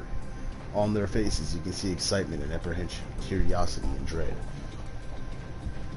Zero, have you procured the DVD reader? Hand Amsel the DVD player. I have. It's right here. Good. This should only take me a moment. Amsel disappears behind the ancient display. After a few minutes of fiddling with his battered inputs, he reappears, a satisfied look on his face. Everything appears to be functional. The dish should be ready to play. Well, don't keep us in suspense. Start the damn thing already. Zero went to the trouble of fetching everything. Let him do the honors. Amsel steps back, clearing a path for you to access the antique machine. A soft whirring sound fills the air as the ancient DVD player spins the disc up to speed. The scratched LCD display comes to life. A menu fills the screen. The screen goes black and a cheerful digital chiming sound spills out of the display speakers. A crackle of static fills the air, coupled with a shrill electronic whine. After a few moments, the display goes live, and a disheveled-looking man appears on the screen. His eyes glitter with excitement. The timestamp on the screen is 2034-09-15. Hermie, I think I found her. After all this time, Verschwinga. This guy has everyone's gonna have an accent. I'm just gonna do a basic. Hermie, I think we found her. After all this time, Verschwinga. I knew she wasn't dead. His speech is jittery. You can hear the urgency in his voice. She survived the Dragonfall. Just as I've always said, I knew it, and I was right. The screen explodes in a static, and the electronic whine in the background sharpens into a needle-like pulse of a high-pitched sound. Somewhere in the background, Dante lets out a low whimper. Aww. The screen clears, and the excited face is closer to the screen than it was before. The words spill out of him with a breathless tide. Taking a team into the Sox to retrieve her. The radiation be damned. We will take appropriate precautions, of course, but we must go. Hermie, I think that the body may be nearby as well. Somehow, she has survived. For all this time. The screen explodes into static again, then clears. The figure flickers across the screen. May not be back for some time. Look after Mom, okay? I worry about her. And Hermie, stay safe out there. I know that things are heating up in Berlin. I know you. Student protests, civil uprising. You'll be in the middle of it, I'm sure. Just stay safe, alright? And I'll do my best to do the same. I don't know what's going to happen when I step into the Sox, but I do know one thing. It's the fired wing. It's still in danger. It's still a danger. I will put an end to her once and for all. The display goes black and the background whine fades away. A moment later, you find yourself deposited back at the menu screen.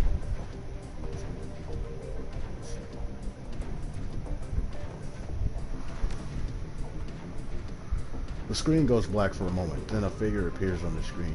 Your late client, Green Winters. His elbow is planted on the table, and he's seated at, and his chin rests on his palm. The other hand is wrapped around a bottle of cheap whiskey. The timestamp on the video reads 2053-12-25. So it's Christmas 23-5. Wow. Found the message Adrian left me. Found the message Adrian left me all those years ago. Got it cleaned up best I could. Strange hearing his voice again. He pauses to take a long pull on the bottle. It's good to hear him, even if he did insist on calling me Hermie. Dr. Adrian Vauclair, the hero of the people, the Dragon Slayer, my brother. He grimaces and rubs his eyes. Hard to believe it's been almost 20 years. Alright, so I'm going to start recording these DVDs again for me, for Adrian, for whoever might wind up watching them. Every time I do this, it winds up feeling like a waste of time. But I keep doing it anyway. on the off chance that I'll find something important. If I stumble into the clue that leads me to my brother, I know that I'm gonna want it on film. I've been doing this almost 20 years now, after all. No sense in quitting now. Christ, 20 years.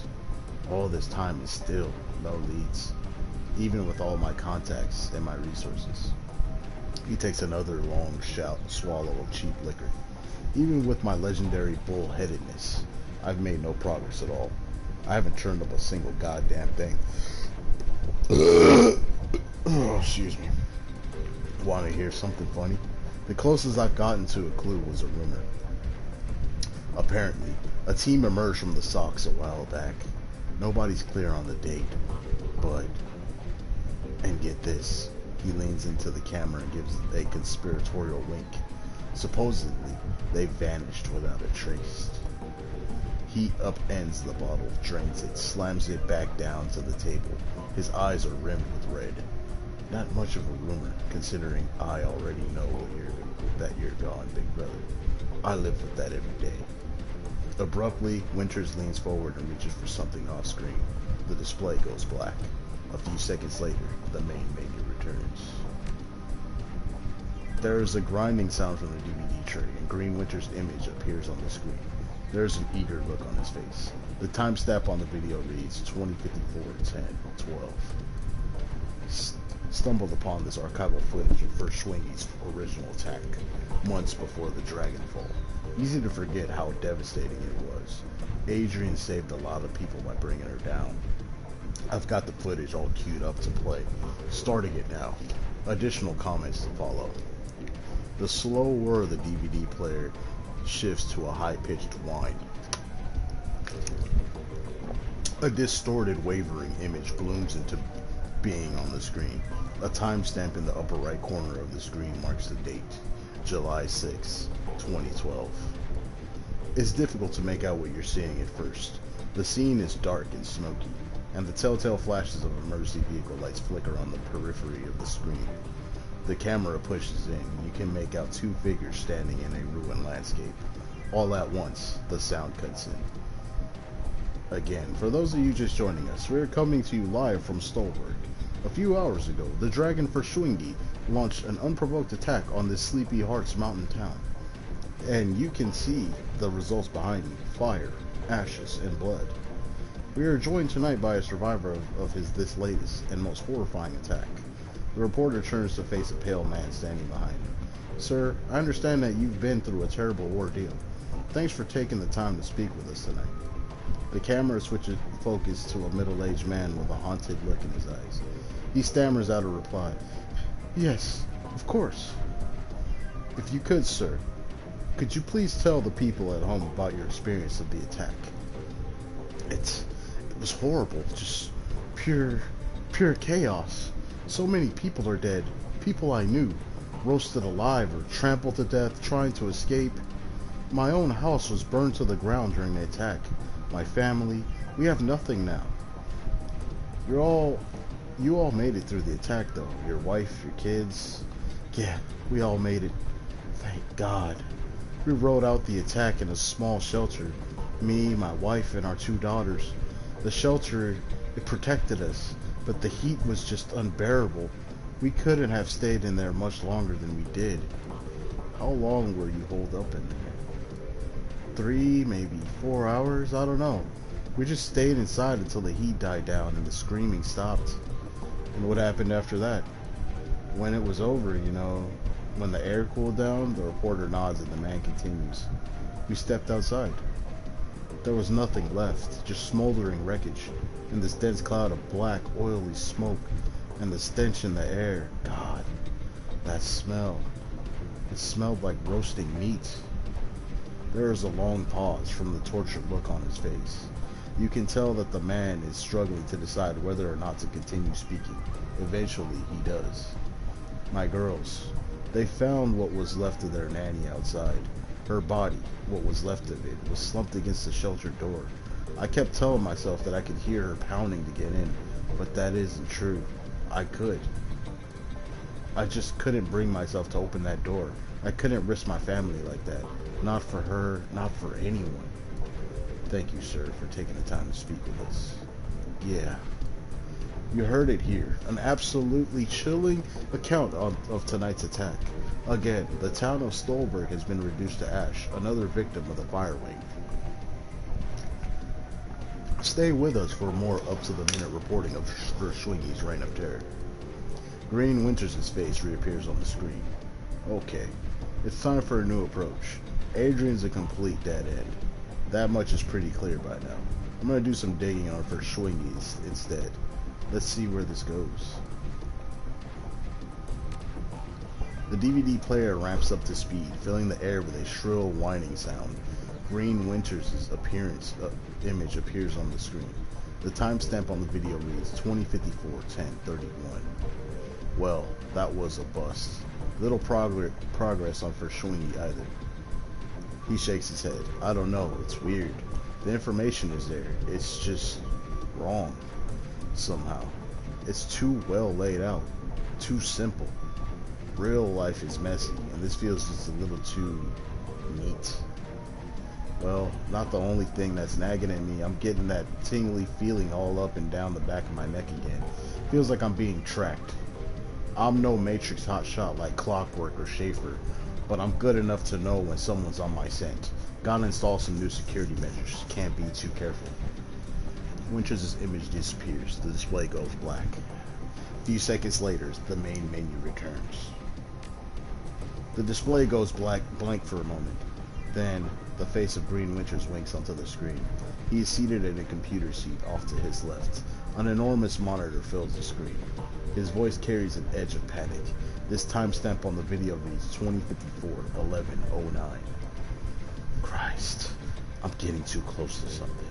There's a trail of bodies, and there have been disappearances. Gearbox, Marcion, Peregrine. They all disappeared within the past few years. Gearbox just went AWOL yesterday, and they were all making the same sorts of inquiries about the fire wing that I've been. There are ghost stories spreading around the Decker community.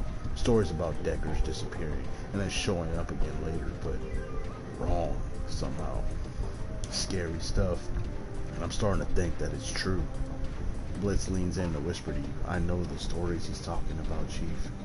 Never really put much stock in them. Not until now. Could these rumors be related to what's happening here? Am I being paranoid? He pauses for a moment, as if seriously considering the question. Then he shakes his head and slams his fist on the table. No, I don't think so. Something big is happening here, and I'm right in the middle of it. Iger cuts in. That's a bit of a leap. One other thing. Tolstoy told me a story about a kill team that might be related to all this. Apparently, a Decker named Hellebore posted a theory about Verschwinge to the Shadowrun BBS about 5 years ago. About an hour later, a mil-spec team showed up in Meatspace and cooked her entire apartment with her in it. If what Tolstoy told me was true, Hellebore live posted the event. Hellebore live posted the event. She described her killer this great big orc with skin grafts. Then the whole thread disappeared, gone without a trace. Leap, Iger love. Leap, Iger love. Sounds like he was on the right track to me. Iger holds her silence but concedes the point with a small nod. On the screen, Winters pauses. He looks like he's working up to something. Finally, he speaks. I'm just gonna go ahead and say it. This has gotta be for Schwinge. All of it. Adrian was right about her. She's still alive. She's out of the socks. She's covering her tracks, working the shadows, preparing to rise again. And that means I have to find you, Adrian, for everyone's sake. Thankfully, I've got a lead. For the first time in 2 decades, I've got a solid goddamn lead. I've backtracked all the Matrix nodes that Hellebore was looking into, back before she got cooked. Whoever's been purging the Matrix didn't think about that, and I found that she'd turn up. Winter stabs a few keys on his keyboard and an image expands to fill the screen of his monitor. A satellite photo of a rural landscape annotated with GPS data. Annotated with GPS data, my bad. So now I've got a target. A place to start digging. The Harfeld Manor. Conveniently located on an isolated stretch of countryside, miles away from prying eyes. Matrix records indicate that some sort of data vault exists beneath the estate. So that's what I need to get into. And this is where we came in. And this is where we came in. As if on cue, a familiar image winks onto the monitor to Winters' left, Monica. I think I'm gonna tap Schaefer for this job. She's got the skills to bypass whatever security they're running out there, and she's gullible enough to take the job in the first place. I'll feed her some line about Flux State security and she'll eat it up with a spoon. I warned her. Amsel's voice is choked with rage. I warned her. On the display, Winters' mouth parts into a broad grin. Time to put the plans into motion. By this time tomorrow night, I should have the information that I need. And on the off chance that Schaefer gets taken out, well, that'll tell me something too. Can't make an omelet and all that. Until then.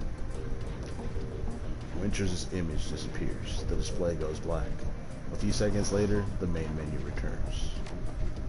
When you play the 6th track, a small audio windows appear. You recognize the scene in the window. You are looking at the tattered drapes and nicotine-stained wallpaper of Winters' hotel room at Das Kessel House. The timestamp on the video reads 2054, 11:10. There is a blur of motion, and the haggard form of Green Winters lumbers into frame. Suspicions confirmed. Schaefer dead. Christ. Winters reaches a shaking hand off camera. A moment later, it returned clutching a cheap plastic drinking glass. He gulps something down, wipes his mouth with the back of his hand, and takes a deep breath. Okay.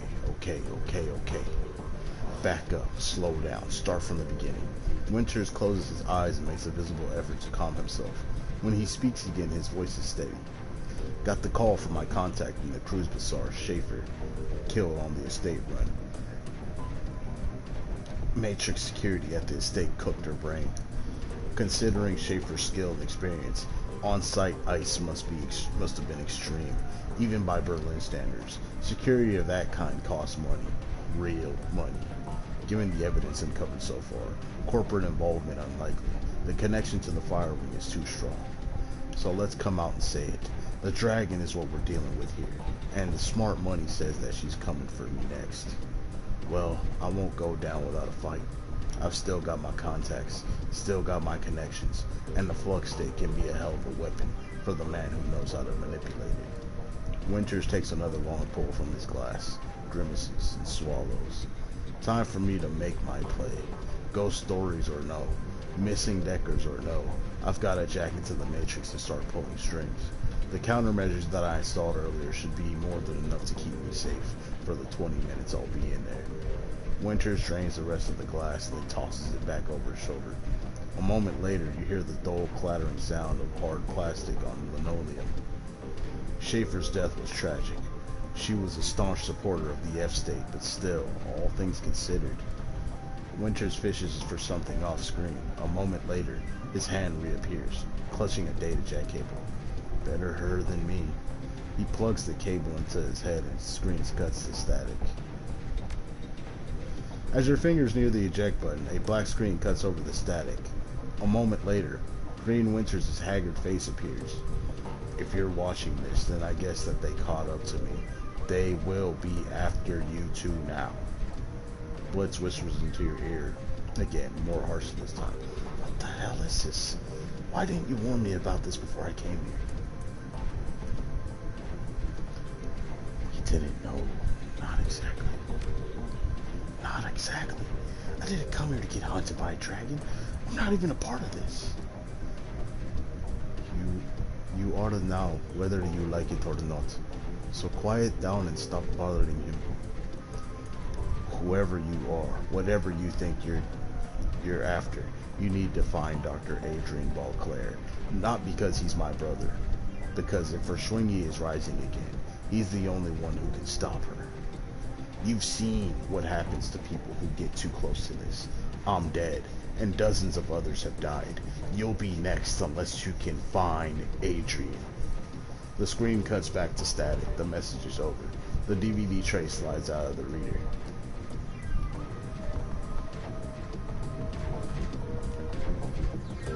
The room goes quiet as everyone struggles to process what you've just seen on the DVD. Finally, Dietrich breaks the silence. A dragon. Son of a bitch. Green Winter set us up against a dragon. The Fire Wing. Amsel's voice is thick with dread. She lives. I'm really starting to regret the fact that I didn't just stay at the hotel. Iger ignores him. Wait a second. We don't know for certain. Dietrich lays a hand on Iger's shoulder. The evidence seemed pretty convincing to me, love. I'll even take it a step further. I think that secret facility that we stumbled into was her lair. The room falls silent. Iger and Gloria exchange glances. After a moment, Dietrich continues. Just think about it. The Decker that Winters got those coordinates from was boasting about Verschwinger. Then she was killed by the same orcish bastard that attacked us after Monica died. That's a direct link between the dragon, the scarred orc, and the Harfell Manor. And then Winters was killed by the same thing that killed Monica. Exactly. My gut tells me that the dragon is down there, Zero. Someplace far beneath the surface. I think that we knocked on the door to her lair without even knowing it. And I think that, given what we've seen, the dragon will do whatever it takes to keep us quiet about it. Okay, going on the assumption that there is a dragon, that she will come after us, what do you propose we do about it?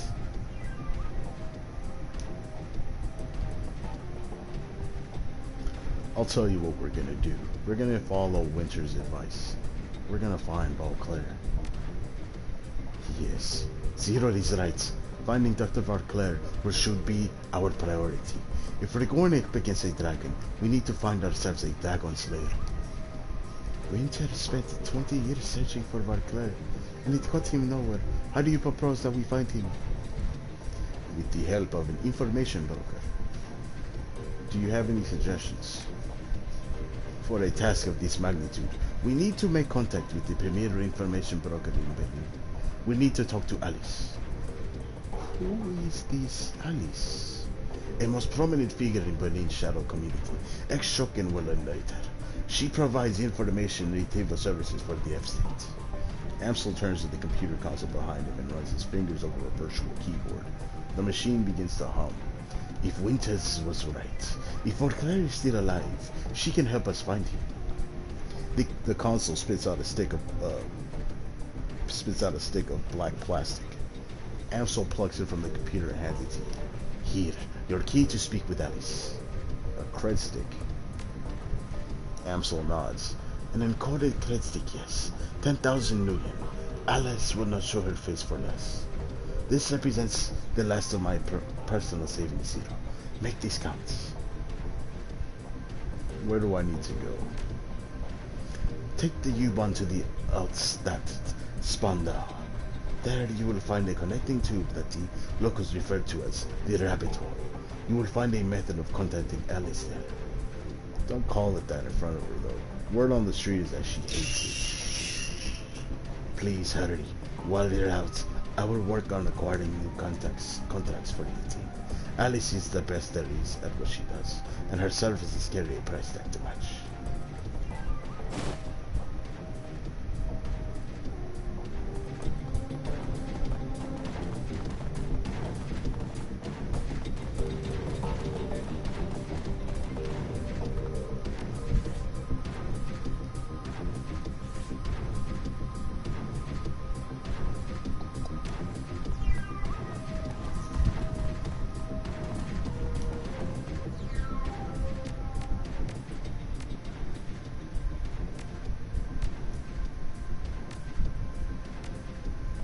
I was just checking to make sure.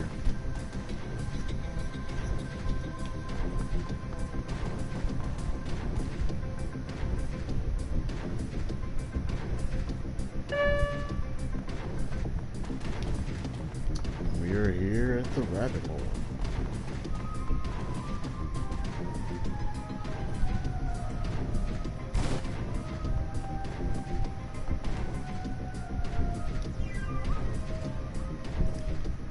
The only active console in this derelict span of U-Bahn platform is an old video arcade machine.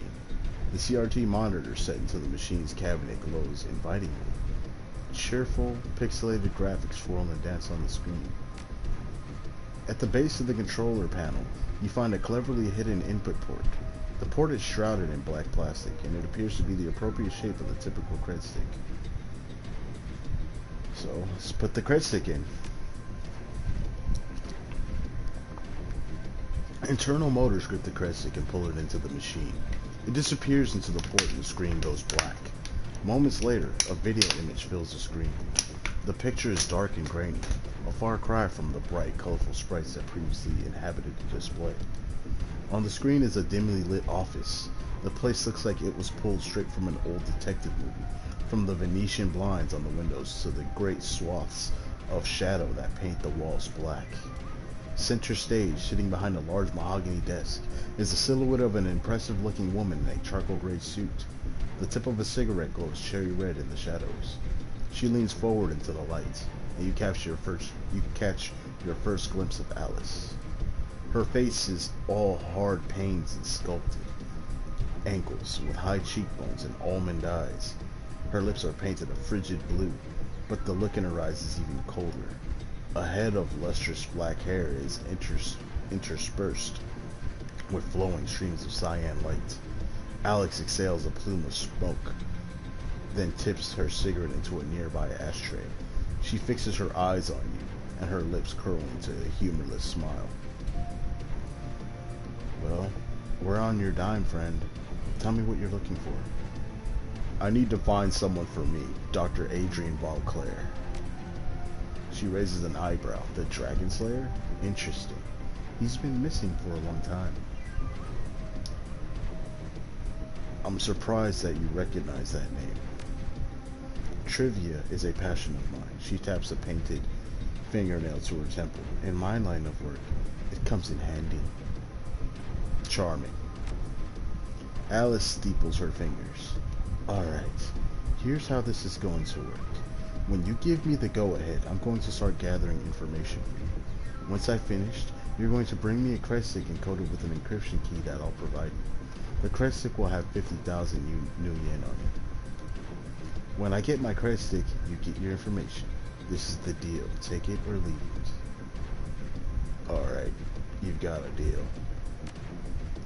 Okay, but remember, you say go, and I go. From that point on, you're on the hook to pay me my fee. No turning back, no refunds. Are we square on this? Yeah, we're square. Good, I'll be in touch. The screen goes black. Moments later, the machine reboots. The colorful sprites that you saw when you first approached the arcade cabinet return. There's nothing more to see here. Alice is gone.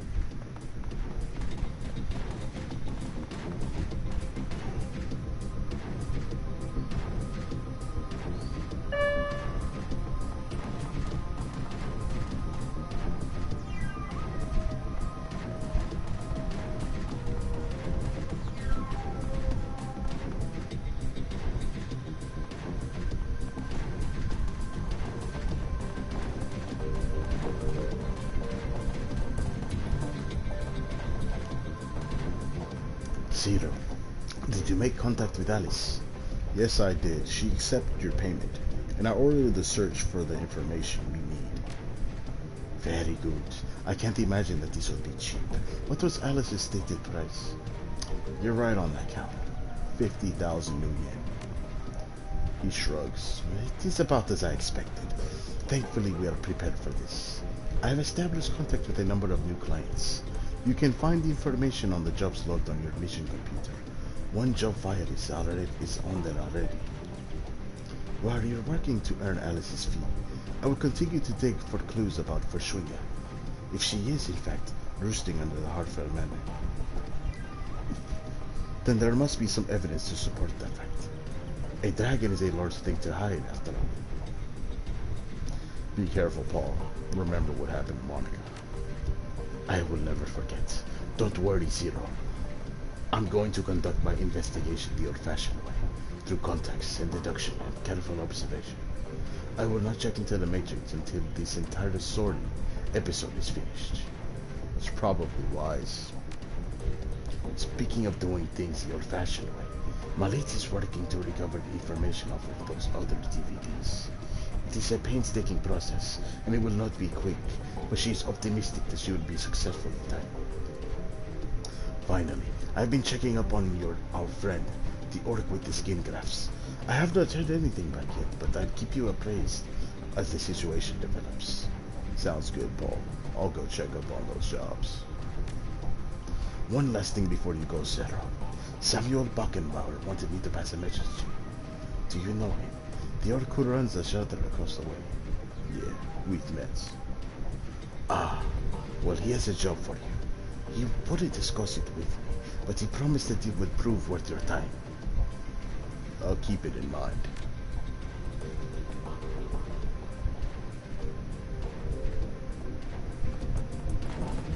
So let's head to the computer. I'm gonna check out some of these jobs.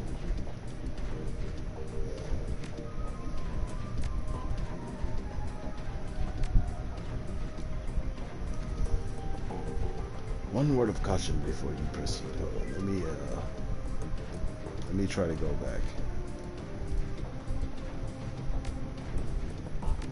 Okay, here we go. Amsel's face winks onto the screen. Here you will find the complete transcript of my conversation with Herr Fuchs, a potential client. The job seems to be relatively straightforward, and the payout is reasonable. One word of caution before you proceed.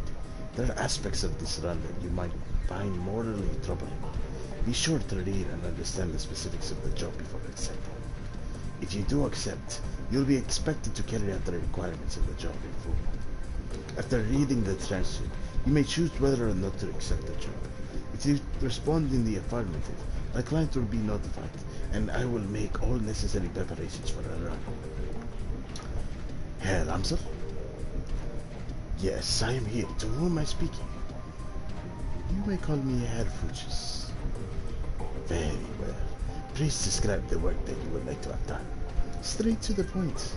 I like that. Very well.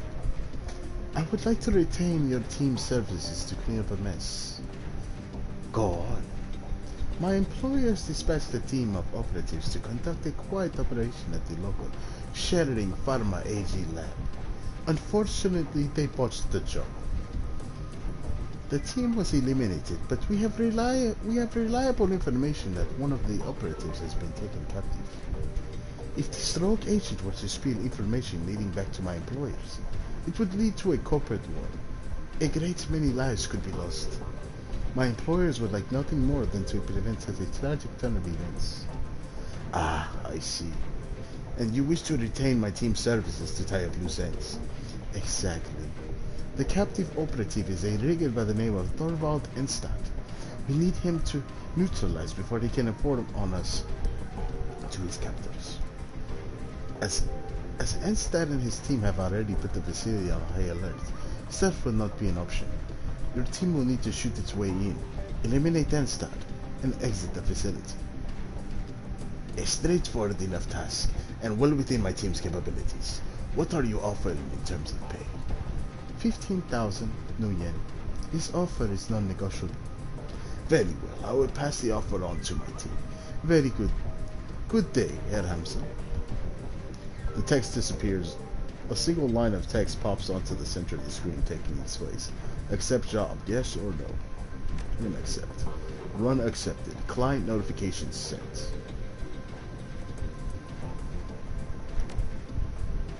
Amsel's face appears on the screen. Samuel Backenbauer has approached me with an offer for work. Apparently, an associate of his has learned some disturbing details regarding the Berlin chapter of the Humanist Polyclub. He would like to contact your team to investigate these rumors. Beckenbauer was unwilling to discuss the specifics of the job in your absence. He has requested that you speak with him in person at your earliest convenience. Alright. So we gotta go talk to old boy.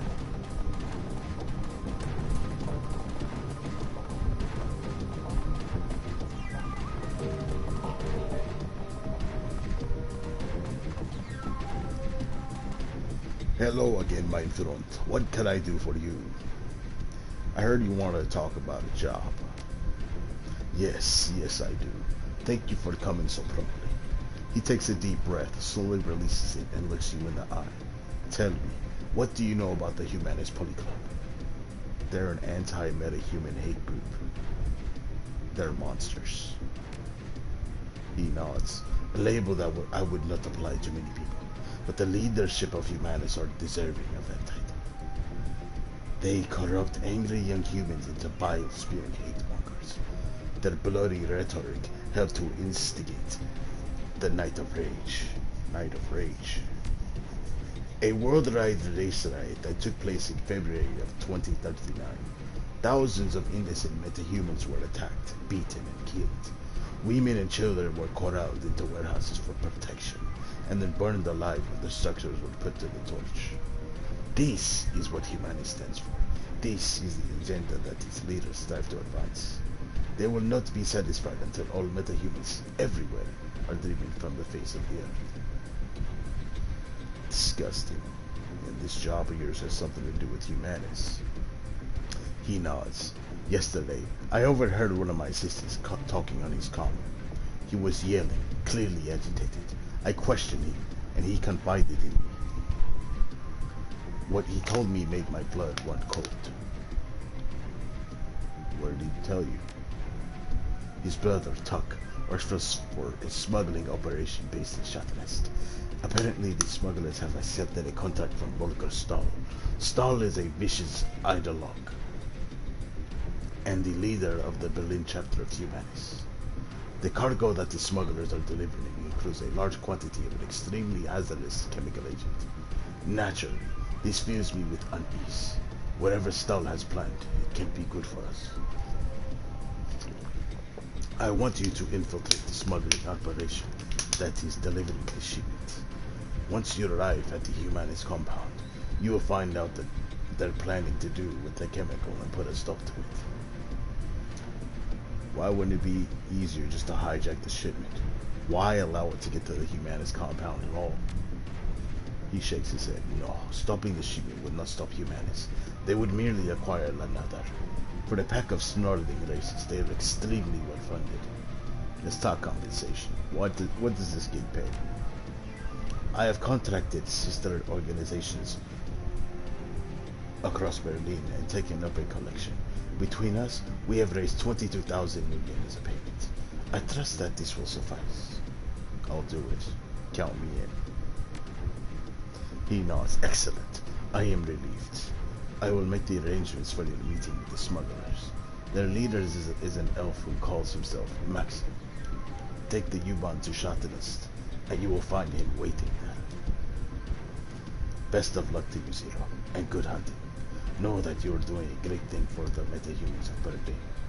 Your efforts will not go unrecognized.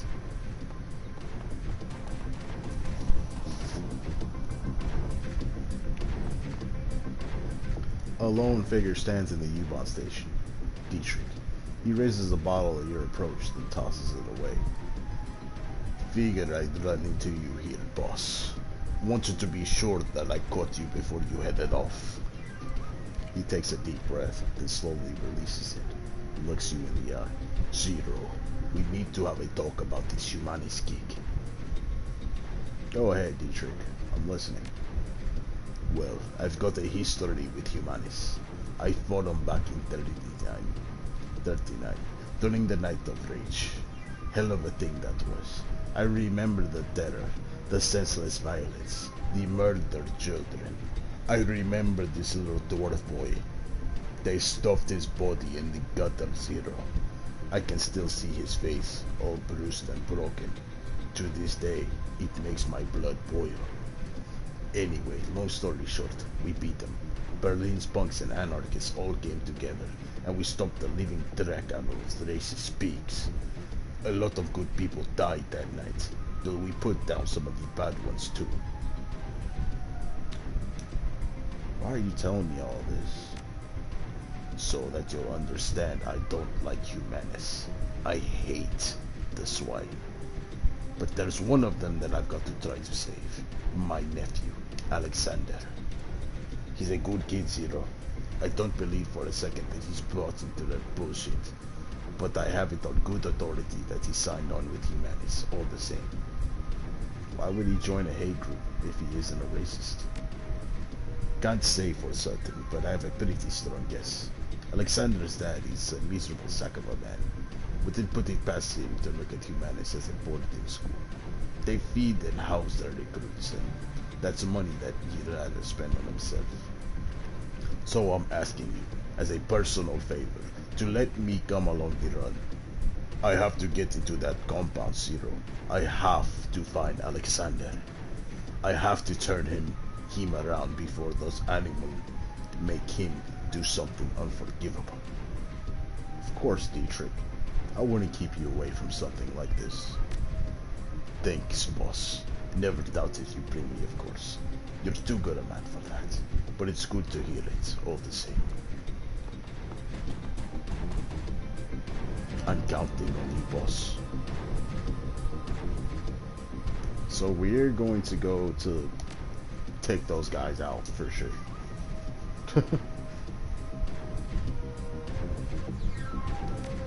Oh, you know what? Hold up. There's something I forgot to do.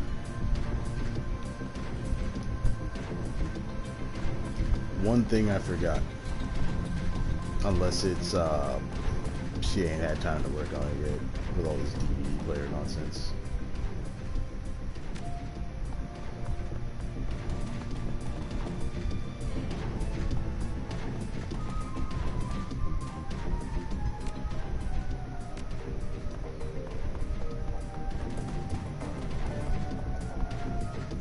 Yeah, so it's gonna be the next mission.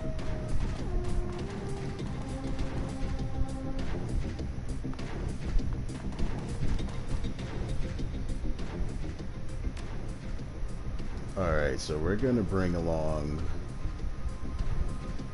Dietrich because he wants to come. We're gonna bring Blitz because we need a Decker. And I think I'll probably bring Iger because she's gonna be really good. Yeah.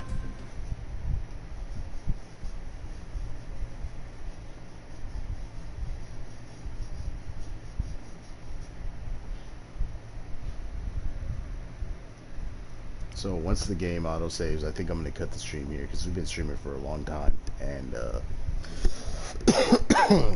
I don't want to lose my voice doing all this talking, you know what I mean? I've been trying to drink waters and stay hydrated and stuff, drinking liquids, but it only helps so much, you know, just got to take a break with talking.